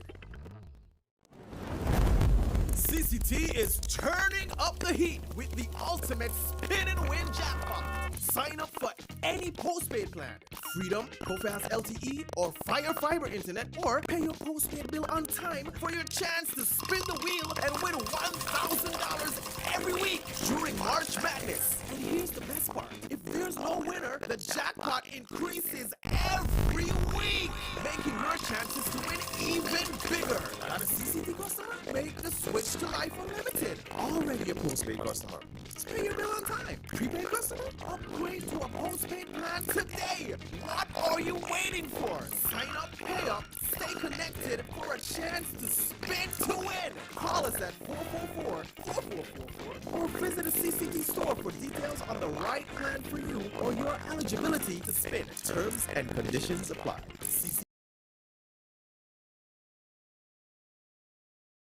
More savings and more fire. CCT Fire Fiber Internet gives you the speed you need to keep the whole family connected. Packages starting at $119 with speeds from 300 megabytes per second. Super fast, unlimited downloads, even more reliable connectivity, plus free live streaming TV for the family to enjoy. Sign up for the absolute best fiber internet service in the BVI, CCT Fire, and pay no installation fee. Plus, get CCT Live TV for free. You deserve more. Get more with CCT. Life Unlimited. Start the year off with more. More speed, more downloading, more savings, and more fire. CCT Fire Fiber Internet gives you the speed you need to keep the whole family connected. Packages starting at $119 with speeds from 300 megabytes per second. Super fast, unlimited downloads, even more reliable connectivity, plus free live streaming TV for the family to enjoy. Sign up for the absolute best fiber internet service in the BVI, CCT Fire, and pay no installation fee. Plus, get CCT Live TV for free. You deserve more. Get more with CCT. Life Unlimited. Give me my service. Just give me my service. Just give me my service. Make the switch to CCT and get connected today. Unlimited talk, text, and data. Visit any CCT store or call us at 444-4444. CCT. Life Unlimited. Yep, that's me. You're probably wondering how I got here. My name is Kamal Hayes. Most of you know me from 284 News, but now you get to see me in a different light on my very own show called How Is Well. We have Joel Turnbull. I want you to arch your back when you're pulling down. Milton McLean. First of all, like, football. Steve Augustine. You did a pretty hard workout today, so perhaps As you can see, it's actually Alonso Boynes. Adam Morose. I'll speak as if you're an absolute beginner. I am an absolute You are an absolute beginner. And Seth Green. Advice.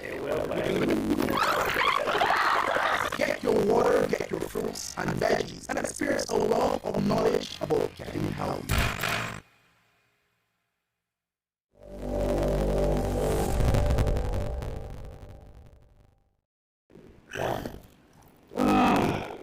Yeah, that's me. You're probably wondering how I got here. My name is Kamal Hayes. Most of you know me from 284 News, but now you get to see me in a different light on my very own show called How Is Well. We have Joel Turnbull. I want you to arch your back when you're pulling down. Milton McLean. First of all, like, football. Steve Augustine.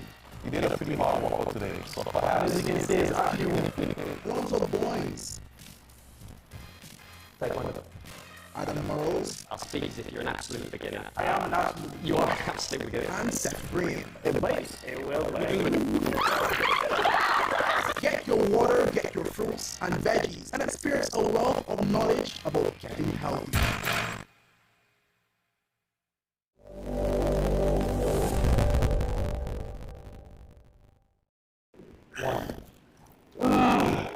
Yeah, that's me. You're probably wondering how I got here.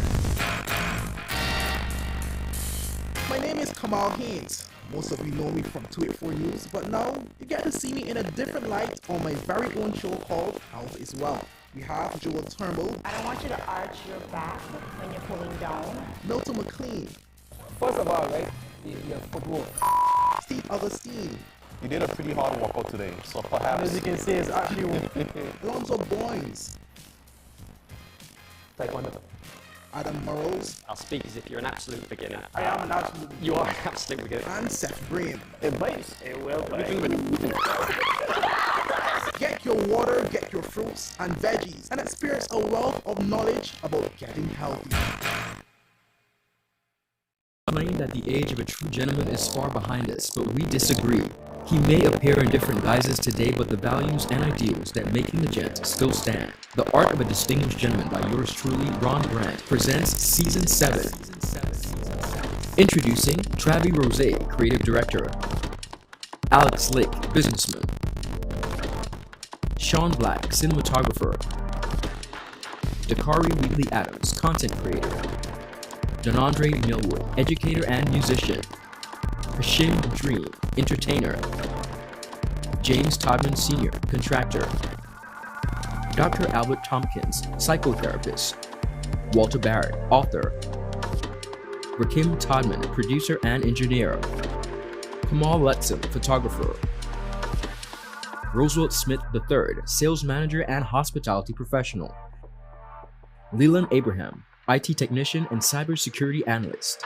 The Art of a Distinguished Gentleman Season 7, coming January 29th at 8 p.m. exclusively on 284 Media. Get ready to reason, reflect, and redefine yourself through the stories of real-life heroes. The Art of a Distinguished Gentleman Season 7, Raising a Generation of Greatness. Voted Top 35 Gentleman Podcast Worldwide by FeedSpot and BI Icon Award winner.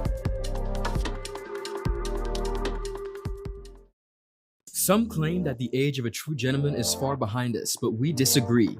He may appear in different guises today, but the values and ideals that make him a gent still stand. The Art of a Distinguished Gentleman by yours truly, Ron Grant, presents Season 7.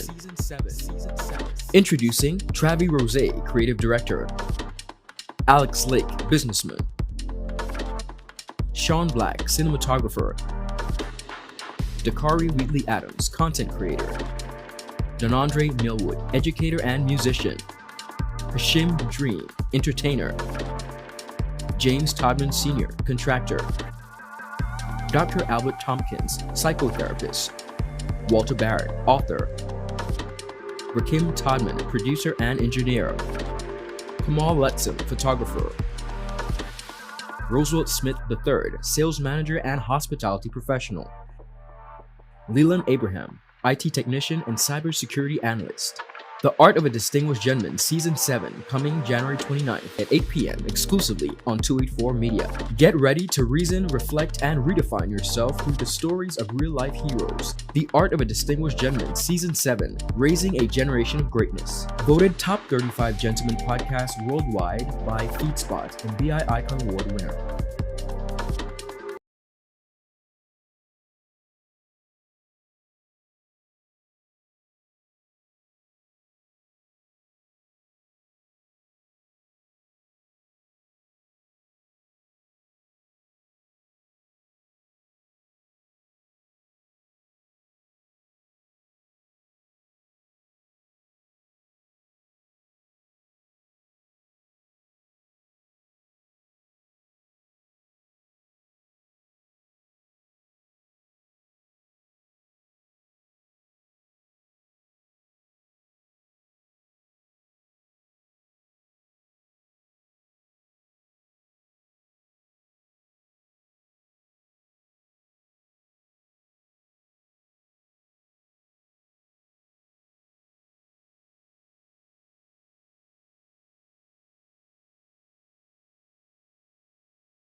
Back.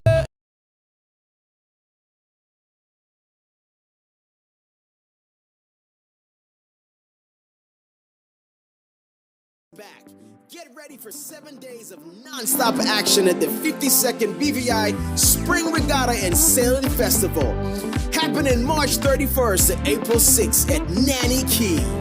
Come for the races, stay for the vibes. At the Regatta Village, it's all about fun, flavor, and fantastic entertainment.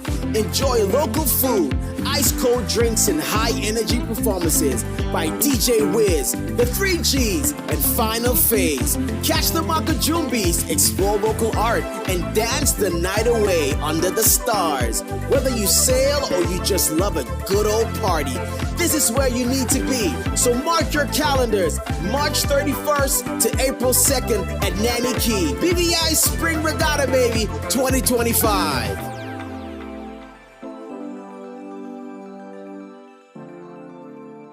BVI, the biggest sailing event of the year, is back.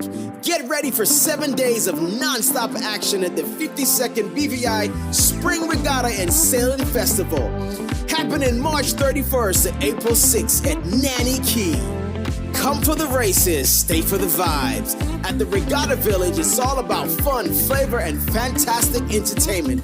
Enjoy local food, ice-cold drinks, and high-energy performances by DJ Wiz, the 3Gs, and Final Phase. Catch the Makajumbis, explore local art, and dance the night away under the stars. Whether you sail or you just love a good old party, this is where you need to be. So mark your calendars, March 31st to April 2nd at Nanny Key. BVI Spring Regatta, baby, 2025.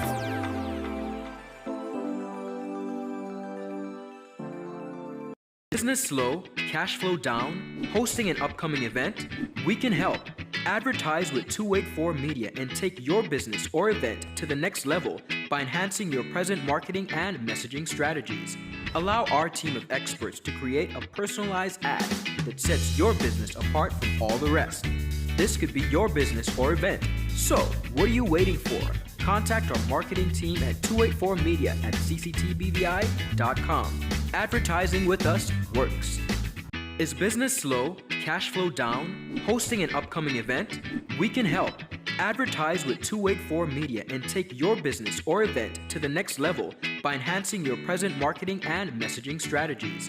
Allow our team of experts to create a personalized ad that sets your business apart from all the rest. This could be your business or event. So, what are you waiting for? Contact our marketing team at 284media at cctbvi.com. Advertising with us works. Is business slow, cash flow down, hosting an upcoming event? We can help. Advertise with 284 Media and take your business or event to the next level by enhancing your present marketing and messaging strategies. Allow our team of experts to create a personalized ad that sets your business apart from all the rest. This could be your business or event. So, what are you waiting for? Contact our marketing team at 284 Media at cctbvi.com. Advertising with us works. Is business slow, cash flow down, hosting an upcoming event? We can help. Advertise with 284 Media and take your business or event to the next level by enhancing your present marketing and messaging strategies. Allow our team of experts to create a personalized ad that sets your business apart from all the rest. This could be your business or event. So, what are you waiting for? Contact our marketing team at 284 Media at cctbvi.com. Advertising with us works. Is business slow, cash flow down, hosting an upcoming event? We can help. Advertise with 284 Media and take your business or event to the next level by enhancing your present marketing and messaging strategies. Allow our team of experts to create a personalized ad that sets your business apart from all the rest. This could be your business or event. So, what are you waiting for? Contact our marketing team at 284 Media at cctbvi.com. Advertising with us works. Is business slow, cash flow down, hosting an upcoming event? We can help. Advertise with 284 Media and take your business or event to the next level by enhancing your present marketing and messaging strategies. Allow our team of experts to create a personalized ad that sets your business apart from all the rest. This could be your business or event. So, what are you waiting for? Contact our marketing team at 284media@cctbvi.com. Advertising with us works. Is business slow? Cash flow down? Hosting an upcoming event? We can help. Advertise with 284 Media and take your business or event to the next level by enhancing your present marketing and messaging strategies. Allow our team of experts to create a personalized ad that sets your business apart from all the rest. This could be your business or event. So, what are you waiting for? Contact our marketing team at 284media@cctbvi.com. Advertising with us works.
Attention Anegada residents! Attention Anegada residents!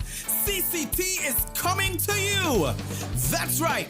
CCT will be visiting Anegada every third Wednesday of the month. Need to pay your bill? Sign up for a new service? Or have a customer service concern? CCT has got you covered. No need to leave the island. CCT is here to make staying connected easier than ever. Mark your calendars for every third Wednesday starting October 16th and visit us for all your CCT service needs. For more information, call us at 444-4444 or follow us on any of our social media pages. See you soon, Anegada! Attention Anegada residents! Attention Anegada residents! CCT is coming to you! That's right! CCT will be visiting Anegada every third Wednesday of the month. Need to pay your bill? Sign up for a new service? Or have a customer service concern? CCT has got you covered. No need to leave the island. CCT is here to make staying connected easier than ever. Mark your calendars for every third Wednesday starting October 16th and visit us for all your CCT service needs. For more information, call us at 444-4444 or follow us on any of our social media pages. See you soon, Anegada! BVI, the biggest sailing event of the year, is back. Get ready for 7 days of non-stop action at the 52nd BVI Spring Regatta and Sailing Festival, happening March 31st to April 6th at Nanny Key. Come for the races, stay for the vibes. At the Regatta Village, it's all about fun, flavor, and fantastic entertainment. Enjoy local food, ice-cold drinks, and high-energy performances by DJ Wiz, the 3Gs, and Final Phase. Catch the Makajumbis, explore local art, and dance the night away under the stars. Whether you sail or you just love a good old party, this is where you need to be. So mark your calendars, March 31st to April 2nd at Nanny Key. BVI Spring Regatta, baby, 2025.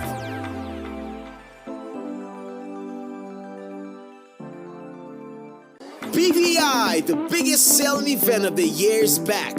Get ready for 7 days of non-stop action at the 52nd BVI Spring Regatta and Sailing Festival, happening March 31st to April 6th at Nanny Key. Come for the races, stay for the vibes. At the Regatta Village, it's all about fun, flavor, and fantastic entertainment. Enjoy local food, ice-cold drinks, and high-energy performances by DJ Wiz, the 3Gs, and Final Phase. Catch the Makajumbis, explore local art, and dance the night away under the stars. Whether you sail or you just love a good old party, this is where you need to be. So mark your calendars, March 31st to April 2nd at Nanny Key. BVI Spring Regatta, baby, 2025.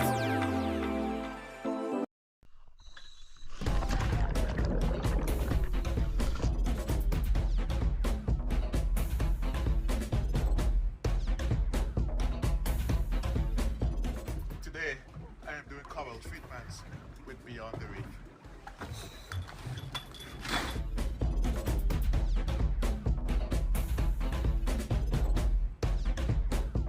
Today, we are doing shark research. So today, we are doing whale research with Beyond the Reef. And wherever I go, I take CCT with me because my life is unlimited.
Nice throw.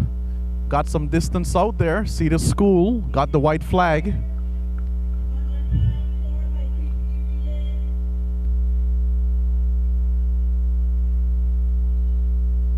We got some 33.06, some 40s, 47. 35.24 meters, a slight improvement for Devon of Cedar. Next in the ball throw, we have Isaiah Smith, First Impressions Primary School.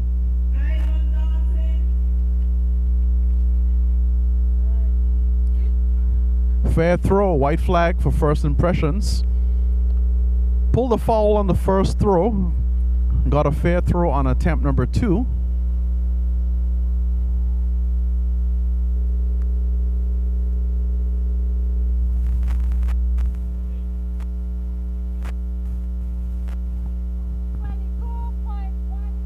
.11 meters for Isaiah Smith of First Impressions. Next up, Azaria Creaky, Robinson O'Neill Primary. Next up on the runway, Robinson O'Neill.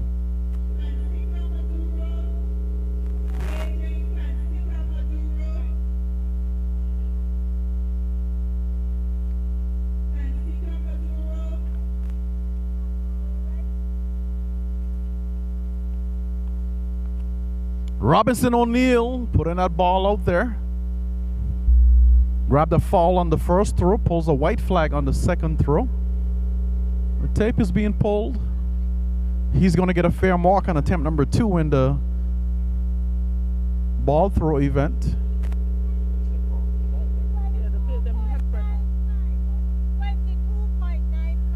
.95 for Creaky. Next up is Ronnie of Francis Letsom Primary School with a current best of 39.64 meters.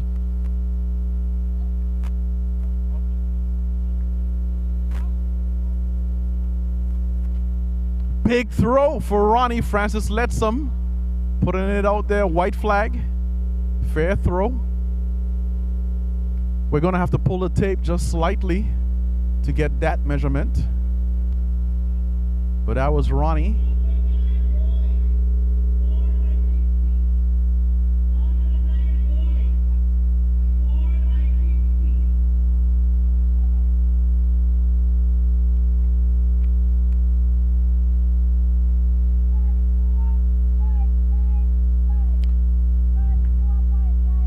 .34.95. He was at 39.64, slightly less than his previous throw.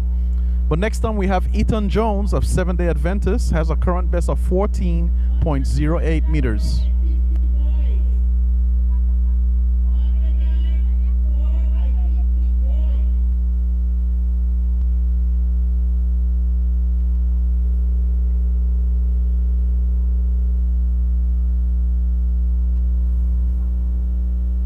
Gets a white flag on attempt number 2.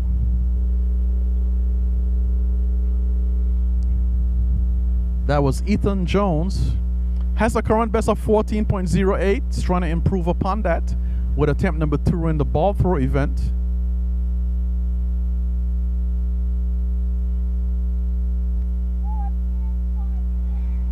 .63. He goes up just a bit. Improvement for Jones. Next up is Vanterpool, Joyce Samuels Primary School. 45.69. He's going to get out there. Let's see if he can increase from 45.69 meters. Big throw. Watch that go out there. Big throw. White flag. Has a current best of 45.69. Joyce Samuels Primary. Pulling that tape. Pretty good throw. Let's see what it is.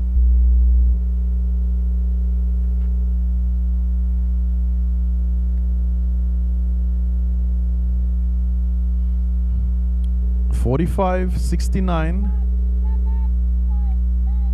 47.96. Give him a hand, guys. That was Vanterpool, Joyce Samuels Primary, putting a mark out there. Actually taking the lead, is he? Yeah, taking the lead in the ball throw event. Joyce Samuels Primary Next up, Colwood Penn, Ebenezer Thomas Primary. Ebenezer Thomas, they're up next.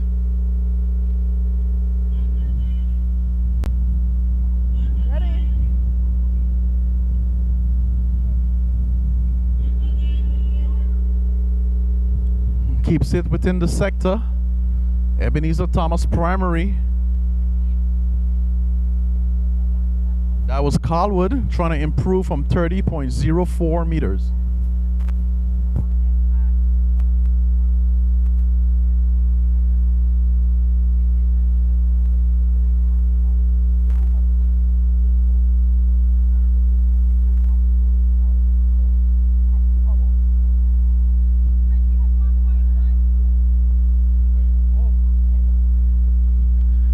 We're asking all athletes to clear the infield. There should be no athletes on the infield. The races will not start until all athletes vacate themselves from the infield. I'm asking coaches, please move the athletes or remove the athletes from the infield. The afternoon races or runs will not start until all the athletes have cleared the infield.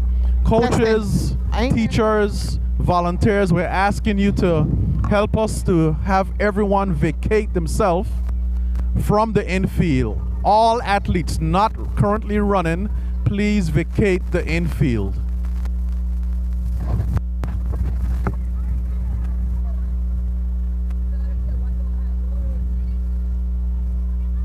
Once again, we're asking all athletes to please remove yourself from the infield. All athletes. The afternoon session will not start until the infield is completely cleared.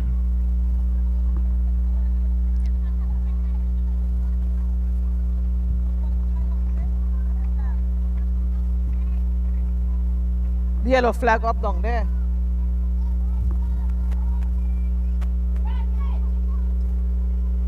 But why they have up the yellow flag? I got yellow at the start.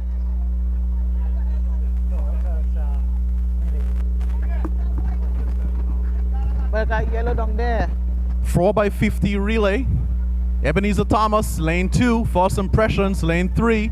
St. George's Primary, lane 4. Alexandrina Maduro, lane number 5. And Joyce Samuels Primary, Holden, lane number 6. This is a 4x50 on the 9 girls.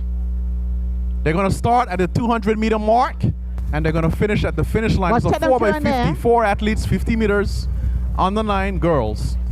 Again, the lane assignments are as follows. Ebenezer Thomas, lane number 2. First Impressions, lane number 3. St. George's Primary, lane number 4. Alexandrina Maduro, lane number 5. And Joyce Samuel, lane number 6. All clear at the finish line for the start of the 4x50 meter relay. Go ahead. Jamai, go ahead. On your mark. Set. 4x50. Who gonna win, though? Looks like there was a little jump at the start.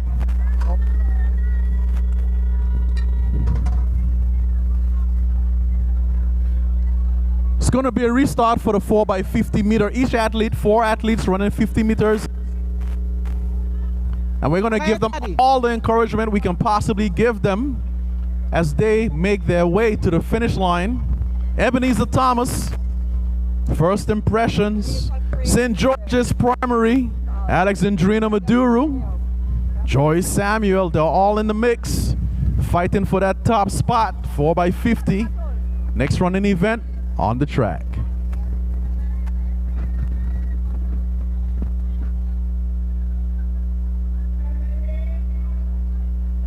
On your mark. Set. And we do have a clean start. Second attempt, 4x50 on the 9 girls. You gotta run real fast. You gotta get that baton all the way around. Little hiccup on the outside lane. Let's see what happens. Still pretty tight, looking all stacked up. Looking at the, oh, little slip up once again. It's who's able to get that baton across right now, the inside lane. Ebenezer Thomas Ebenezer Thomas run up in a big way in the under 9 girls 4x50 meter run, leading 20-30 meters quite easily. Ebenezer Thomas takes it, races for second. Woo! Joy Samuels primary unofficially grabs that second place position.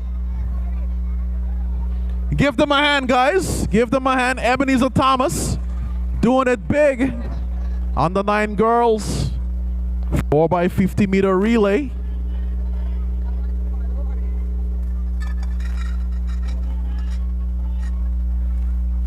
(36.73) Ebenezer Thomas. 40.34 Joy Samuels. 40.40 Alexander Maduro grabbing that third. Next up, I do believe we're going to have the boys just waiting on that lineup. Oh, another heat of the girls. There we go.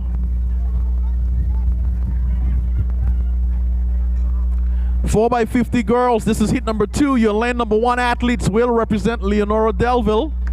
Your lane number 2 athletes will represent Enos Adams Primary. Lane number 3, Agape. Lane number 4, Pelican Gate School. Lane number 5, Siboney Center of Excellence. And in lane number 6, Seventh-day Adventist. This is heat number 2, I believe, of 2 heats on the 9 girls 4x50 meter relay. Let's do that again. So it's Leonora Delville, lane number 1. Enos Adams, lane number 2. Agape, lane number 3. Pelican Gate, lane number 4. Siboney Center of Excellence, lane number 5. And Seventh-day Adventist, lane number 6. This is heat 2, 4x50 on the 9 girls.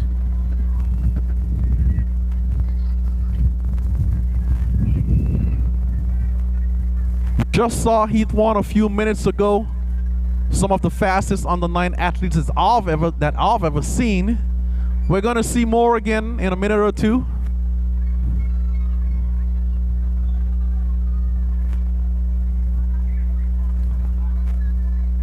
Four by 50.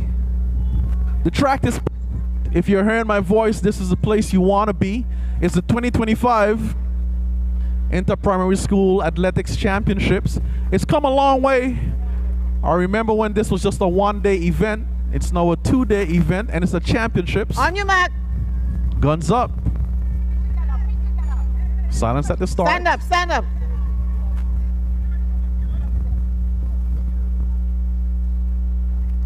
On your mark.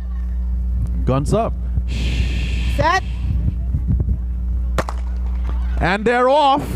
This is heat 2, 4x50 on the 9 girls. Lots of action taking place at the 150 meter mark. Let's look at the exchanges. All good exchanges on exchange number 1. Going into exchange number 2. Who's gonna take it? Too close still for me to call, but the inside lane make major move. Yeah, Billy. First and second. It's a race for first and second. Who's gonna take it? Enos Adams on the outside, being challenged by Leonora Delville on the inside, but Enos Adams. Only one shot. Don't give us 2. Enos Adams primary taking heat number 2 in your under 9 girls 4x50 meter relay.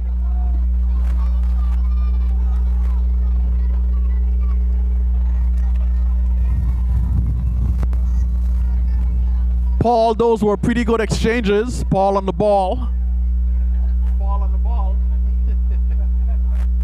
Some pretty good exchanges from those young ladies. I'm sure they can teach some of the bigger kids. Give them some pointers. I didn't see any batons drop with those with heat number 2.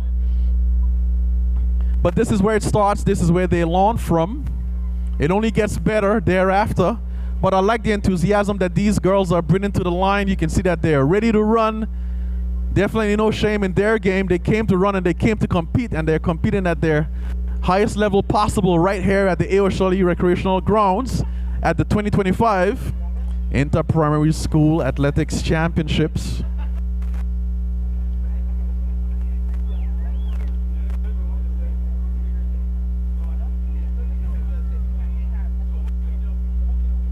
We've got another heat. It's 3 heats. We've got another heat of girls This is heat number 3 of the 4x50 meter relay. Lane number 1, Enos Scatliff Primary. That's lane number 1 team. Lane number 2, Brigada Flax Educational Center. Keep eyes on lane number 2, Brigada Flax. They've been doing it really big all day long. They're back again. Lane number 2, Brigada Flax. Lane number 3, Willard Whitley Primary. Keep your eyes on Willard Whitley. They're known for doing great things. Willard Whitley, lane 3. Lane number 4, Ivan Dawson Primary. Ivan Dawson, we've seen their names quite a bit for the morning. I'm sure we're going to see their name more in the afternoon. Ivan Dawson, lane number 4. Keep your eyes on those guys. Lane number 5, Robinson O'Neill. Robinson O'Neill in lane number 5. Eyes on lane 5. And in lane number 6, the big bad Francis Letson Primary holding down lane number 6. This is heat number 3 of 3 heats. Under 9 girls, 4x50 meter relay. All clear at the finish line for the start of heat number 3 under 9 girls.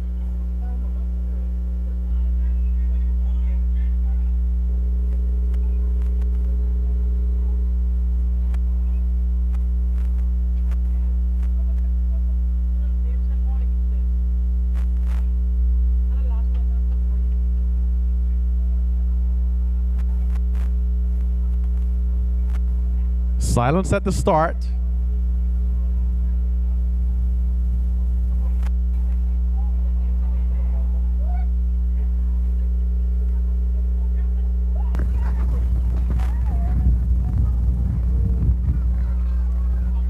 All clear at the finish line.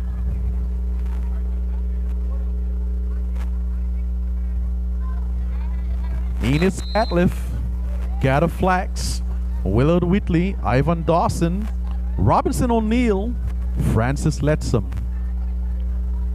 It's all about to go down in heat number 3. Who's going to take that top spot?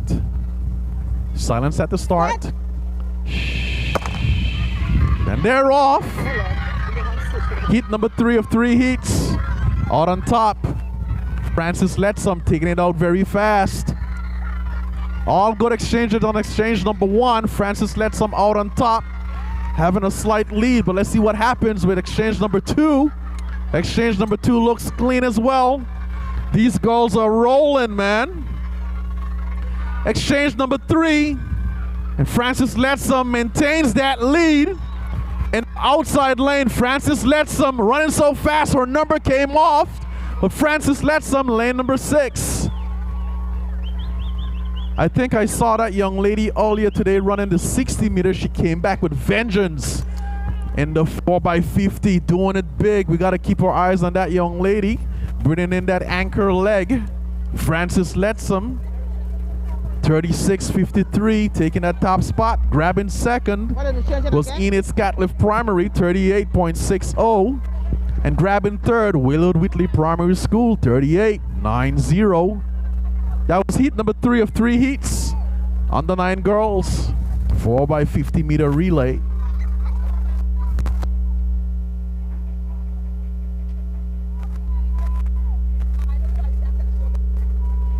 It's getting more excited.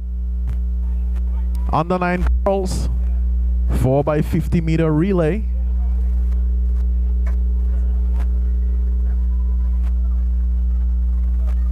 Next up, I do believe we have the 4x50 boys.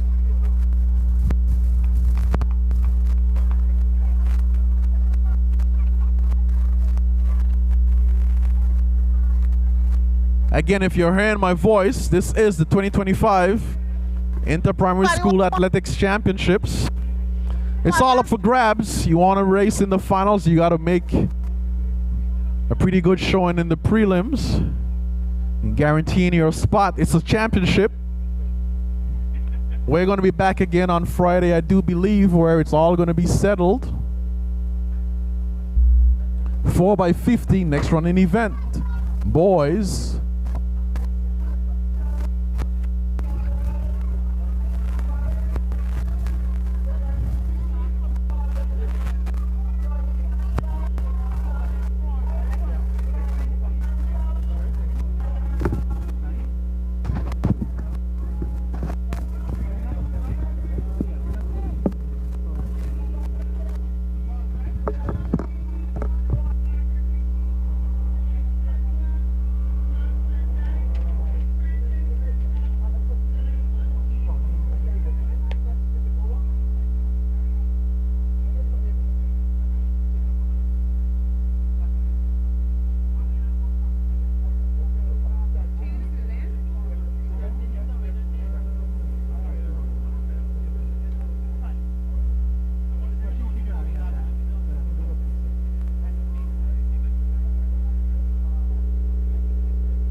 What an exciting time we have in here at the A.O. Shirley Recreation Grounds. Of course, it is the Inter-Primary Schools Athletics Championships. It's a big one. I'm looking for my co-host. He should be here any second now. And we're still trying to wait to give you an update as to who is leading the competition. Of course, there are 20 different schools, and we'll remind you again the schools that are participating in our competition today, Carl. As I remind everyone that there are 20 schools here. There is Agape, there is Alexandrina Majuro, Brigado Flax, there is the Virgin Islands Seventh-day Adventists, there's Cedar School, Siboney, Enid's Catliff, the Ebenezer Thomas. Ebenezer Thomas, I was being the Lord of Sea Cosby, of course, Enid Adams, Francis Letsom, there's First Impressions, Just Van Dyke, Joyce Samuels, Leonora Denville, there's Ivor Dawson, Willard Wheatley, Claudia Creaky, Pelican Gate, Robinson O'Neill, St. George's, and Valley Day. Those are your 20 primary schools participating in this weekend's competition. Of course, it starts today and it will conclude, Carl, on Friday. Yes, it would. Yes, it would. So that should be pretty interesting indeed. But we've seen a lot of really intriguing competitions today. The high jump was pretty impressive. Yes. We saw a really nice young man in the 100 meters. Yes. I mean, of course, we're not saying that every athlete isn't good. The 100 meters, those were not finals. No, but I'm just saying the way that the young man performed in the heats was impressive. I mean, in other words, you've watched the heats, and I sort of have him pinned for the final, but of course he has to do it. Yes, again. Yeah, well, again, yeah, of course. But from what we've seen to this point, it's pretty impressive to say the least. Yes. And again, Carl, I must say, I heard some comments. They were online comments. They said we're acting like old people. So I think you need to put some pep in your step. Okay, I'll pep up, Carl. This is funny. Heritage told me the same thing one day, so I wonder if it's an age thing. No, but the Heritage is always telling you need to smoke the herb. Oh, that's what it is. 100-meter relay. Now I understand, folks. Total of 7 schools in this event. The list as I have it, your lane assignments are as follows. Lane number 1, Ebenezer Thomas. That's your lane number 1 athletes. Lane number 2, Ivan Dawson Primary. Lane number 3, John Van Dyke Primary. Lane number 4, Seventh-day Adventists. Lane number 5, Claudia Creaky. Lane number 6, Francis Letsom. And in lane number 7, Brigado Flax Educational Center. This is event number 33, 4x1 relay under 11 boys.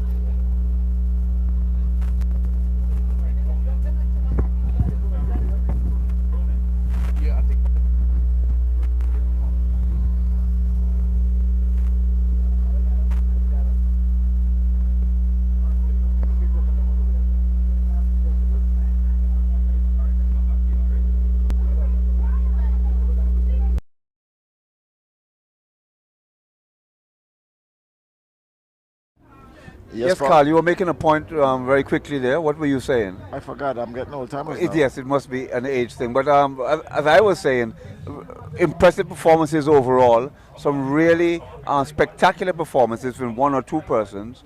But overall, I think parents will be very pleased with the way that the youngsters have performed this weekend. Yes, I must agree with you this time. Yeah, thank you very much. We'll go back to Steve. Oh, okay, we're going back to Steve? Is Steve? Okay, back to Steve. Adventists, lane number 4. Claudia Creaky, lane number 5. Francis Letsom, lane number 6. And Brigado Flax, lane number 7. All clear at the finish line. We need to all clear at all exchange zones.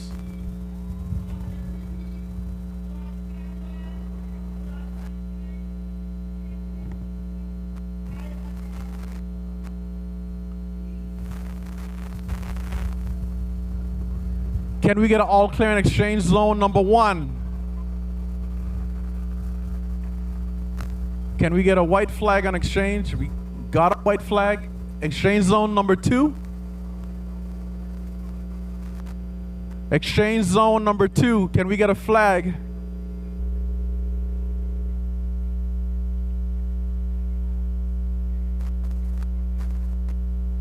Do we have a flag on exchange zone number 2?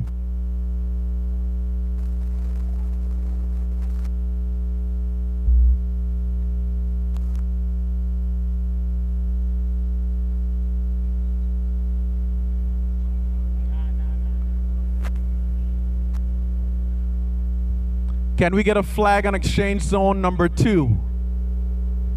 At the 200-meter mark, can we get a flag?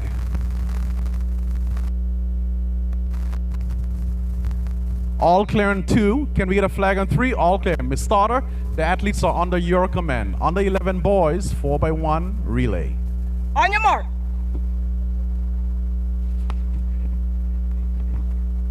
Stand up.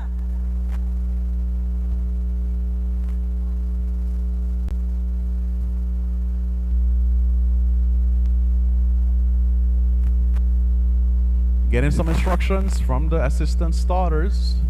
This is your under 11 boys 4x100 meter relay. On your mark.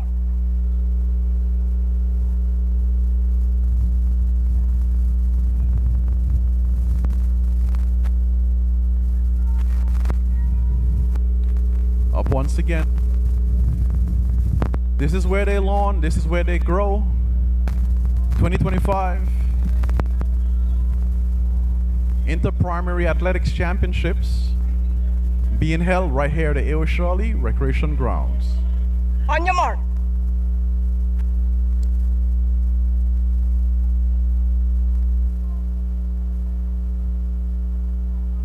Set. And in a clear start on the 11 boys 4x1 relay. Looking pretty good. Lots of real estate being eaten up on leg number 1, going to exchange number 1. All done quite well. Ooh, check those 2 outside lanes. Young man on the inside. Is that Francis Letson? Looking really good. But it's still too early to call. Let's see what the exchange looks like. Francis Letson apparently on the outside. Let's see what happens on the final exchange.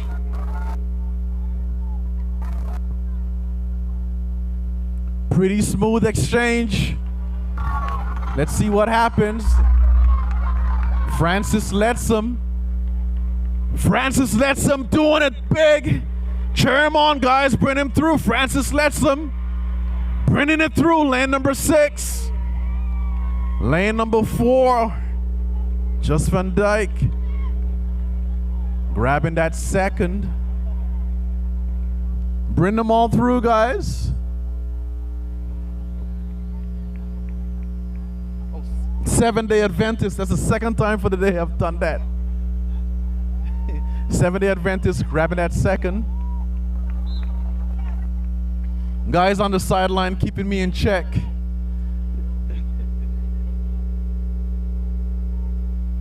But Francis Letson grabbing that top spot. 7-day Adventist grabbing second.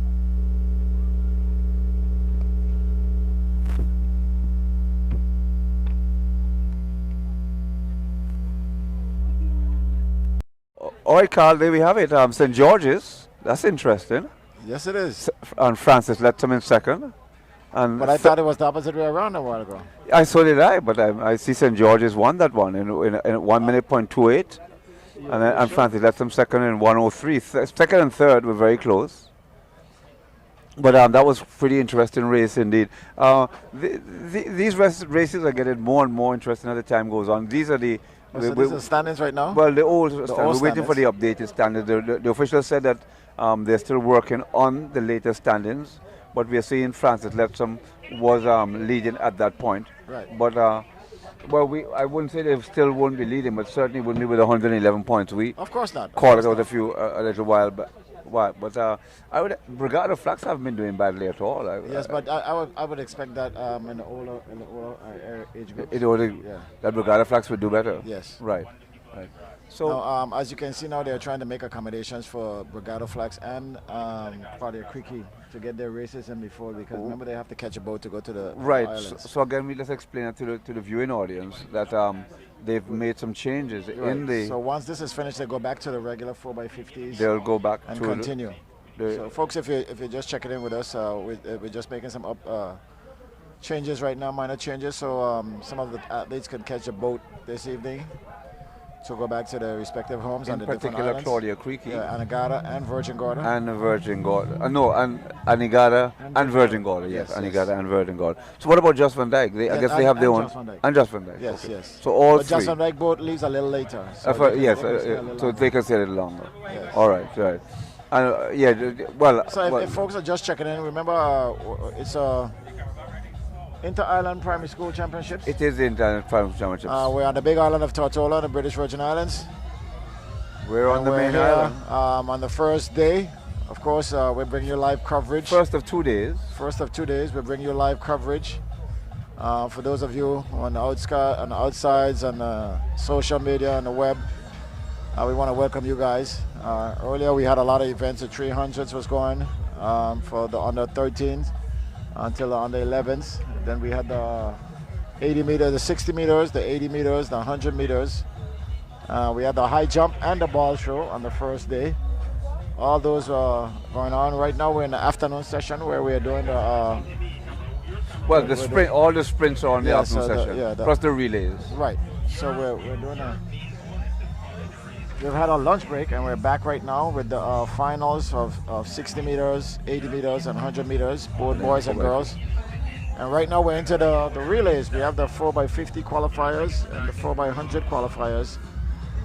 These are placements for Friday's events, where everything is going to be completed on Friday.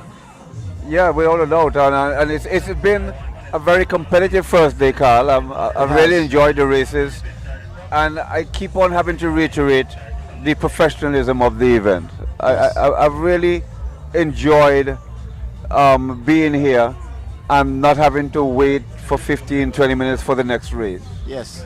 Sadly to say that you're going to leave me by myself on Friday. I'm going to tell everybody.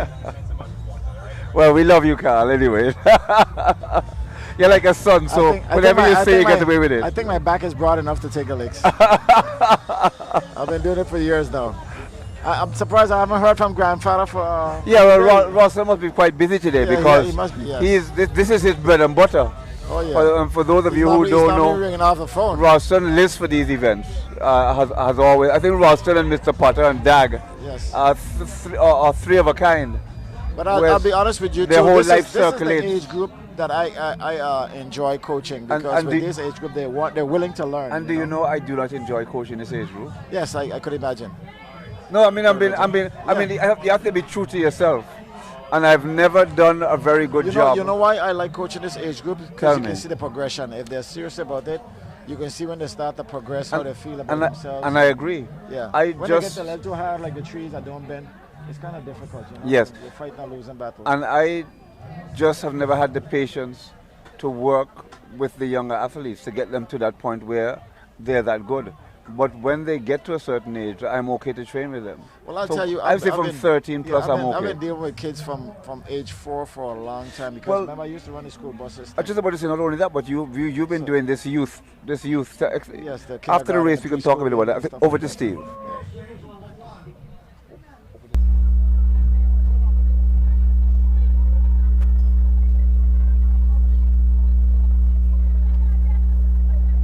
I got a white flag on exchange number 2. Thank you. Exchange number 3. Yellow flag. So we're waiting on all clear on exchange number 1 and number 3. White flag on number 1. We're awaiting exchange number 3.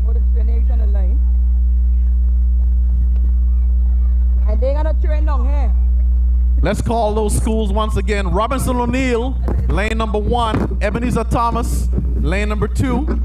Ivan Dawson, lane number 3. Francis Letsom, lane number 4. Claudia Creaky, lane number 5. Willard Whitley, lane number 6.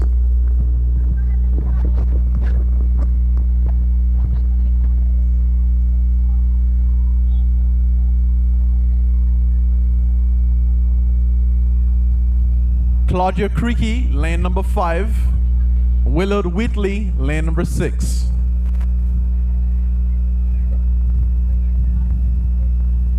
Once again, it's Claudia Creaky, lane number 5. and Willard Whitley, lane number 6. We're still awaiting an all clear in exchange number 3 at the 100-meter mark. Yellow flag. Event number 35, 4x1 senior boys. All clear in exchange number 3. Asking for total silence at the start. Miss Starter, the athletes are now under your command. On your mark.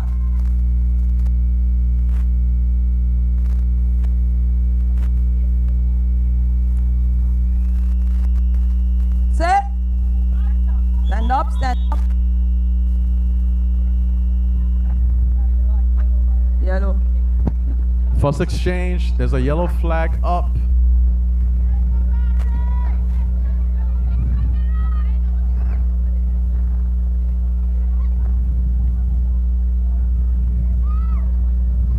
Four by one, senior boys is indeed the next running event on the track.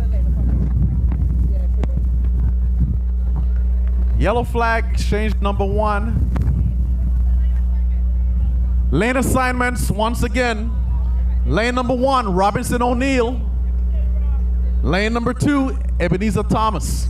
Lane number 3, Ivan Dawson Primary. Lane number 4, Francis Letsom. Lane number 5, Claudia Creaky. Lane number 6, Willard Whitley. There we go, we got it. All clear, all clear, all clear. Silence at the start.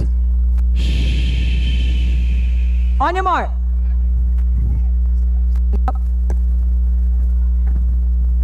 Stand up, stand up. Where's the yellow flag? Yellow flag, exchange number 2.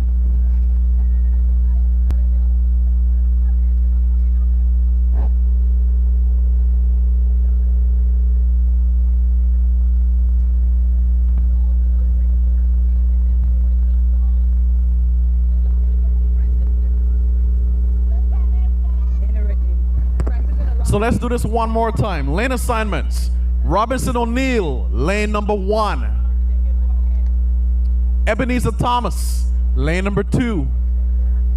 Ivan Dawson Primary, lane number 3. Francis Letsom Primary, lane number 4. Claudia Creaky Educational Center, lane number 5. Willard Whitley Primary, lane number 6.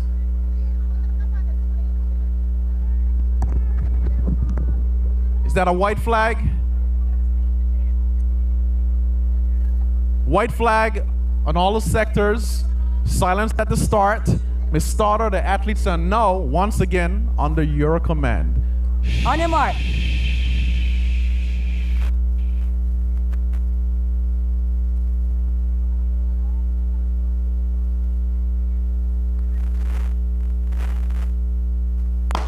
And they're off. It's a clean start. Senior boys 4x100 meter relay. Willard Whitley out on top, being chased on the inside. Francis Letsom making their move. Big moves being made on exchange number 1. Saw that guy earlier today. I'm gonna have to speak with him. Eating up a lot of real estate on the back stretch, making it look easy, making it look good. Look at the exchanges. That's where the details are at. Out on top, leading by a margin. I'll tell you which school that is, but they're having a solid lead out on top. Final exchange. Final exchange. Lane number 5. Lane number 4. Francis Letsom. Cheer him on, guys. Bring him through. Francis Letsom doing it big. Races for second. Lane number 6. Willard Whitley grabbing that lane number, that second spot.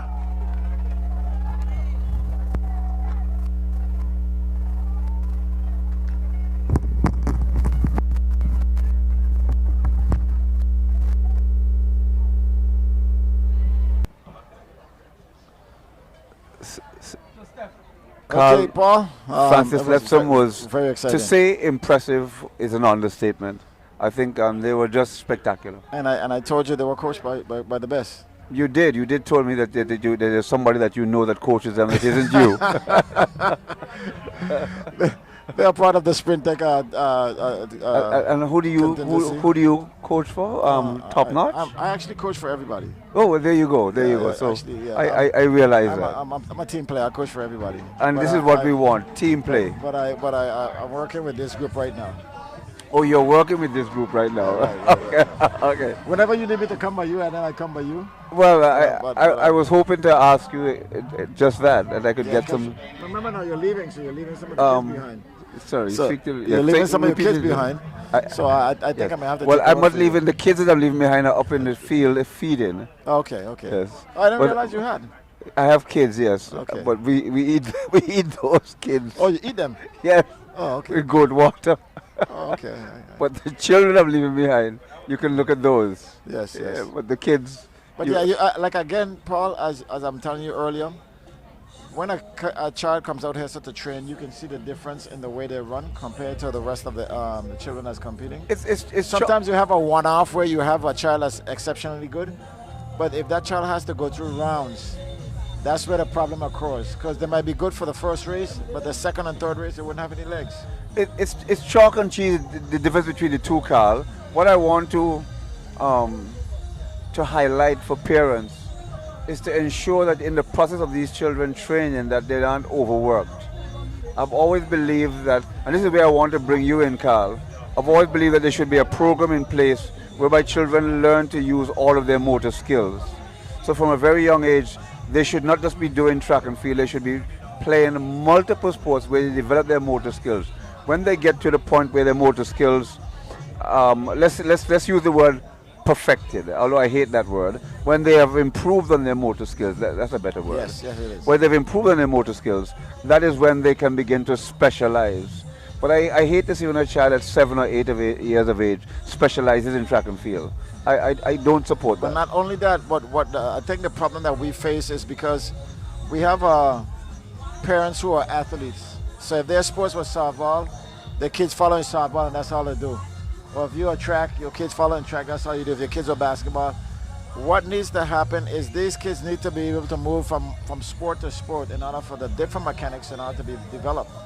And I think that's what we need to focus on as a community. When you have community sports, it needs to be around, today you do softball, tomorrow you do basketball, the next day you do this. Because even when I was in college, we had intramural games where the football players would come and play basketball. The track guys would come and play basketball. So it was every sport playing one sport, and then you go up to the other sport. So. Well, Carl, I genuinely feel that's your forte. And that's something that you need to focus more on. If memory serves me right, you actually did a course or two Sports for Life in this before, which I want you to kind of break down a bit for us in a second. But to my knowledge, again, what I learned when I had looked at some of the documents, because you had quite a few documents, it was all about developing younger folks using all their motor skills, not just specific motor skills. Yeah, okay. If you're talking, what I did a course in the science of sports. Yes. That basically, that's like what you said, breaks down all the muscle groups and how how to react in certain sports and what difference does it make and stuff like that. Yes. How we go about and we study a lot of stuff. That the thing is, when you come to apply, a lot of people is hard on accepting. So sometimes you feel like you're just doing stuff in vain, because you either know too much or they don't want to listen to you because of who you are and your background and all that kind of stuff like that. If we can get by that kind of mentality, I think we would go a lot of places. Because I tell people, sports is my life. I had the opportunity at a late stage trying to get into the sporting area, but I was always competitive. I played national basketball, I played national volleyball, I ran track, and I played softball. So back then it was easy for us to do multi-sports, and that's what rounded us. Yeah, I personally feel that you've probably done something already to this effect, but you need to put a program together. No, we have a program together. It's just that they're not following it. I'm coming to you. So put a program together that entices all the schools, in particular the public schools, because the private schools may be a little tentative, but in utilizing, because I remember once before we had a lot of different tools that they could use. Yes. And then they We had a kit. disappeared. We had a kit, yes. Yes, there was a kit. So that I think needs to be brought back. And that was also, to my knowledge, incorporated into the Ray O'Neal games. Yes. Right? It was, yeah. And these are things that I think that you can be instrumental in bringing back into, into the school curriculum. I'll tell you what I'm trying to bring back right now. Tell me. I'm trying to bring back netball for the girls. But I just realized that netball is not only for girls now, it's also for boys. So you can have boys and girls playing netball. Down the islands, a lot of males play netball. Back then, you and I saw a lot of women. We used to go to watch women play netball. We did? It was exciting. When you was know that? why it was exciting. Don't try to play smart with me. When was that? I wasn't aware that I did that. You know why it was exciting. Why was it exciting? Yeah, you know the way the short skirts and stuff like that. Paul, come on, we had a wide imagination back then. I don't know about the wee folks. But of course, we're trying to reignite netball into the schools for interested persons. I'm just throwing this out there now. I'm the president for the Netball Association, and we're trying to develop women teams, girls teams, so you can start from the primary school age all the way up to seniors. Few quick questions. Yes. As you brought it up, what equipment do you presently have as far as netball? What is required for netball? Basically, the hardest part that we're facing right now is getting a court or home court so we could practice netball, because we have to compete against all the basketball players. Isn't the one in Longbush just now been a basketball redone? court. But surely it can be multi-purpose. Well, we were hoping that a lot of the courts would be multi-purpose, but apparently once basketball gets on there, that's it. No, I disagree. Have you spoken to the trust? That was the home court for us before they did it over, and it seemed like the folks in that area. No, Carl, you haven't spoken to the trust. Speak to the trust. You're not listening to me. I am telling you now. I'm telling you now to speak to the trust. Okay, so Speak more to time. the trust. One more time. One more time. Speak to the trust. So, Carl, moving on. But anyway, next year we have international World Cup qualifier in the British Virgin Islands. There you go. Which requires, so therefore, requires about 15 teams coming, almost 250 people. So and that's my point. Make it big. So let's find a home court for you. I'd appreciate that. I have no problem with that. So and I support. Do you know one of the reasons why I support netball so strongly?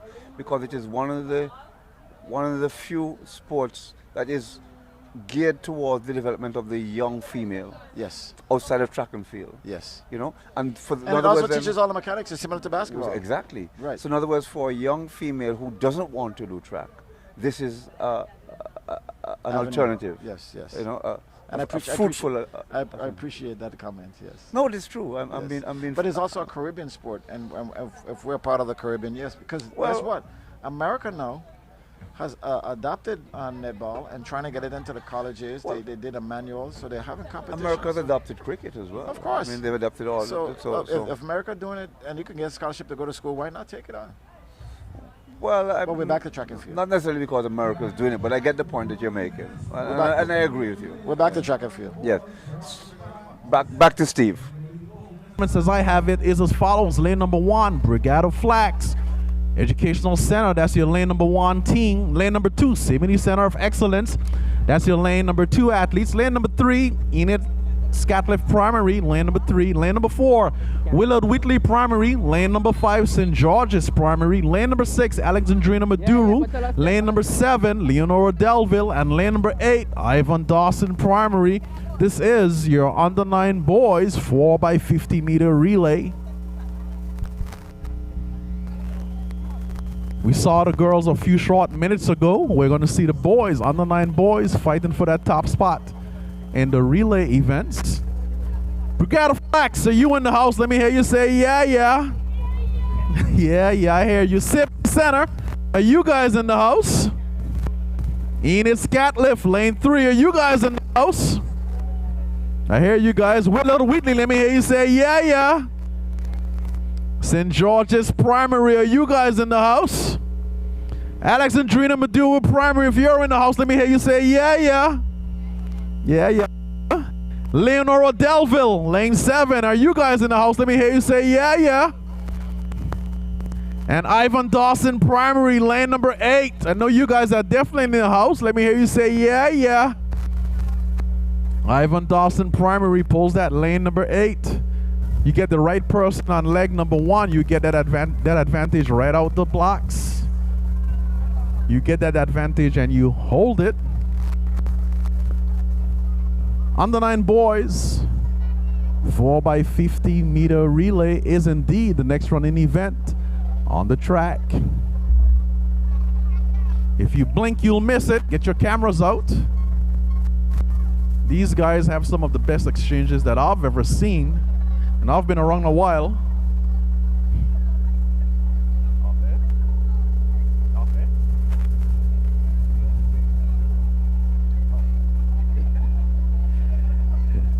Yeah, these guys have some of the best exchanges I've ever seen.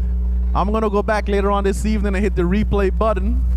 Maybe I can capture some of those exchanges and pass them on to Coach Paul on the ball, and Coach Dub. You free to. Fit together, fit together. I see we got a white flag at the start, white flag at the finish. I hope that's an all clear. 4x50 meter relay. Seems like the gun is up. Stand up, stand up. Pretty exciting races. 4x50 boys. It's all about to go down. Racking up those points is what this is all about. On your mark. Under the starter's command. Set. And the gun fires, they're off. Lots of action from the get-go. White top, white bottoms. I believe that's Sebony looking really good. Ooh, little mix up on the exchange. White flag on exchange number 1.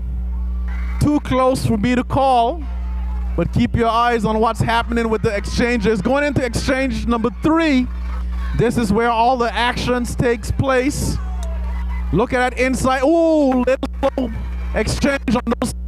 Ooh, this is gonna be close. It's gonna be a close one. Prescott, I know that fellow. Prescott pressing at the end, pushes through the line.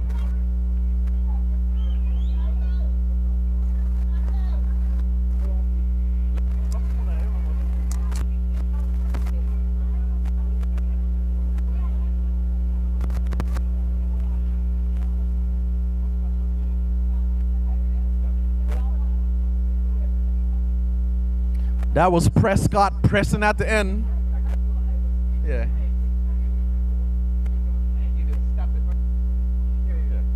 Enid Scatliff pressing at the end. Prescott doing it big.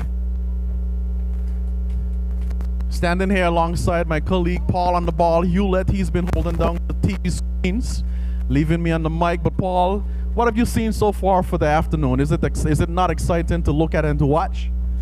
Well, Steve, I gotta give kudos to all of the organizers. This is one of the best organized meets that I've actually attended in our Virgin Islands, and I hope that every single organization takes a leaf out of a page out of their book and copies what they've done this weekend, because it's been exceptional, and the performances have been second to none.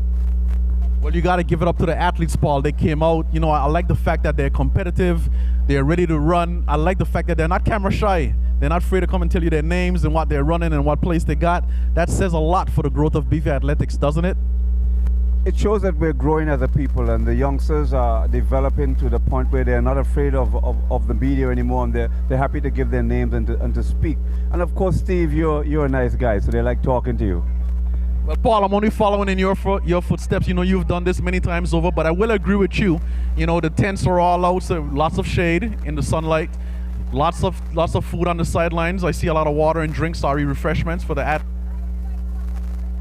But you were agreeing with me that you're a nice guy. Well, that's besides the fact this afternoon. We came here to see competition, and we're seeing competition at its best. This is the 2025 Inter-Primary School Athletics Championships. Red flag at the finish line. I'm still awaiting the heat sheet for what appears to be heat number 2 of the 4x100 meter relay.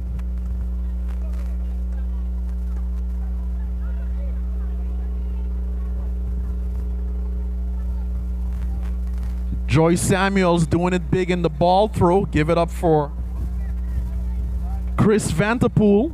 Drops a 48-24, taking the top spot. Give him a hand, guys. Chris Vanterpool doing it big in the ball throw, taking second. would be Jamoy Scatliff of St. George's Primary, 47.79, grabbing at second. And grabbing third, who represented Willard Whitley Primary School, was Zane Bronstoff with a 45.88 throw. White flag at the finish line. White flag on the exchanges. Enos Adams, lane number 1. Joyce Samuels, lane number 2. Francis Letsom, lane number 3. Robinson O'Neill, lane number 4. Pelican Gate, lane number 5. First Impressions, lane number 6. Ebenezer Thomas, lane number 7. And Seventh-day Adventist, lane number 8. This is your lineup for the next running event on the track. This is heat number 2. On the line, boys, for a 50-meter relay.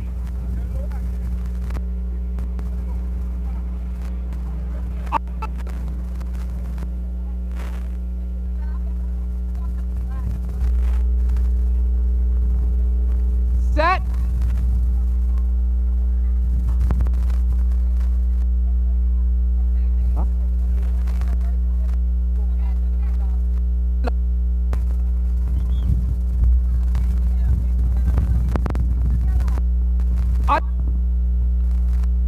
Restart, 4x50 on the 9 boys. And the gun is fired and they're off. Quick hands, quick feet is all I see. Blur. It's a blur going into exchange number 1. Pretty quick handoffs by all athletes. Let's see what happens on the exchange. Gotta look at the exchanges. Pretty good exchanges. Lane number 3. Lane number 3, Francis Letsom Primary. Francis Letsom Primary pushes through to the end. Ebenezer Thomas takes second. Pelican Gate grabbing third.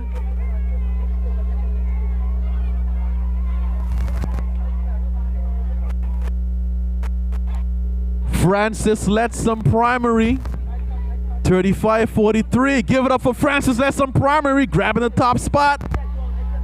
Holding second, Ebenezer Thomas, 37.41. Holding third, Pelican Gate School, 38.36.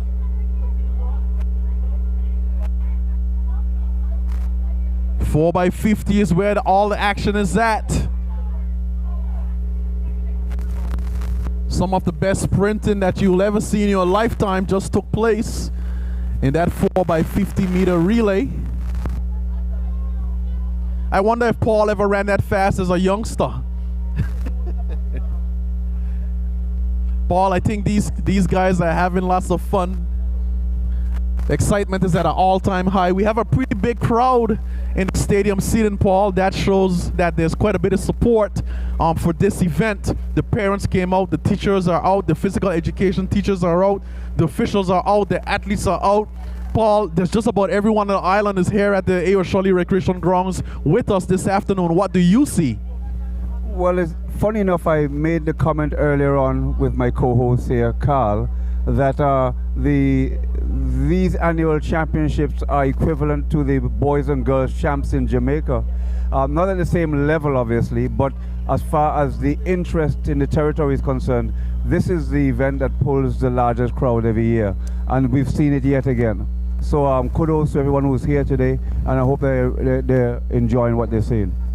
Well, Paul, I'm going to differ with you. Maybe you need your spectacles on you this afternoon, because some of the races I've seen here are some of the fastest I've ever seen in my entire lifetime. So if you're talking about the talent level here at the 2025 Inter-Primary School Athletics Championships, I think we've seen some of the best right here this afternoon and this morning based on what has already taken place.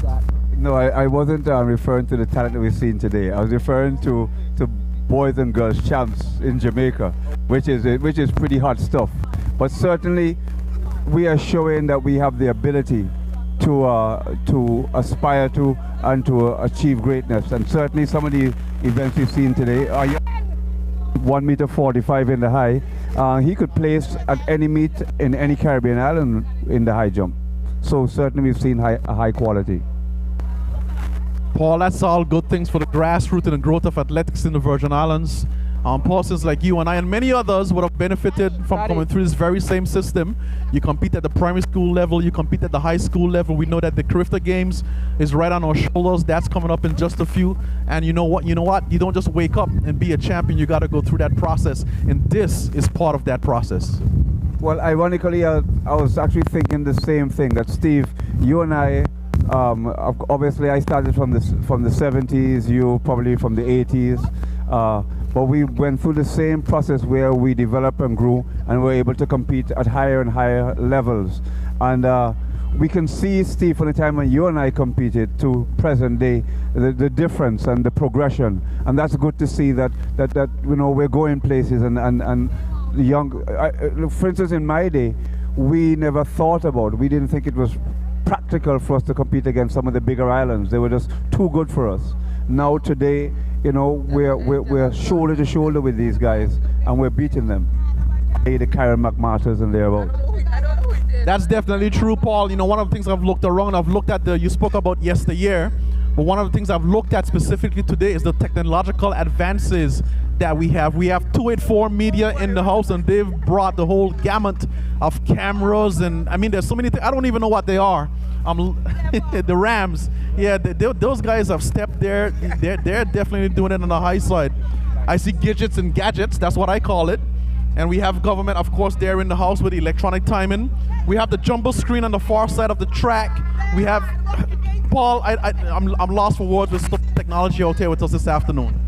Don't forget the wind gauge as well. For those of you in the crowd, if you look in front of you by the long jump area, that gauge is vitally important, because if one of the youngsters were to break a record, whether it's the long jump or the 4x1 or the 4x50, and it was that quick, that wind gauge tells us whether it's actually a genuine record or not. Where nowadays we just ran.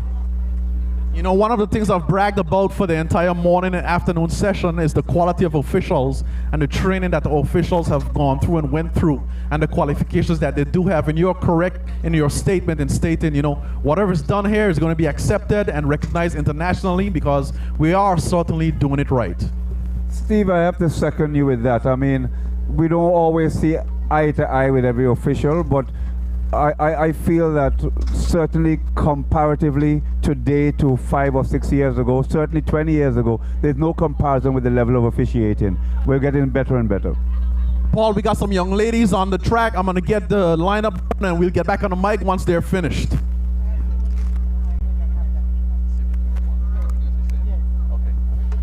Lane assignments, next running event on the track.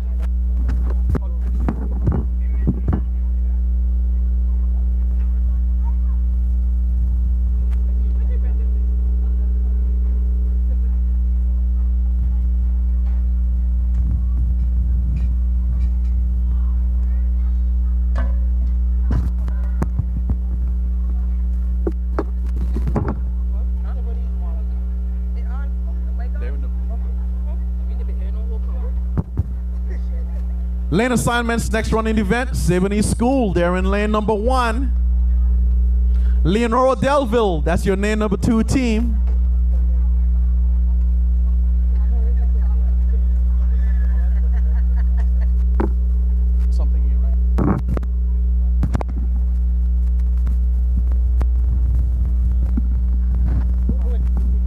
Let me call you from the little snippet of paper that I got in my hands, just trying to correct things on the screen. So lane number 1, Sebony, Center of Excellence. That's Sebony, lane number 1. Lane number 2, Just Van Dyke Primary. They've been doing big things all day. They're back again. That's your lane number 2 team. Lane number 3, Ivan Dawson, coming over from King Gadden Bay, doing it big at the A.O. Shirley Recreation Grounds. Keep your eyes on Ivan Dawson Primary. Lane number 4, Pelican Gate School. Keep your eyes on Pelican Gate. That's your lane number 14. Lane number 5, Brigade of Flags. Not a whole lot needs to be said. They have been showing up in a big way. That's your lane number 5 athletes. And in lane number 6, First Impression. We've been seeing them all day. The question is, what's going to happen next in the next running event? On the 11 girls, they're all lined up. I like to say they're all stacked up. They're packed up, and we're about to rack this up. On the 11 girls, 4x1 relay.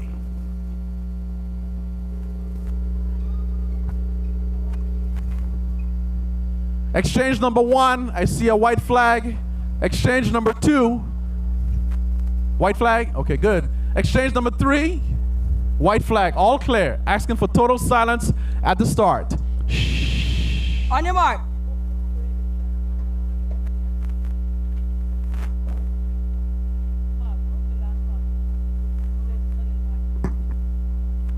Set. And they're off. It's a 4x1. 4 athletes, each athlete running 100 meters in distance.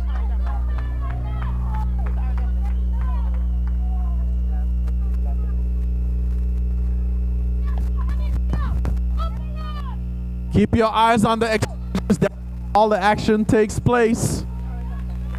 Looking pretty spread on the backstretch. I'm not gonna call it as yet, but the young lady out on top, she's looking pretty good. Let's look at the exchange and see what she does. Pretty smooth exchange on exchange number 2.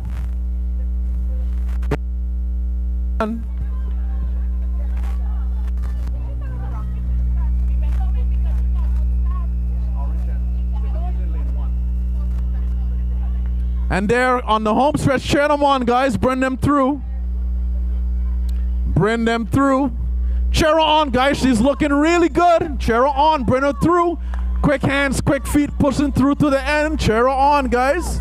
Running really fast. Lane number 5. That's it, young lady. Awesome job. Grabbing that second, racking up those points.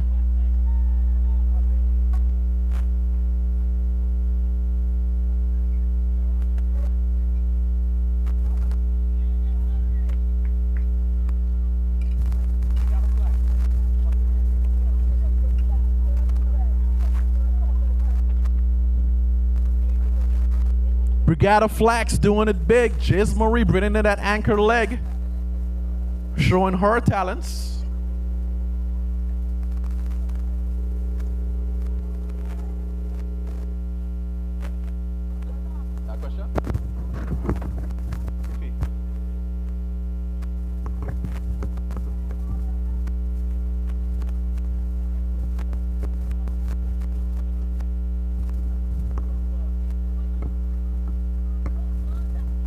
That was Brigada Flax Educational Center doing it big. They're just racking up and stacking up on those points. If you want to be in the mix, you got to get yourself in the mix. Just the way it works.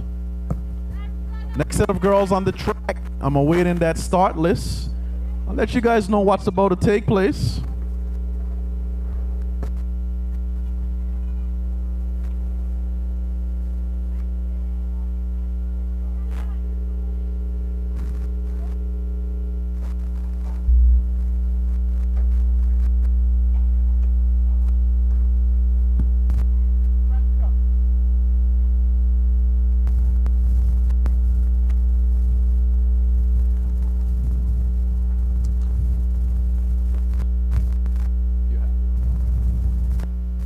So we're gonna do this the old-fashioned way until we get the sheet that's making its way across the track. So I'm walking over to lane 1. Just let the crowd know your name and which team you represent. My name is JDR and my name is JDR and I'm representing Ebenezer Thomas. Give her a hand, guys. Ebenezer Thomas, lane number 1. Turn around. Sit there. Give us your name. My name is Saida Jones and I'm representing Joyce Samuel Primary School. Give her a hand, guys. Not afraid of the mic. Lane number 3. Just give them your name and tell them your school. My name is Demetria Gordon. I am representing Willa Willie Primary School. Awesome job, young lady. Lane number 4. What's your name? Azaria and I represent Alexandrina Maduro Primary School. She's all set and ready to go, guys. Still have that yellow flag. Young lady, give us your name and tell us what school you represent. My name is Novea Jeffers and I'm representing Agape Total Life Academy. Give her a hand, guys. Agape in the house. And on the outside lane, turn around. We have? My name is Nick Sherry. And I represent Enid Adams Primary School. Awesome job, young lady. Give him a hand, guys. All stepped up on the mic as we await the heat sheet. Did it the old-fashioned way. Waiting at all clear on the flags.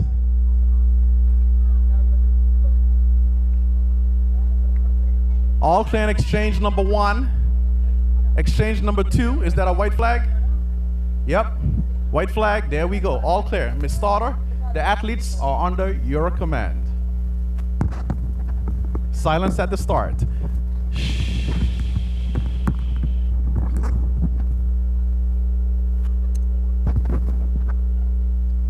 On your mark.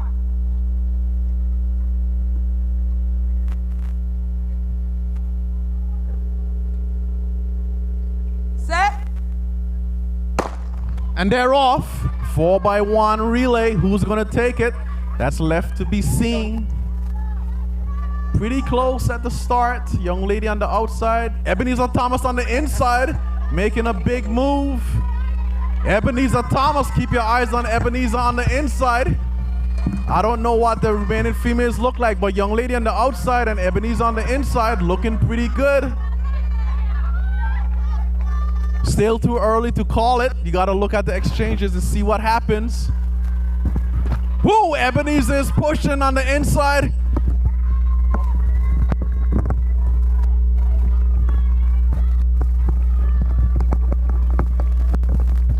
Mano on the final leg. Who wants it more? Which one is it gonna be? Nice work on the inside, pushing on the outside. Which one is it gonna be? Taking a slight glance, if you want it, you gotta go and get it. Lane number 6 wants it a whole lot.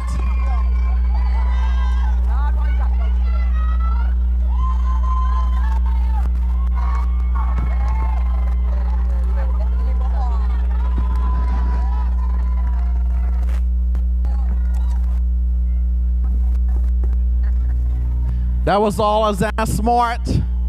Enos Adams doing it big. That's a name that we're very familiar with. She trains. Azana Smart showing her talent level.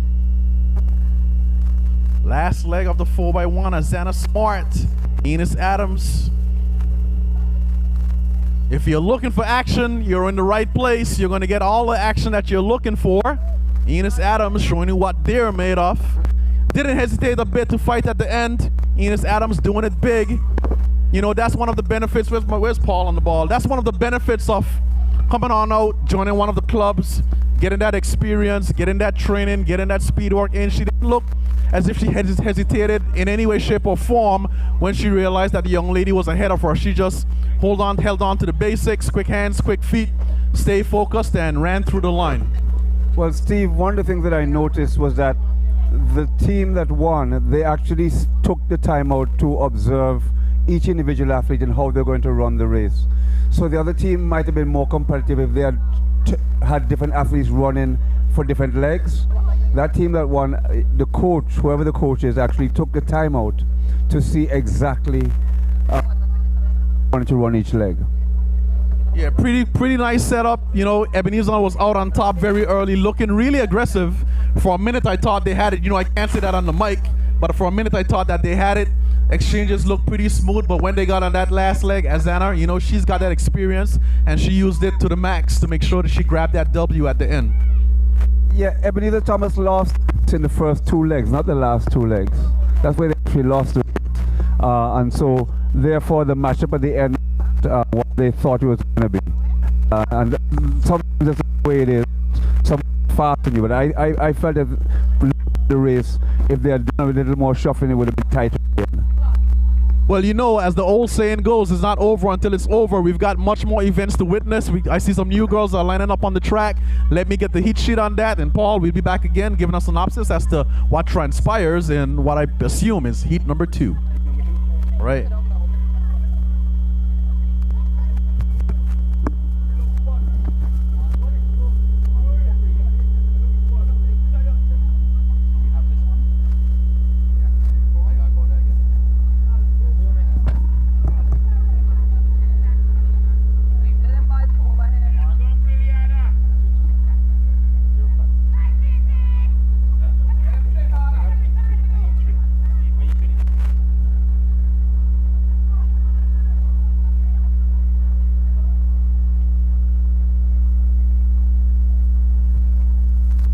Lane assignments, next running event, 7-day Adventist, lane number 1. Enid Scatliff Primary, lane number 2. You know that, right? Lane number 3, Leonora Delville Primary School, that's your lane number 3 team. Lane number 4, Robinson O'Neill Memorial, that's your lane number 4 team. Lane number 5, St. George's Primary, that's lane number 5. And in lane number 6, Francis Letsom Primary, keep your eyes on Francis Letsom in lane number 6. Again, your lineup is as follows: 7th-day Adventist, lane number 1. Enid Scatliff Primary, lane number 2. What's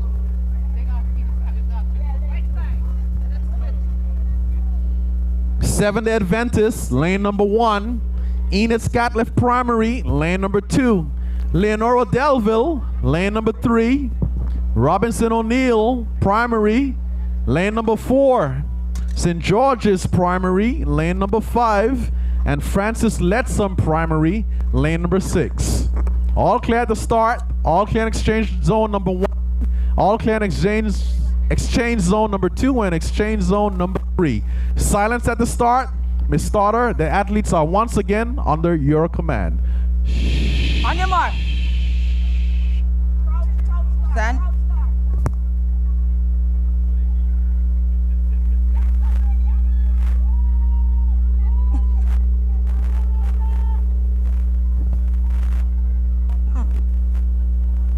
Ines Scatliff. Stand up, stand up, stand up. Instructions being issued once again at the start.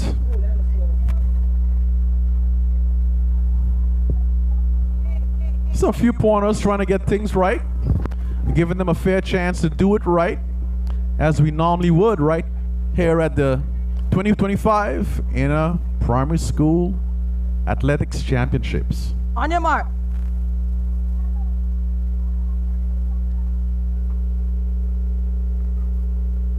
Set. And they're off. Once again, it's all stacked up.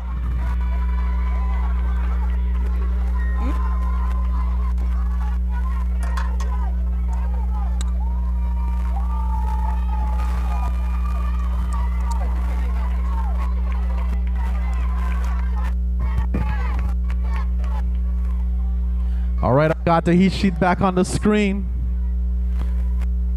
Look at the exchanges. Pretty commanding lead out on top. Francis Letsom, I believe.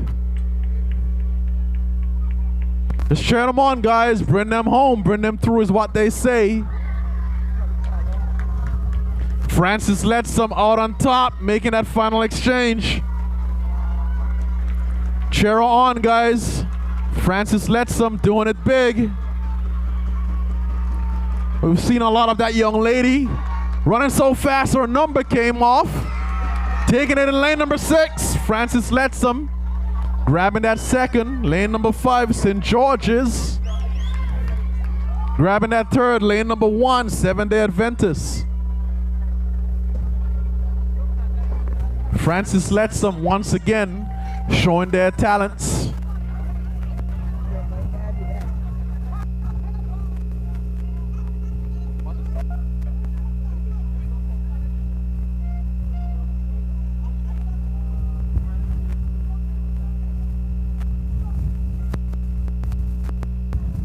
Paul, that young lady, we've been seeing a lot of her face. I think I need to get her name once again. What's?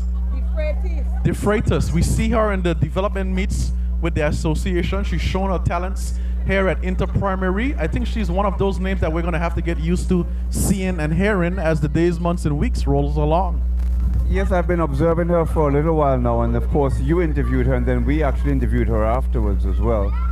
She's well spoken, she's very alert, and obviously quite talented as well. And as you just preempted, she's already done pretty well for the day already, and here we are seeing her again with a second gold medal. So she's certainly someone for the future to look at. One of the questions that's been floating around is the number of events that the athletes are doing. You know, back in the day we would run the 1, the 2, the 4, the 8. We did quite a bit in one day. They've split the meet into 2 separate days. What are your thoughts based on the split with the meet and the day to rest in between? we're talking about development and youth development.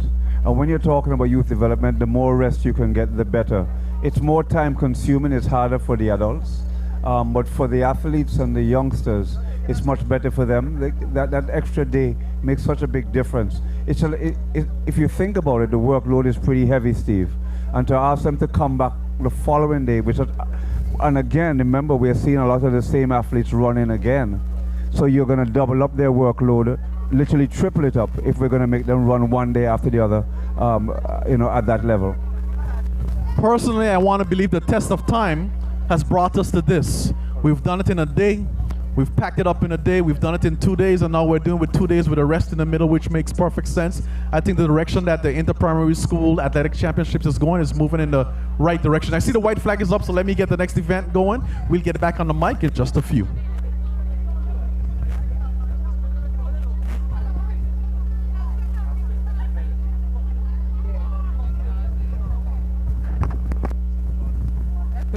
That's it?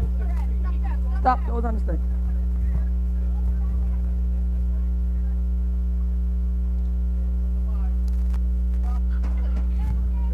On your mark.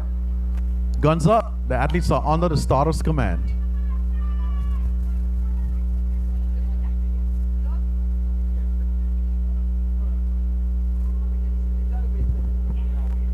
Set. Cinch Ebenezer Thomas. Ooh, get up, young man. Get up and run. Come on. There you go. Come on, guys.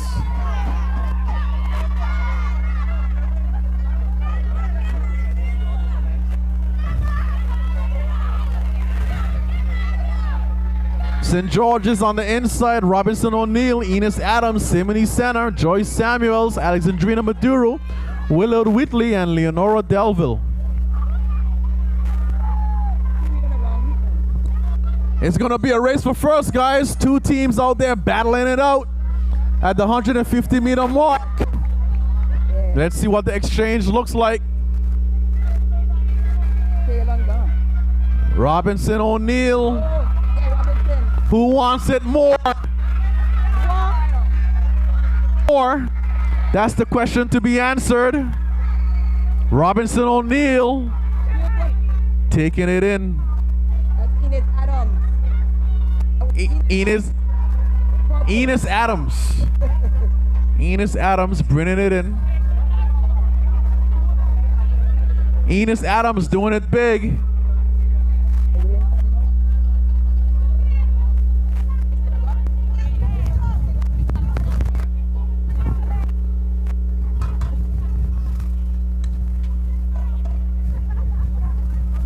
Enos Adams doing it big.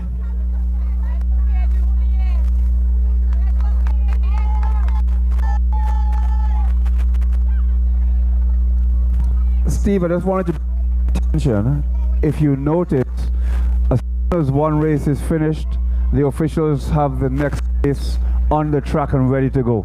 This is professionalism. This is a really good job by the officials. Kudos to them. I feel as if I'm somewhere up in New York watching a race. And of course, unfortunately for the crowd, rain doesn't stop an all-weather track. Most certainly doesn't. The races will go on. So the next event on the track, Paul, as I have it, your senior girls relay 4x1. Lane assignments are as follows: Ivan Dawson, lane number 2. Enos Adams, lane number 3. Joyce Samuels primary, lane number 4. Francis Letsom, lane number 5. Pelican Gate, lane number 6. Leonora Delville, lane number 7. This is one of 2 heats. Senior girls, 4x1. Steve, this is one of the things that you learn over the years, that rain doesn't stop an event. I remember running 400-meter hurdles or 400 flat in 2 feet of water. But I think the officials don't want to get the equipment wet, so maybe we have to get some all-weather equipment, Steve. Did I just hear you say 2 feet of water, Paul? 2 feet, 12 inches. 6 inches.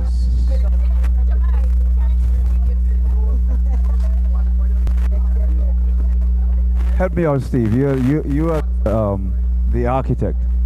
Yeah, you said 12. You said 2 feet. Then you bumped to 6 inches. That's a big difference. That's a few. That's maybe 2 or 3 inches. I would have been swimming then, Steve, in it. Yeah. But the point is that when you look down at your feet and all you're seeing is water, you're under the assumption that they're going to call the race off. But at international events, they don't. The race goes on as normal. Right, and I can see the athletes. Well, those athletes are making their way back over to the tents. I presume we're gonna. There they go. They're bringing the girls back out. So we're gonna see that once again. Let me just remind the spectators and the crowd what is about to happen. So you have Ivan Dawson in lane number 1, Enos Adams primary in lane number 2, Joyce Samuels primary, lane number 3. Lane number 4, sorry. Lane number 5, Francis Letson primary. Lane number 6, Pelican Gate Cool. Lane number 7, Delville primary.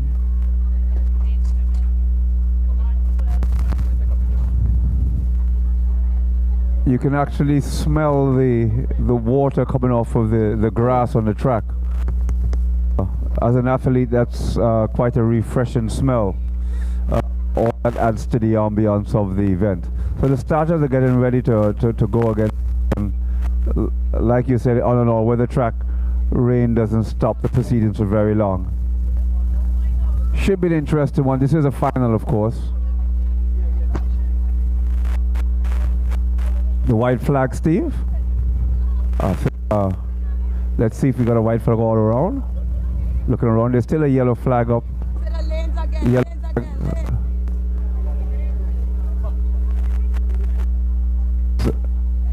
On second exchange, there's a yellow flag. On the third white flag on the third. What lane? I don't have my glasses. I put up my glasses. You do. The lanes once again are as follows. Ivan Dawson, lane number 1. Sorry, that's lane number 2, Ivan Dawson. Lane number 2, Ivan Dawson. Lane number 3, Enos Adams primary. That's Enos Adams primary, lane number 3. Lane number 4, Joyce Samuel primary. Lane number 5, Francis Letson primary. Lane number 6, Pelican Gate School. And lane number 7, Leonora Delville.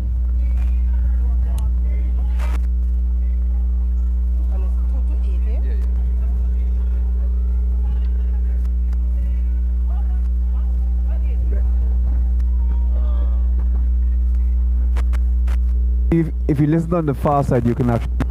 Okay, I think they're ready to get started. 2. Hot them up. Stand up, stand up. Stand up, stand up.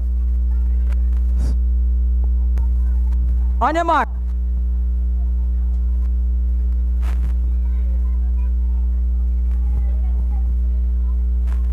Set. Stop. Stand up.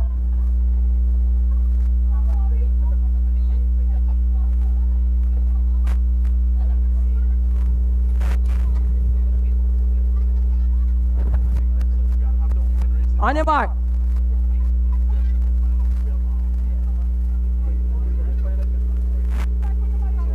Set.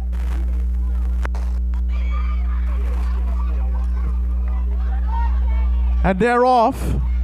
4x1 relay, senior girls. Going into exchange number 1, they're pretty close. That's is that Chrysanda Pinock? I believe that's Miss Pinock. I saw her earlier. She trains with us.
Lane number 5, Simity Center of Excellence. Lane number 6, Willard Whitley Primary.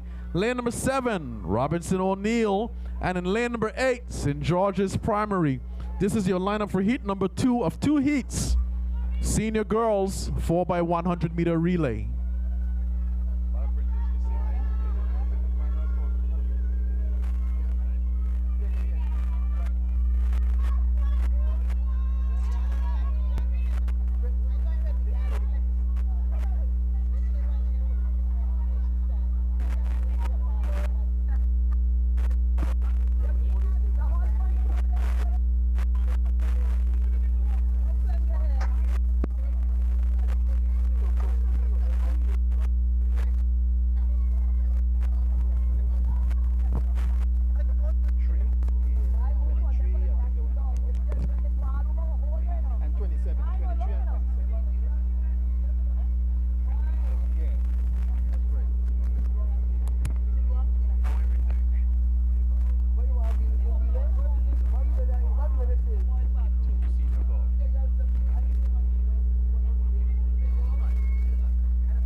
Senior girls heat number 2.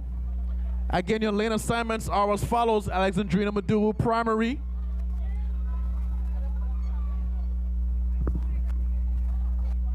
Alexandrina Madu Primary, lane number 2. Ebenezer Thomas, lane number 3.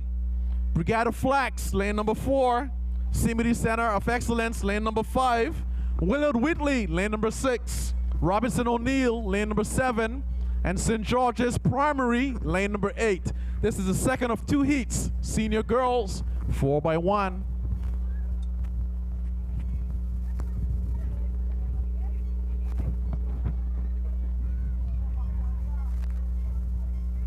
All clear in exchange zone number 1.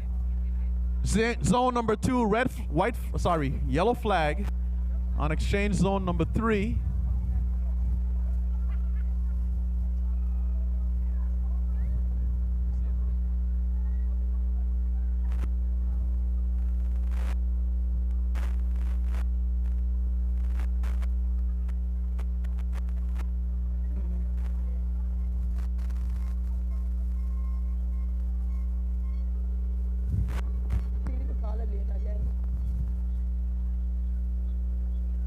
Yellow flag, exchange zone number 3.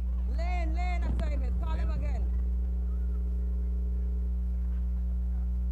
Lane assignments, again, are as follows. Alexandrina Maduro, lane number 2. Ebenezer Thomas, lane number 3. Brigada Flax Educational Center, lane number 4. Sympathy Center of Excellence, lane number 5. Willard Whitley, lane number 6. Robinson O'Neill, lane number 7.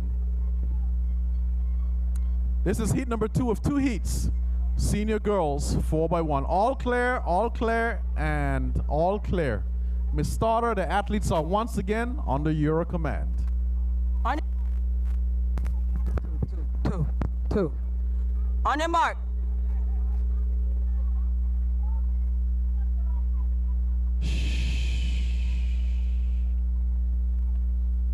Set. And they're off. Senior girls, heat number 2 of 2 heats. Young lady on the inside making a big move. Ooh, that's a lot of real estate being eaten up on the back stretch.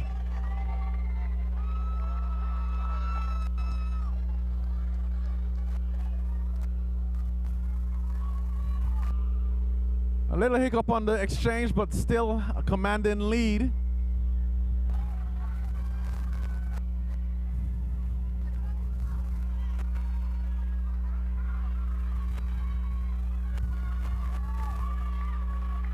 Lane number 4, Brigada Flax.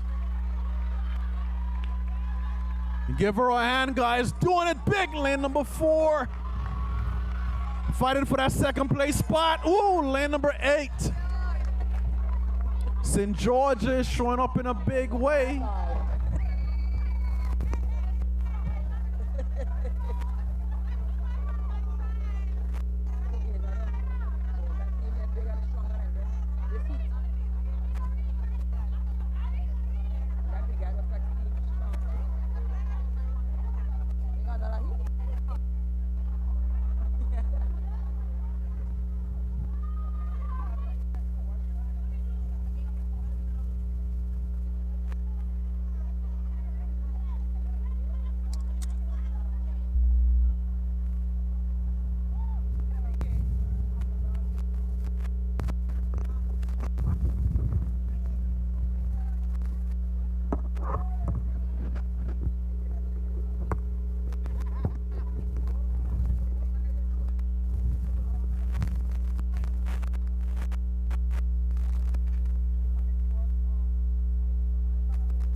The next set of running events will be your 4x1 meter senior boys.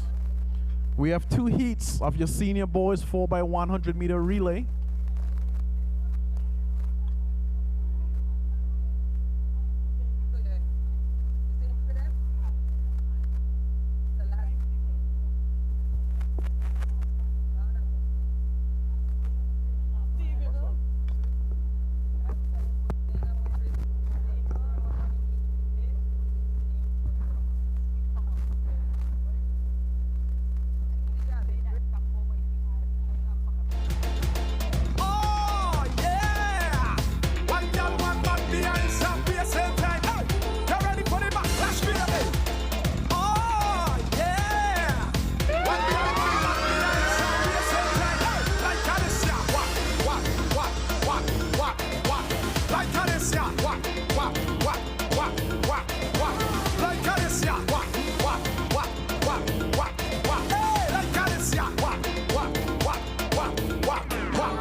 Session about to get turned up, we ain't got nothing to fear.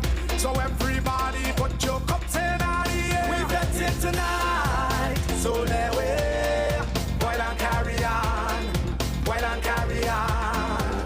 So turn off the lights, and let way, why don't carry on, why don't carry on. Watch it that time of year, when them ladies come inside and pushing back their rear. 1 foot and the drum, and the next one in the ear. Ladies cut no style and just walk up with no care. So now I want you big back, y'all. They're ready for the backlash, baby. Oh yeah, 1 girl, 1 man behind, stop wasting time. They're ready for the backlash, baby.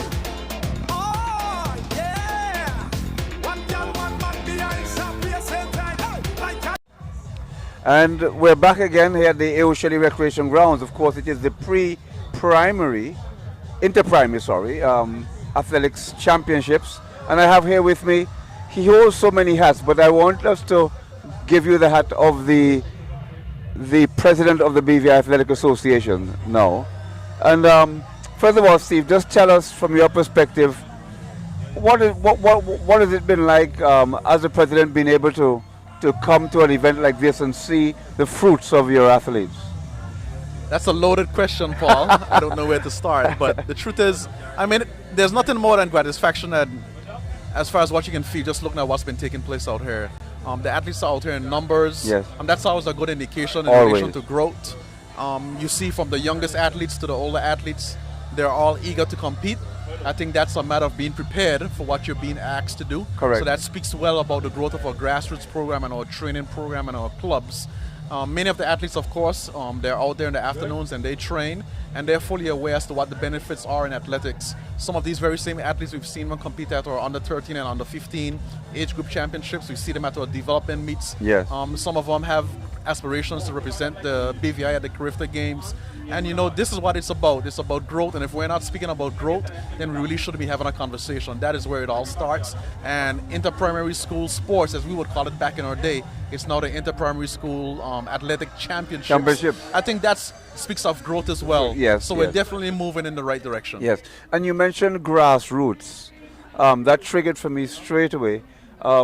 Again, sticking to you as the president, where do you see the move next? What would you like to see from a grassroots perspective in development for our young athletes? So if we're talking about grassroots growth, we can't just stop at growth. The full stop can't just stop there. That's true. We have to get our athletes or keep our athletes competing at a high level, which is when they go out to, we've done well at age group championships. Yes. Or youth championships, of course, is coming up. We've got to keep them at a point where they're competitive no matter where in the world they go. Right. And certainly that is what I would expect to see in relation to the growth and the progress of our grassroots program in the BVI. We have got to continue to train our coaches.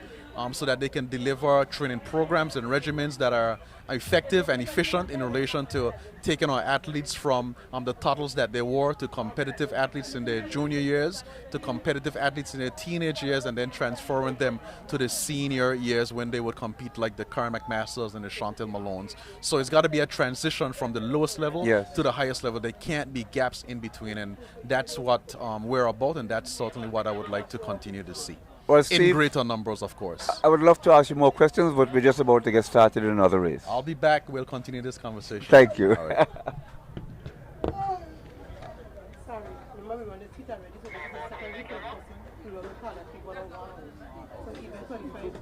So we're about to get started, and for the next race, Steve Augustine will be taking over shortly. As soon as he gets the mic. There we go.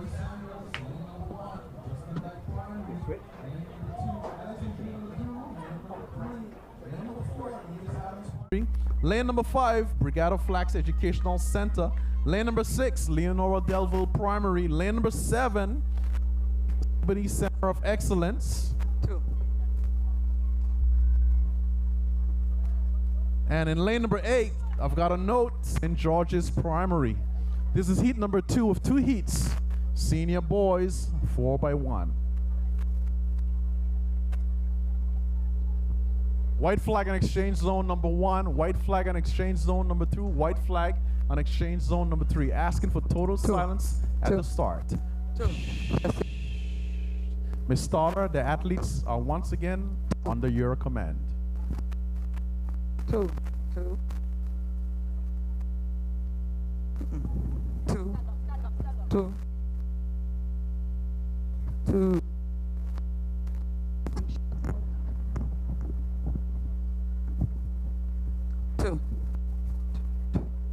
On your mark. On your mark. Stop. On up, think. Stand up.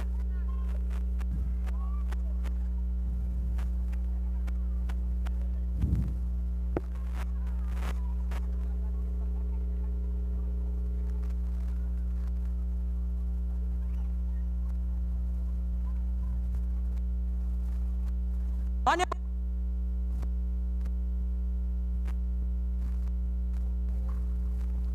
set. Clean start, heat number 2 of 2 heats. Senior boys, 4x100 meter relay. Joyce Samuels, Just Van Dyke Primary. Alexandrina Maduro, Enos Adams. Brigada Flax, Leonora Delville. Simity Center of Excellence. St. George's Primary. It's all up for grabs in heat number 2. Commanding lead out on top.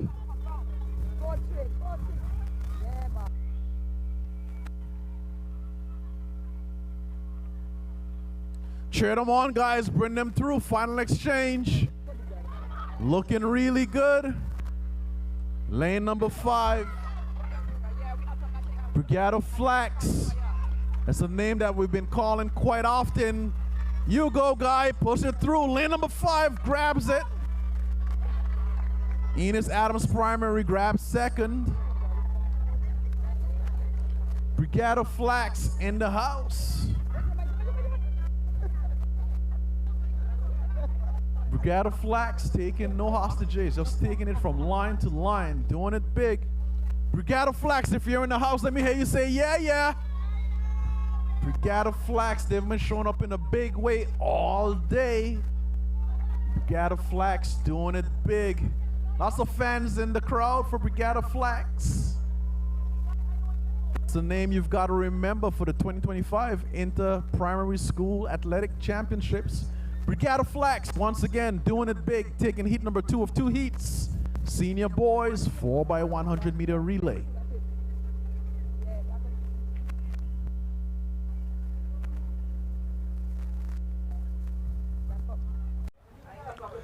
All right, so we have an update for you in the 2025 Inter-Primary Athletics Championships. These are your overall standings at present. These are up to date.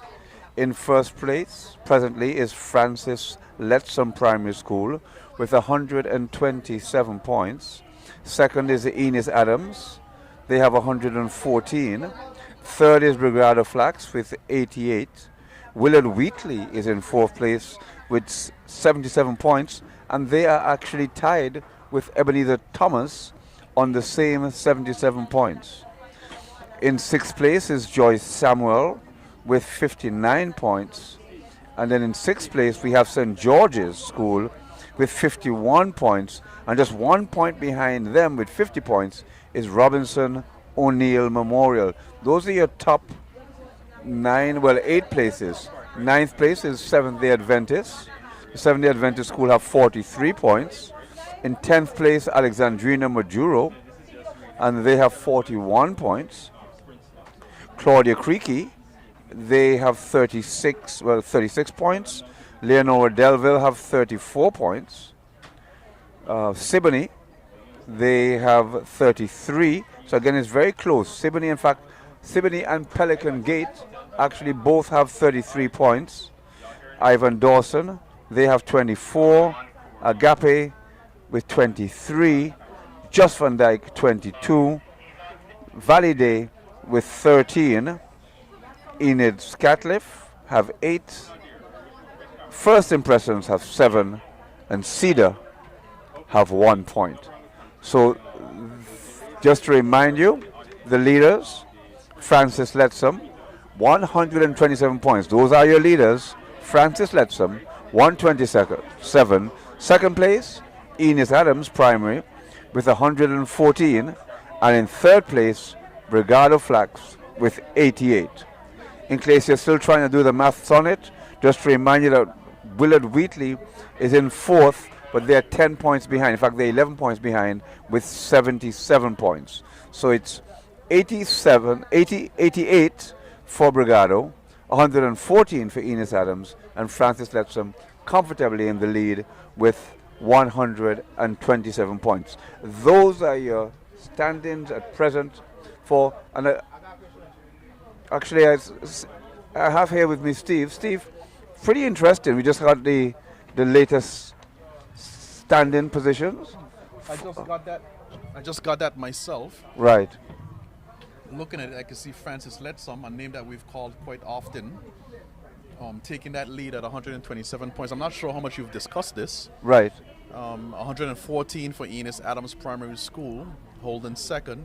Brigada Flax, that's a name that we've called quite often this afternoon. Correct. Brigada Flax, and I believe they showed up in a very big way this year. I made the same point earlier that Brigada Flax have done extremely well this year. Yeah, I think one of the benefits they have had, Coach Reds, Roskilde's Track Club. Close Reds.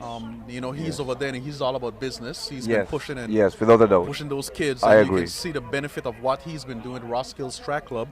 Over in Virgin Gorda, those kids have shown up in a big way. Just about every race we've called Brigada Flax Educational Center's name. Those kids are doing an awesome job. Yes, I agree. Willard Wheatley Primary, they're normally one of the big contenders, so they're currently in fourth. Fourth place. Ebenezer Thomas is showing up in a big way this year, 77 points, tied with Willard Wheatley. Yes. Joyce Samuels Primary, that's one of the big contenders year after year. They're currently in sixth. Paul, 59.33 points. St. George's Primary, Robinson O'Neill, Seventh-day Adventist. Alexandrina Maduro, one of those schools we would normally expect to be a tad bit higher up, but it's still a little bit early. There's lots left to be contested, so their point standings may very well change in the next couple of events. Part of the challenge that they've had is that St. George's is actually doing quite well this year. If you look at them, they're up in they're up in seventh place. Leonora Delville, that's my alma mater. Okay. Catonsville Primary. I'm sorry to hear that you're down in 12th. You shouldn't brag about that too much, Steve. Anything is possible in track and field, so we won't look at where they're at. We're looking at where they're going. Right? Yes. Siboney Center of Excellence. Doing a fairly good job. Pelican Gate School holding their own. Ivan Dawson Primary in 15th place. Agape holding 16th. Just Van Dyke Primary in 17th. Valley Day Primary in 18th. I think that's a fair showing, coming out perhaps one of the small schools, but still not at the bottom of the list. Well, funny enough, Siboney is a relatively small school, right. And for them to be up in 13th place, I was quite impressed with Siboney. I feel the same way. Yeah. That's Enos Scatliff pre-primary in 19th. Yes. First Impressions, in 20th and see the school in 21st. 21 schools participating, Paul. Let me just say this.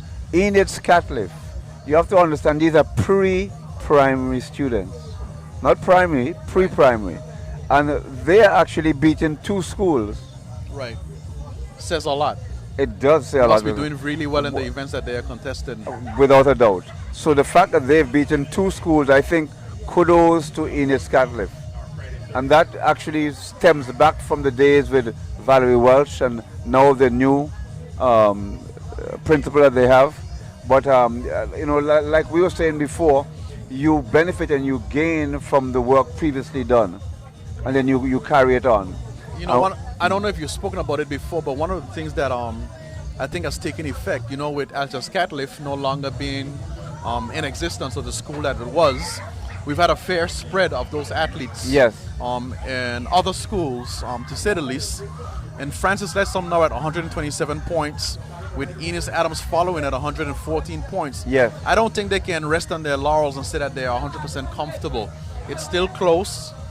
A lot can be done between 2 or 3 races in relation to grabbing some additional points for Enos Adams. It's one of the things that I wanted to allude to, funny enough, Steve, that without the mighty Scatliff there, it certainly spreads the board out and makes it an even keel for a lot of the other schools. And so, like you rightly suggested, any school could still win this competition. It's not as it was in the older days, or a few years ago, when it was a foregone conclusion that Altus Scatliff would win. The mighty Scatliff. Right. Yeah, taking nothing away from, you know, Altus Scatliff from his school, but Francis Letsom at 127 points, Enos Adams trailing. We've still got a lot of finals to be contested, so I assume that there's a lot of points still to be collected by the relative schools. And this is just one of 2 days. So this whole scoring system that we currently have could change 180 degrees on Friday when we come back with more prelims and finals. There's just one thing that's a burning question I've been wanting to ask you for years now, Steve, and I think now is the appropriate time to bring it out. No, it's very appropriate. I was going to say, so, you know, I've noticed I see Leonore Delville, Willard Wheatley, so when are we going to have the Steve Augustine Primary School? I see that you're full of jokes this afternoon, Paul, so come on. I'll leave you on that note and go back to my commentating. But, you know, it's been, I will say this, though. Yeah. You spoke about it earlier when we were commentating in the races. Right. It's been a good showing this afternoon, this morning as well. Yes. The supporters are here. If you're watching or viewing this online and you have a few minutes to spare, it's 4:49, so you do have a few minutes you can spare. Come on out to the A.O. Shirley Recreation Grounds and, you know, rep your alma mater as far as your primary school is concerned. And Steve, I'd also like to add to that, we've alluded to it again earlier, but all the people overseas, including Ralston Grandfather Henry, who I'm sure is watching, you know, all those different states in America, people up in the UK and all other parts of Europe and all over, who are watching us today because this is live on YouTube. So therefore, any and everybody is watching. Well, I hope we have high-speed cameras because it's pace, that the speed that these the kids, guys are running, your regular cameras would just be a blur. Would not pick it up. No. They wouldn't pick up the BVI athletes. They're just moving too fast. But certainly a special good afternoon or good evening wherever you are.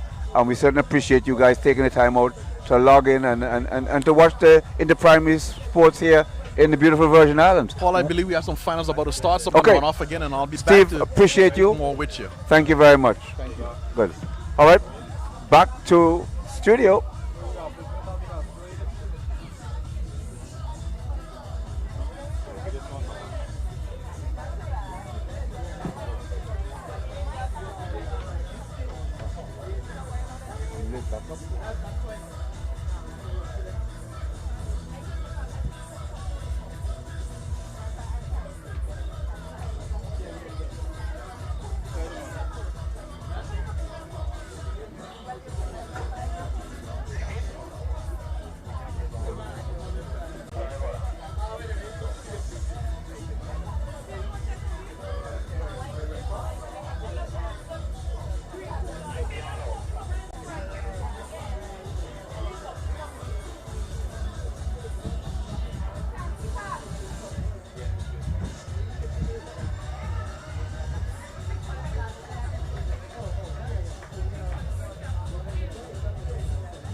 What's left back now?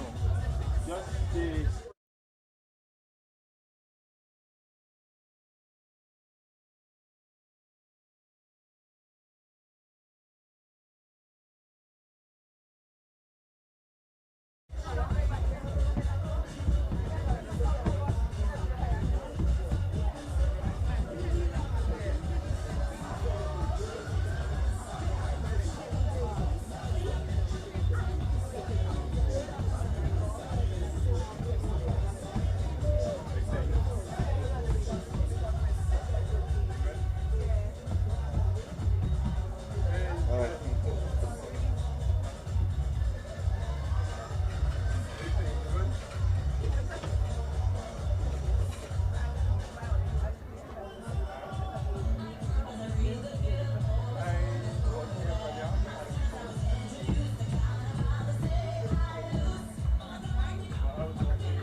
Lane assignments as I have it once again on the 9 girls, 60-meter finals. Lane assignments. Lane number 1, Alexia Sandy Agape. That's your lane number 1 athlete. Lane number 2, Valley Day Primary, Nelly Dupini. Lane number 2. Lane number 3, representing Leonora Delville, Kaylee George. That is George in lane number 3. Lane number 4, representing Enos Adams Primary, Josani Gums. That is Gums in lane number 4. Lane number 5 represents Francis Lesson Primary. Keep your eyes on Ariel Mercedes. That's Mercedes in lane number 5. Lane number 6, Enid Scatliff Primary, Santika Maduro. That's Maduro in lane number 6. Lane number 7, Ebenezer Thomas, Kenai Fraser. That's Fraser in lane number 7. And in lane number 8, which is not there, Cedar School, I don't see them. That's good. We're good. This is your under 9 girls, 60-meter finals.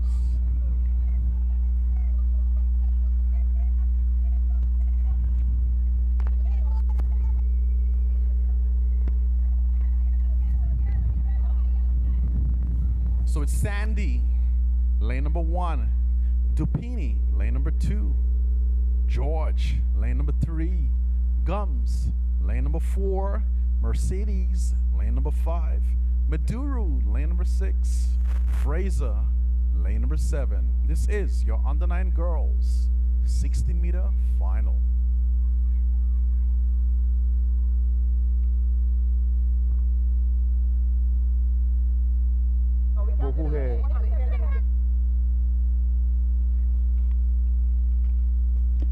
So it's Agape, Leonora Delville, Enos Adams Primary, Francis Letsom, Enos Scatliff, Ebenezer Thomas. Under 9 girls, 60-meter finals.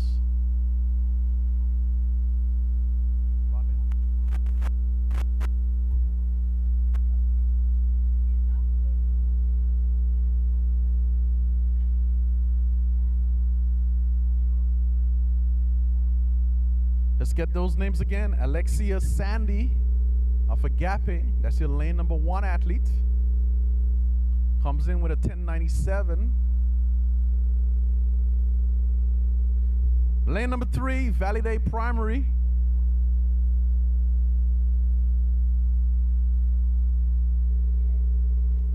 Naili Dupini, lane number 2. Lane number 3, Leonora Delville, Kaylee George. That's your lane number 3 athlete, Kaylee George. Lane number 4, Enos Adams Primary, Jusani Gums. Lane number 4. Ariel Mercedes, lane number 5, Francis Letson Primary. Santika Maduro, Enid Scatliff Primary, lane number 6. Kenai Fraser, Ebenezer Thomas, lane number 7. This is your under 9 girls 60-meter run. Silence at the start. Mr. Starter, the athletes are under your command. On your mark.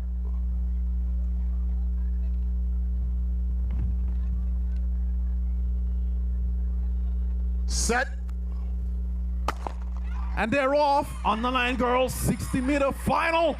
Who's gonna take it at the line? That's left to be seen. Too close for me to call. It's gonna be a photo finish.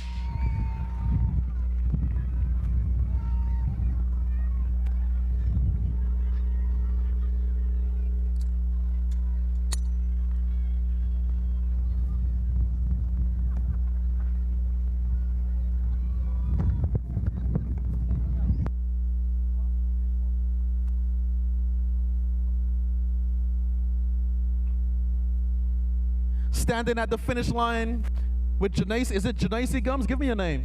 Janace Gums. And which school is it that you represent, young lady? Enos Adams Primary School. No, I see you coming out. You had some people fighting you to the line. Were you ever worried in that race? No. Is this one of your favorite races? Yeah.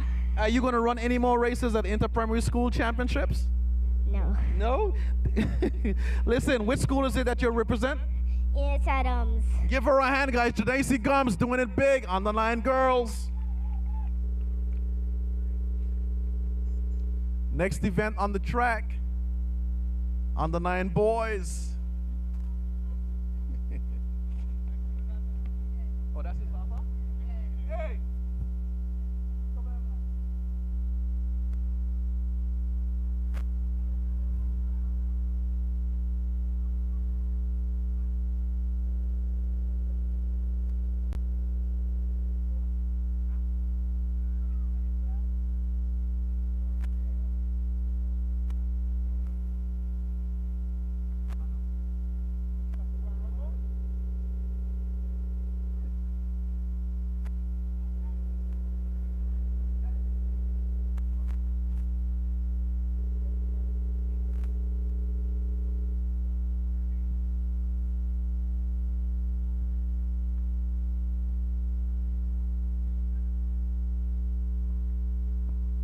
The next event on the track is scheduled to be your under 9 boys 60-meter run. These are your finals. This is where you go for the glory and you go for the gold. Under 9 boys 60-meter is indeed the next running event on the track.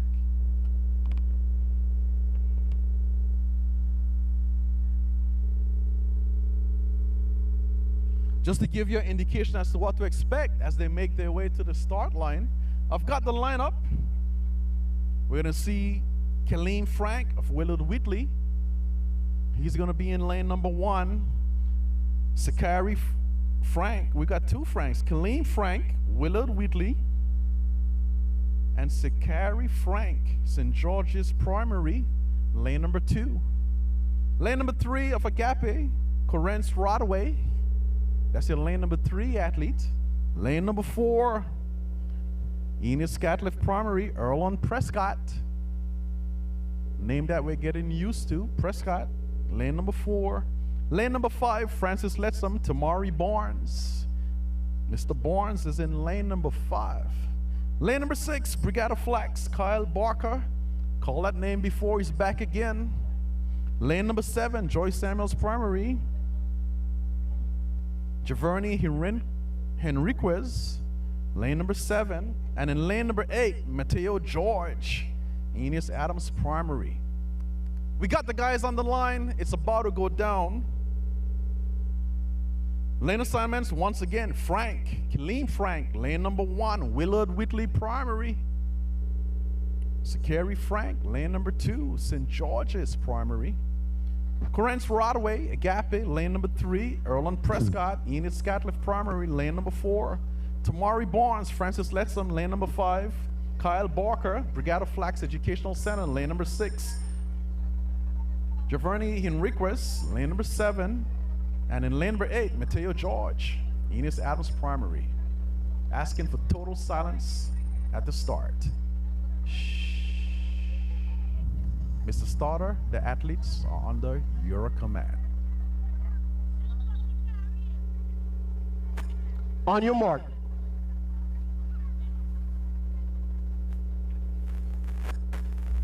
Set. And they're off. It's the final on the 9 boys 60-meter run. All stacked up and racked up. Packed up. Who's going to take it? Looks like lane number 5. I could be wrong.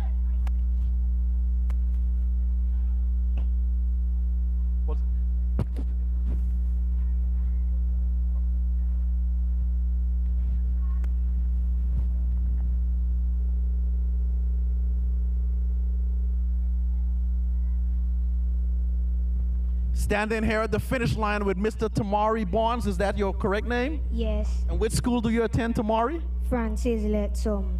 And you just ran the 60-meter. Is that your favorite running event? Yes. You did it in socks, not spikes. You think you can go faster with spikes on? No. No. Give him a hand, guys. Tamari Barnes doing it big, representing your under 9 boys 60-meter champ. Give him a hand, guys. Tamari Barnes doing it big. Are you doing any other events for the sports? On Friday? Yes. All right. You know what event you're going to be doing? No. Not as yet, but how are you? Were you all set and ready to race this afternoon? Yes. All right. And when you go to high school, are you going to do the same running events? Yes. Give him a hand, guys. Not scared of the mic.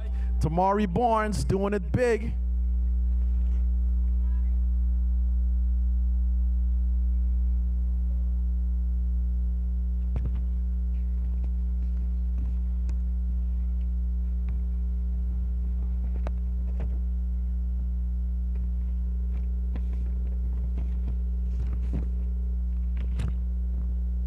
The next running event on the track is scheduled to be your 80-meter under 11 girls. Under 11 girls, 80-meter final, next running event on the track. Lane assignments as they make their way over. Celia Isaac, Claudia Creaky, that's your lane number 1 athlete.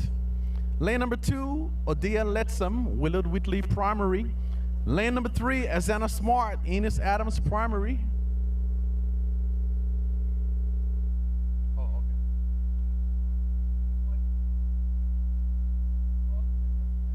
Oh, okay, okay. No, yeah, no.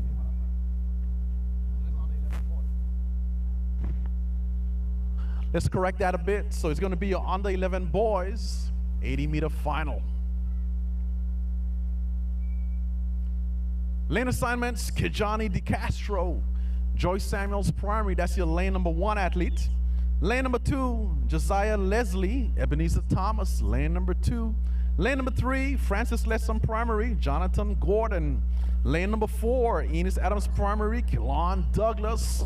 Lane number 5, representing Seventh-day Adventist, Xavion Freights. Lane number 6, Alexandrina Maduro, Casey Poncho. Lane number 7, Giovanni Blyden, Willard Whitley Primary School. And in lane number 8, representing Robinson O'Neill, Tiandre Robinson. This is your under 11 boys 80-meter run. You can hear me? Silence at the start. Shh. Mr. Starter, the athletes are under your command. On your mark. Stand up.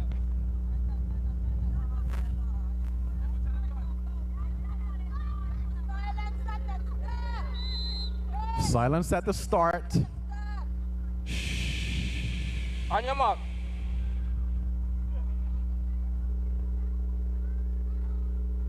Set. Ooh. Jump on the start. Athletes will, of course, receive some instructions from the starter or assistant starter. Under 11 boys, 80-meter final. Next running event on the track.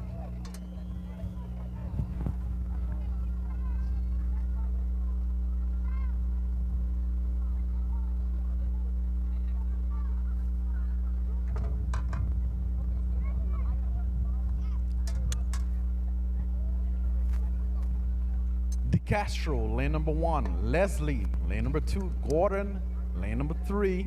Douglas, lane number 4. Freights, lane number 5. Pancho, lane number 6. Blyden, lane number 7. And Robinson, lane number 8. It's going to be a restart. Under 11 boys, 80-meter run, final. Again, total silence at the start.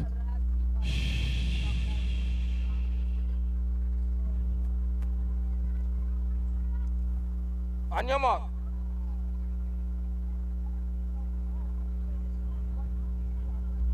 Set. Ooh, little jump at the start once again.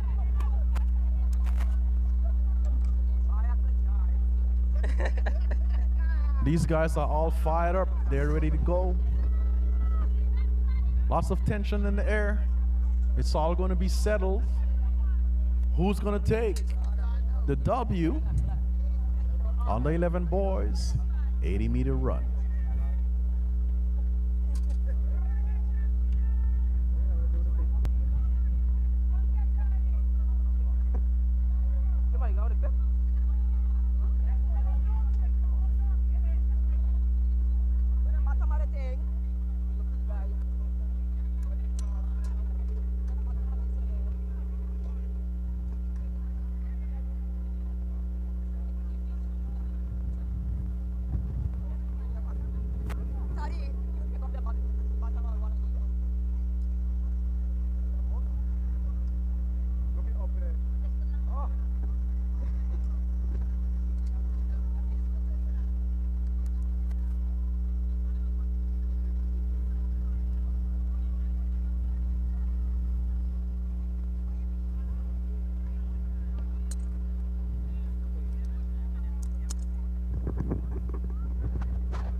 Silence at the start. On your mark.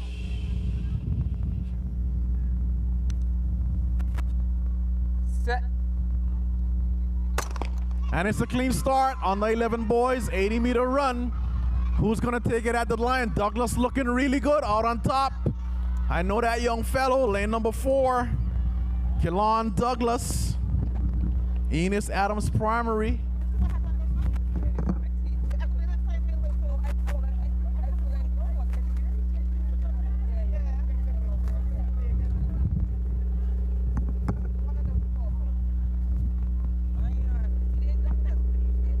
Standing here at the finish line. Once again, we spoke before, but let the crowd know what your name is. Kelon Douglas. And what school do you go? Enos Adams. You just took the 80 meter. You took the W in that, Kelon. Look, you look really good. You look really confident. Is that one of your favorite races? Yes. Right, Kelon. Listen, guys, give him a hand. He's your under 11 80-meter champ, Kelon Douglas. A name you've got to get used to. We see him a whole lot at the development meets. He's here at the Inter-Primary Athletic Championships, doing it big. Kelon Douglas, Enos Adams Primary, doing it big.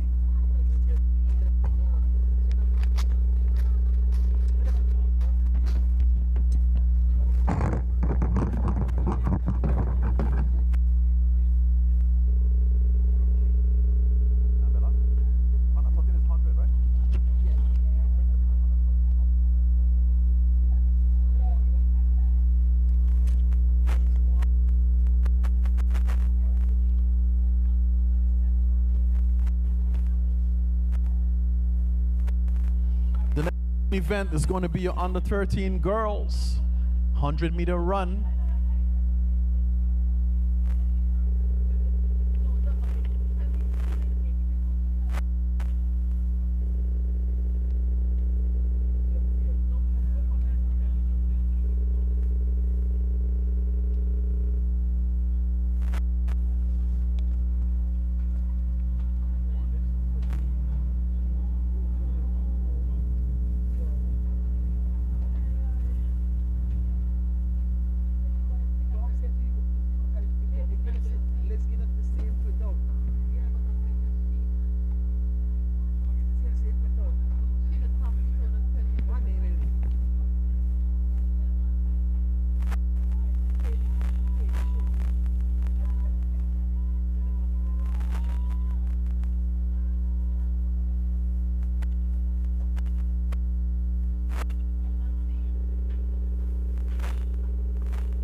Just getting the under 13 girls start list correct, at least in the computer system.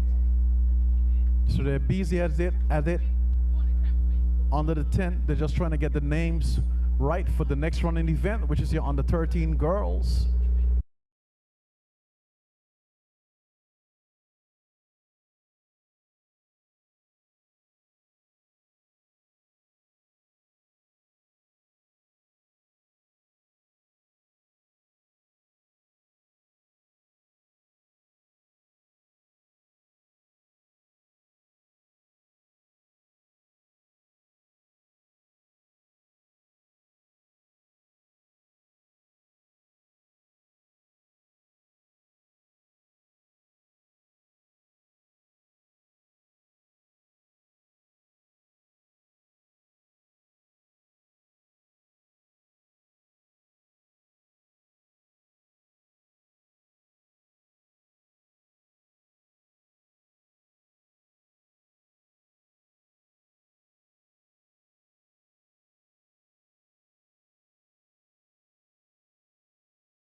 So put your battles up as we perform. Shake it fast and carry on. The police at this job. Oh, we don't need no musician. Just a battle in we hand so that we can stop each other. If the promoter why we stop.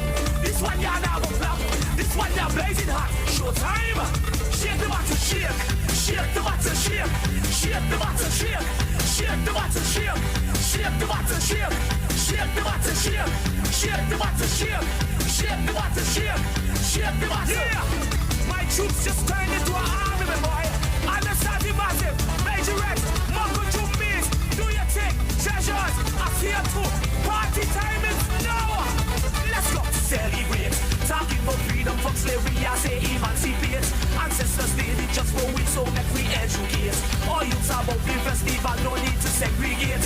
Make we commemorate, cause we moving in unity. Battling we hand and we shaking continuously as we demonstrate on the road. Warming festival mode.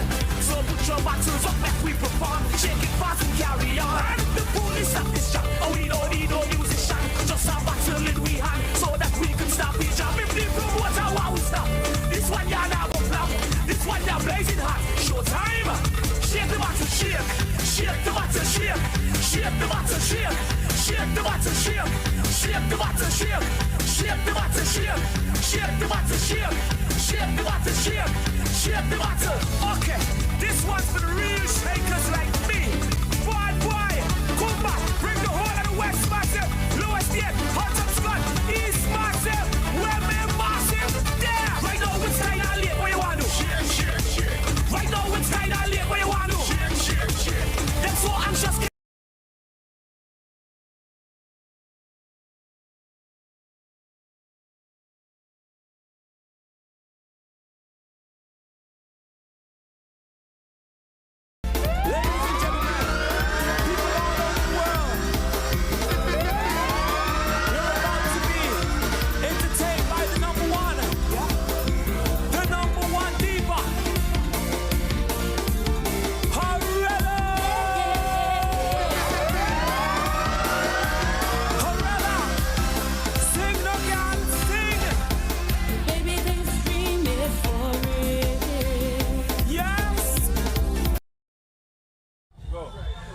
And we're at the Eau Shelley grounds. It's the inter-primary competition. It's been a pretty tremendous day. I have here with me the main organizer, Wayne Robinson of the Department of Youth Affairs and Sports. Wayne, walk us through how you felt the day has gone and just give us a synopsis of the day overall. Well, I think everything went pretty well. We had a little setback with the finish line, camera and their whole logistics of how they operate their computers, but we're up and running now. We made a little bit of adjustments to accommodate our sister island school, Anegada, but everything else went pretty well. We had some good weather here today. Yes. Nice and cool. So I think it was an awesome day. We have the finals, 100 meters about to take place and finish up. You know, these are the best of the best. All right, so we've seen some close races. So I think, you know, overall it's been pretty good today. What would you say, Wayne, is your biggest takeaway from your first year compared to where we are right now? Honestly, the progression of these young athletes. You know, you can, because you see them year after year, and where they have come from to where they are today is tremendous. And that's basically the help of the track clubs, the camps that we put on, and the consistency. And of course, you know, we have to thank the parents for actually getting behind them, because we know after school we have to take them to the track and stuff like that. So it's a collective effort if you want to see your athletes shine and get to that next level. But definitely the progression of these young student athletes is amazing. I want to leave the fans out of it. You've had yet again a really nice turnout again today. What do you think year after year draws all the fans to come in and watch these athletes run?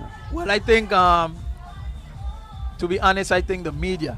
After the first year, we got 284 on board, and the fans were actually seeing it and seeing the excitement and everything. I think, you know, that has a lot to do with it. And what's better than having and seeing it in person? So I think that played a big part, having the media come on board where they can actually see the events and see what's happening. And, you know, they just come out and support. Okay, you've worked really hard here. I'm going to give you one final job. Tell us, what can the fans look for on Friday? More excitement. We have those 200s they're going to run. So, you know, it's the same thing. We have the semis and then the finals. And we have the finals for the relays. So, and everybody loves the relay. And everybody loves the relays. So we're definitely in for a treat on Friday as well. Wayne Robinson, you've been a gem. Appreciate you coming out today. Every time we ask you to come out and you say a few words, we certainly appreciate that. And we know Friday is going to be a great success. Again, great job for what you've done up to this point, and keep on doing what you're doing. All right, thank you, man. And I'll even throw in to say, you know, whenever you need me, you know, I'm there to support. You know you're on speed dial. There you go. All right, thank you. All right, that was the head organizer from the Department of Youth Affairs and Sports, Wayne Robinson. Let's just give you a quick overview again, just to remind you of the overall standings. In fact, we're across the Stephen Combat.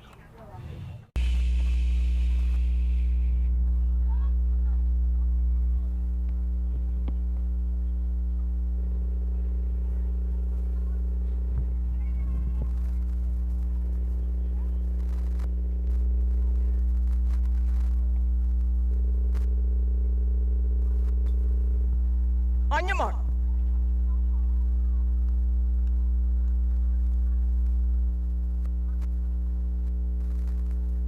Set. Ooh, it's the restart on the 13 girls. 100-meter run, restart. It's George in lane number 1, Shinnery, lane number 2.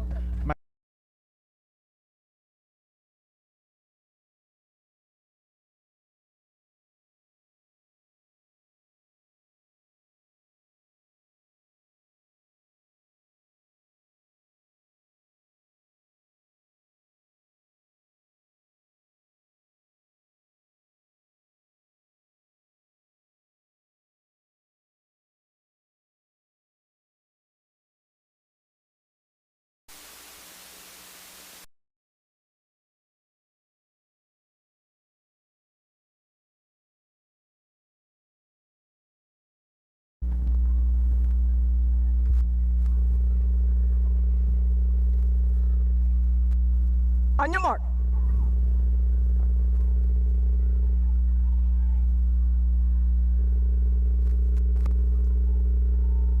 Set. And they're off. It's a clean start on the 13 girls, 100-meter run. First to the line, that's what it's all about. Deep in lane number 4, Amoya McMaster looking good, but keep your eyes on lane number 4, Shakayla Collins. Shakayla Collins doing it big.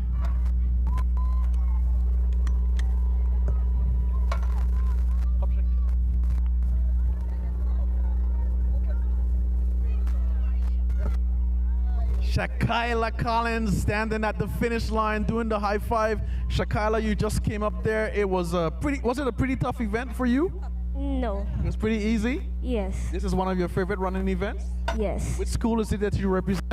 Brigade Flags Educational Center. And do you train with any of the clubs, Shakayla? Yeah, Raw Skills. Raw Skills. Give her a hand, guys. Shakayla Collins doing it big. Brigade Flags Educational Center. I told you guys, keep your eyes on that school. They've been doing it big all day long.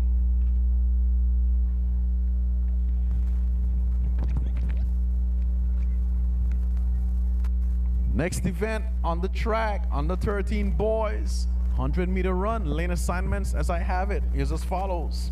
Lane number 1, St. George's Primary, Lewayne Hall, that's Hall in lane number 1. Lane number 2, represented Enos Adams Primary, Shakiron Martin, lane number 2. Lane number 3, Seventh-day Adventist, Giselle Williams, that's Williams in lane number 3. Lane number 4, Dakari Prescott, Francis Letson Primary, that's your lane number 4 athlete. Lane number 5, Quinto Sprav, Brigado Flags, keep your eyes on lane number 5. Lane number 6, Jayon Cameron, Joyce Samuels Primary, that's your lane number 6 athlete. Lane number 7, representing Enid Ebenezer Thomas, is Joshua Maduru, that's Maduru in lane number 7. And in lane number 8, representing Ivan Dawson Primary, keep your eyes on Kamari Sinclair. This is your under 13 boys 100-meter run. Silence at the start. On your mark.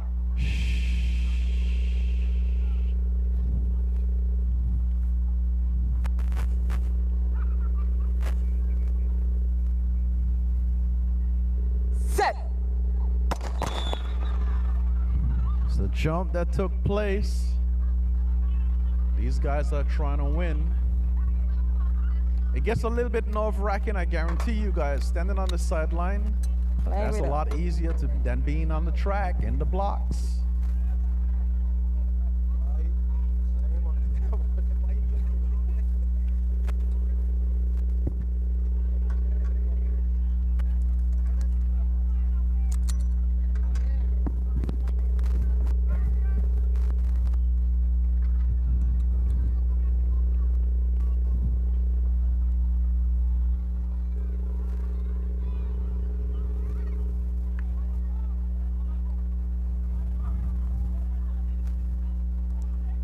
On your mark. Silence at the start.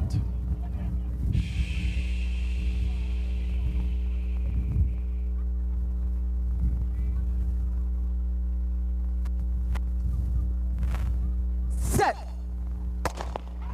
Clean start. On the second start, on the 13 boys, 100-meter run. Lane number 4, lane number 5, all stacked up. Lane number 4 takes a slight lead. Dakari Prescott, followed by Quinto Sprav. Dakari Prescott doing it big on the 13 boys.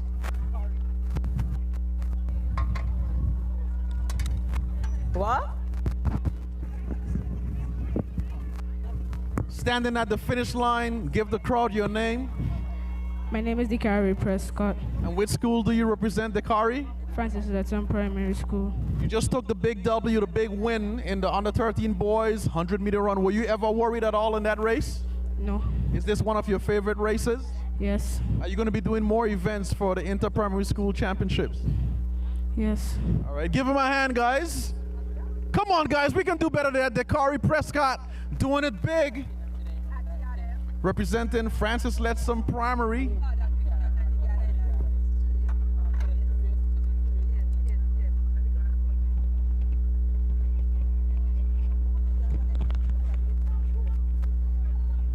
So who's on the line? Oh, Bella, I don't have that. And is she there? On the 13? That's right. On the 55.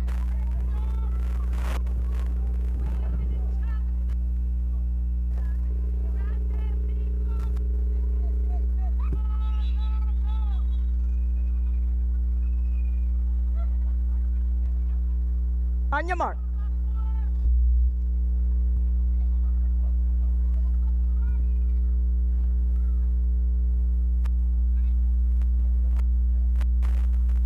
Set. And they're off, 13 plus boys. That way out on top. Give 'em a-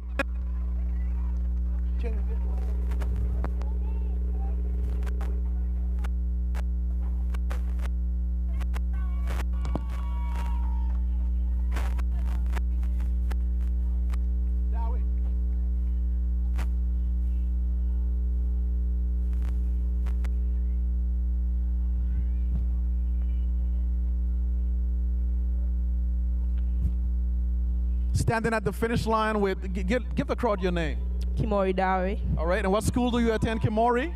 Francis Primary School. You got a big fan club up in the crowd, Kimori. Yeah. Yeah. How was it running that 100? You felt any pressure at all coming up through the line? Nah. It's one of your favorite events? Yeah. Do you train, Kimori? Nah. Never trained? Nah. Is this your favorite sport? I heard you play basketball as well. Yeah. Yeah, listen, are you going to do any other events on Friday? Yeah. What events are you doing?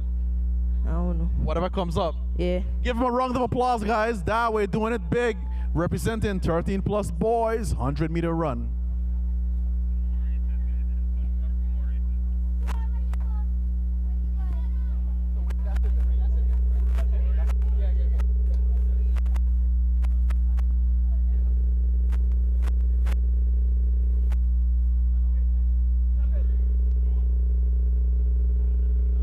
Thirteen plus boys, Kimori Dawe just took that event. I'm standing here at the finish line once again with Mr. Robinson.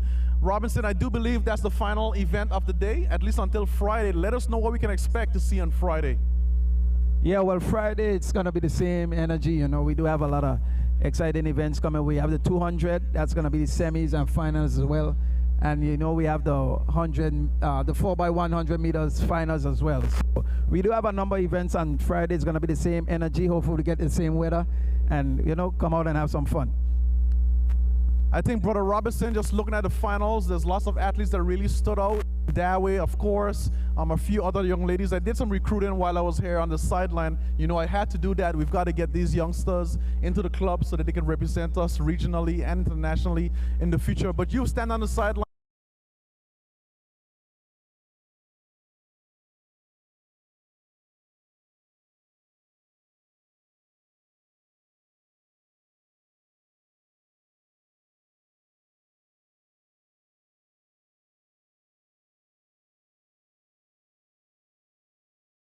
That you saw for the day today?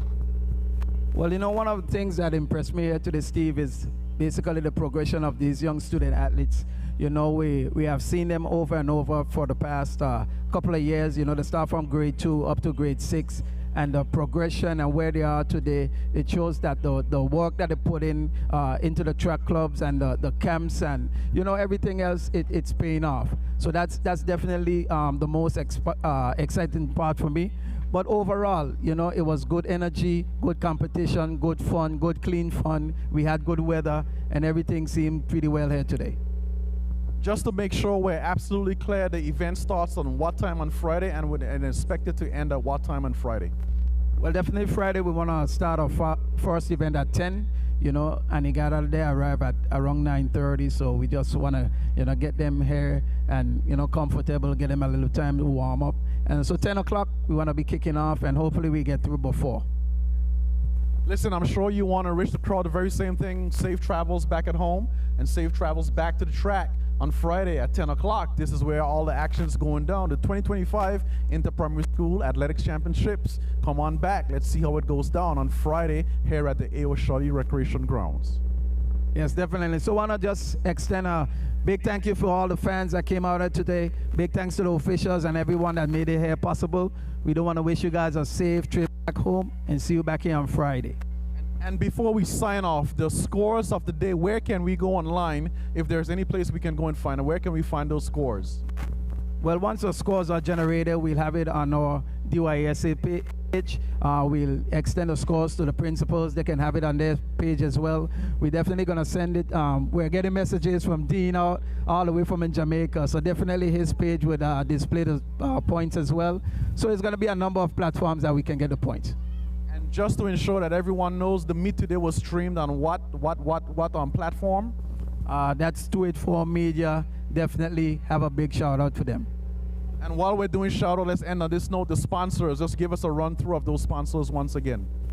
Well, our big sponsor 284, we have Super Value, we have One Mart. I'm forgetting one. Oh, Right Way. Definitely those folks always come through for us, so we are a big shout out to them. Listen, signing out 2025 Inter-Primary School Athletics Championships. Brother Robinson, Steve Augustine on the mic. I'll see you guys on Friday. Same time, same place, more results. Okay. So there you have it, guys. It's the end of day one. Day two will be on Friday. Just to really quickly give you the stand-ins as we've received it from the IT department, which is right in front of me here. So the day one ends with Francis Letsom firmly in the front, 127 points. In second place is Enid Adams. That's Enos Adams, 114. Brigado Flax is in third with 88. Willard Wheatley Primary, they're in fourth, and they tie with Ebenezer Thomas on 77. Joyce Samuels then is in sixth place with 59.33 points. St. George's up into seventh, pretty impressive with 51 points, closely followed by Robinson with 50 points. In ninth place is the Seventh-day Adventist with 43 points. 10th is Alexandrina Maduro. They have 30. Let's make sure you get that right. That its course is 34.33 points. In 11th place is Claude Creaky. They have 36 points. In 12th place, Leonora Delville. They have 33 points. Siboney is in 13th. In fact, they are tied for 13th place with Pelican Gate, and that is with 33 points as well. In 15th place is Ivan Dawson, 24 points. 16th place is Agape, 23 points. Josh Van Dyke down in 17th place with 22 points. In 18th is Valley Day with 13 points. In 19th place is Enid Scatliff. Again, I'm really impressed with Enid because it's a pre-primary school, and they're actually holding two of the primary schools down at present with 8 points.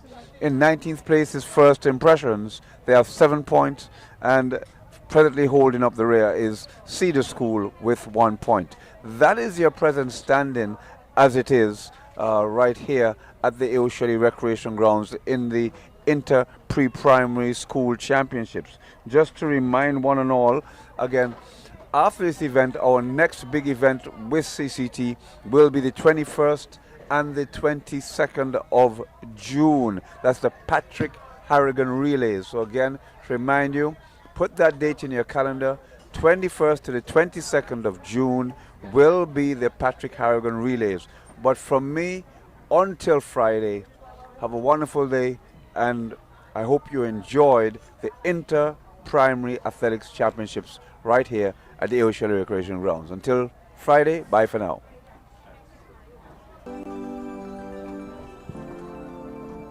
BVI, the biggest sailing event of the year, is back.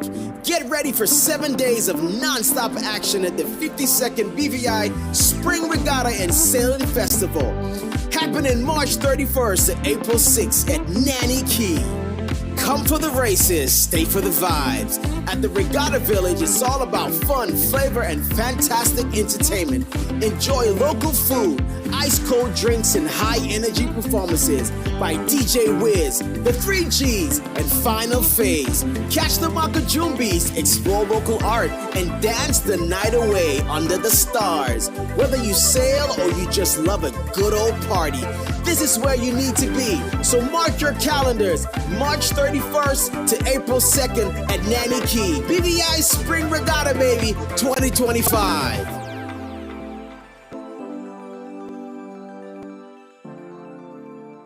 BVI.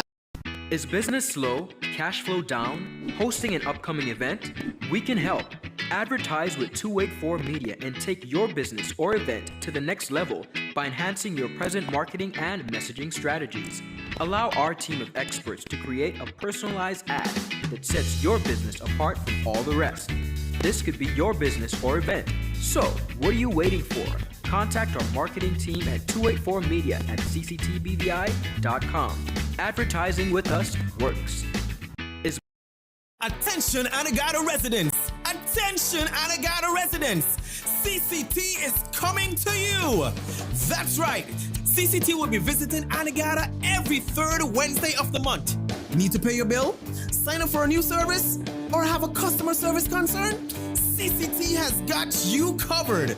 No need to leave the island. CCT is here to make staying connected easier than ever.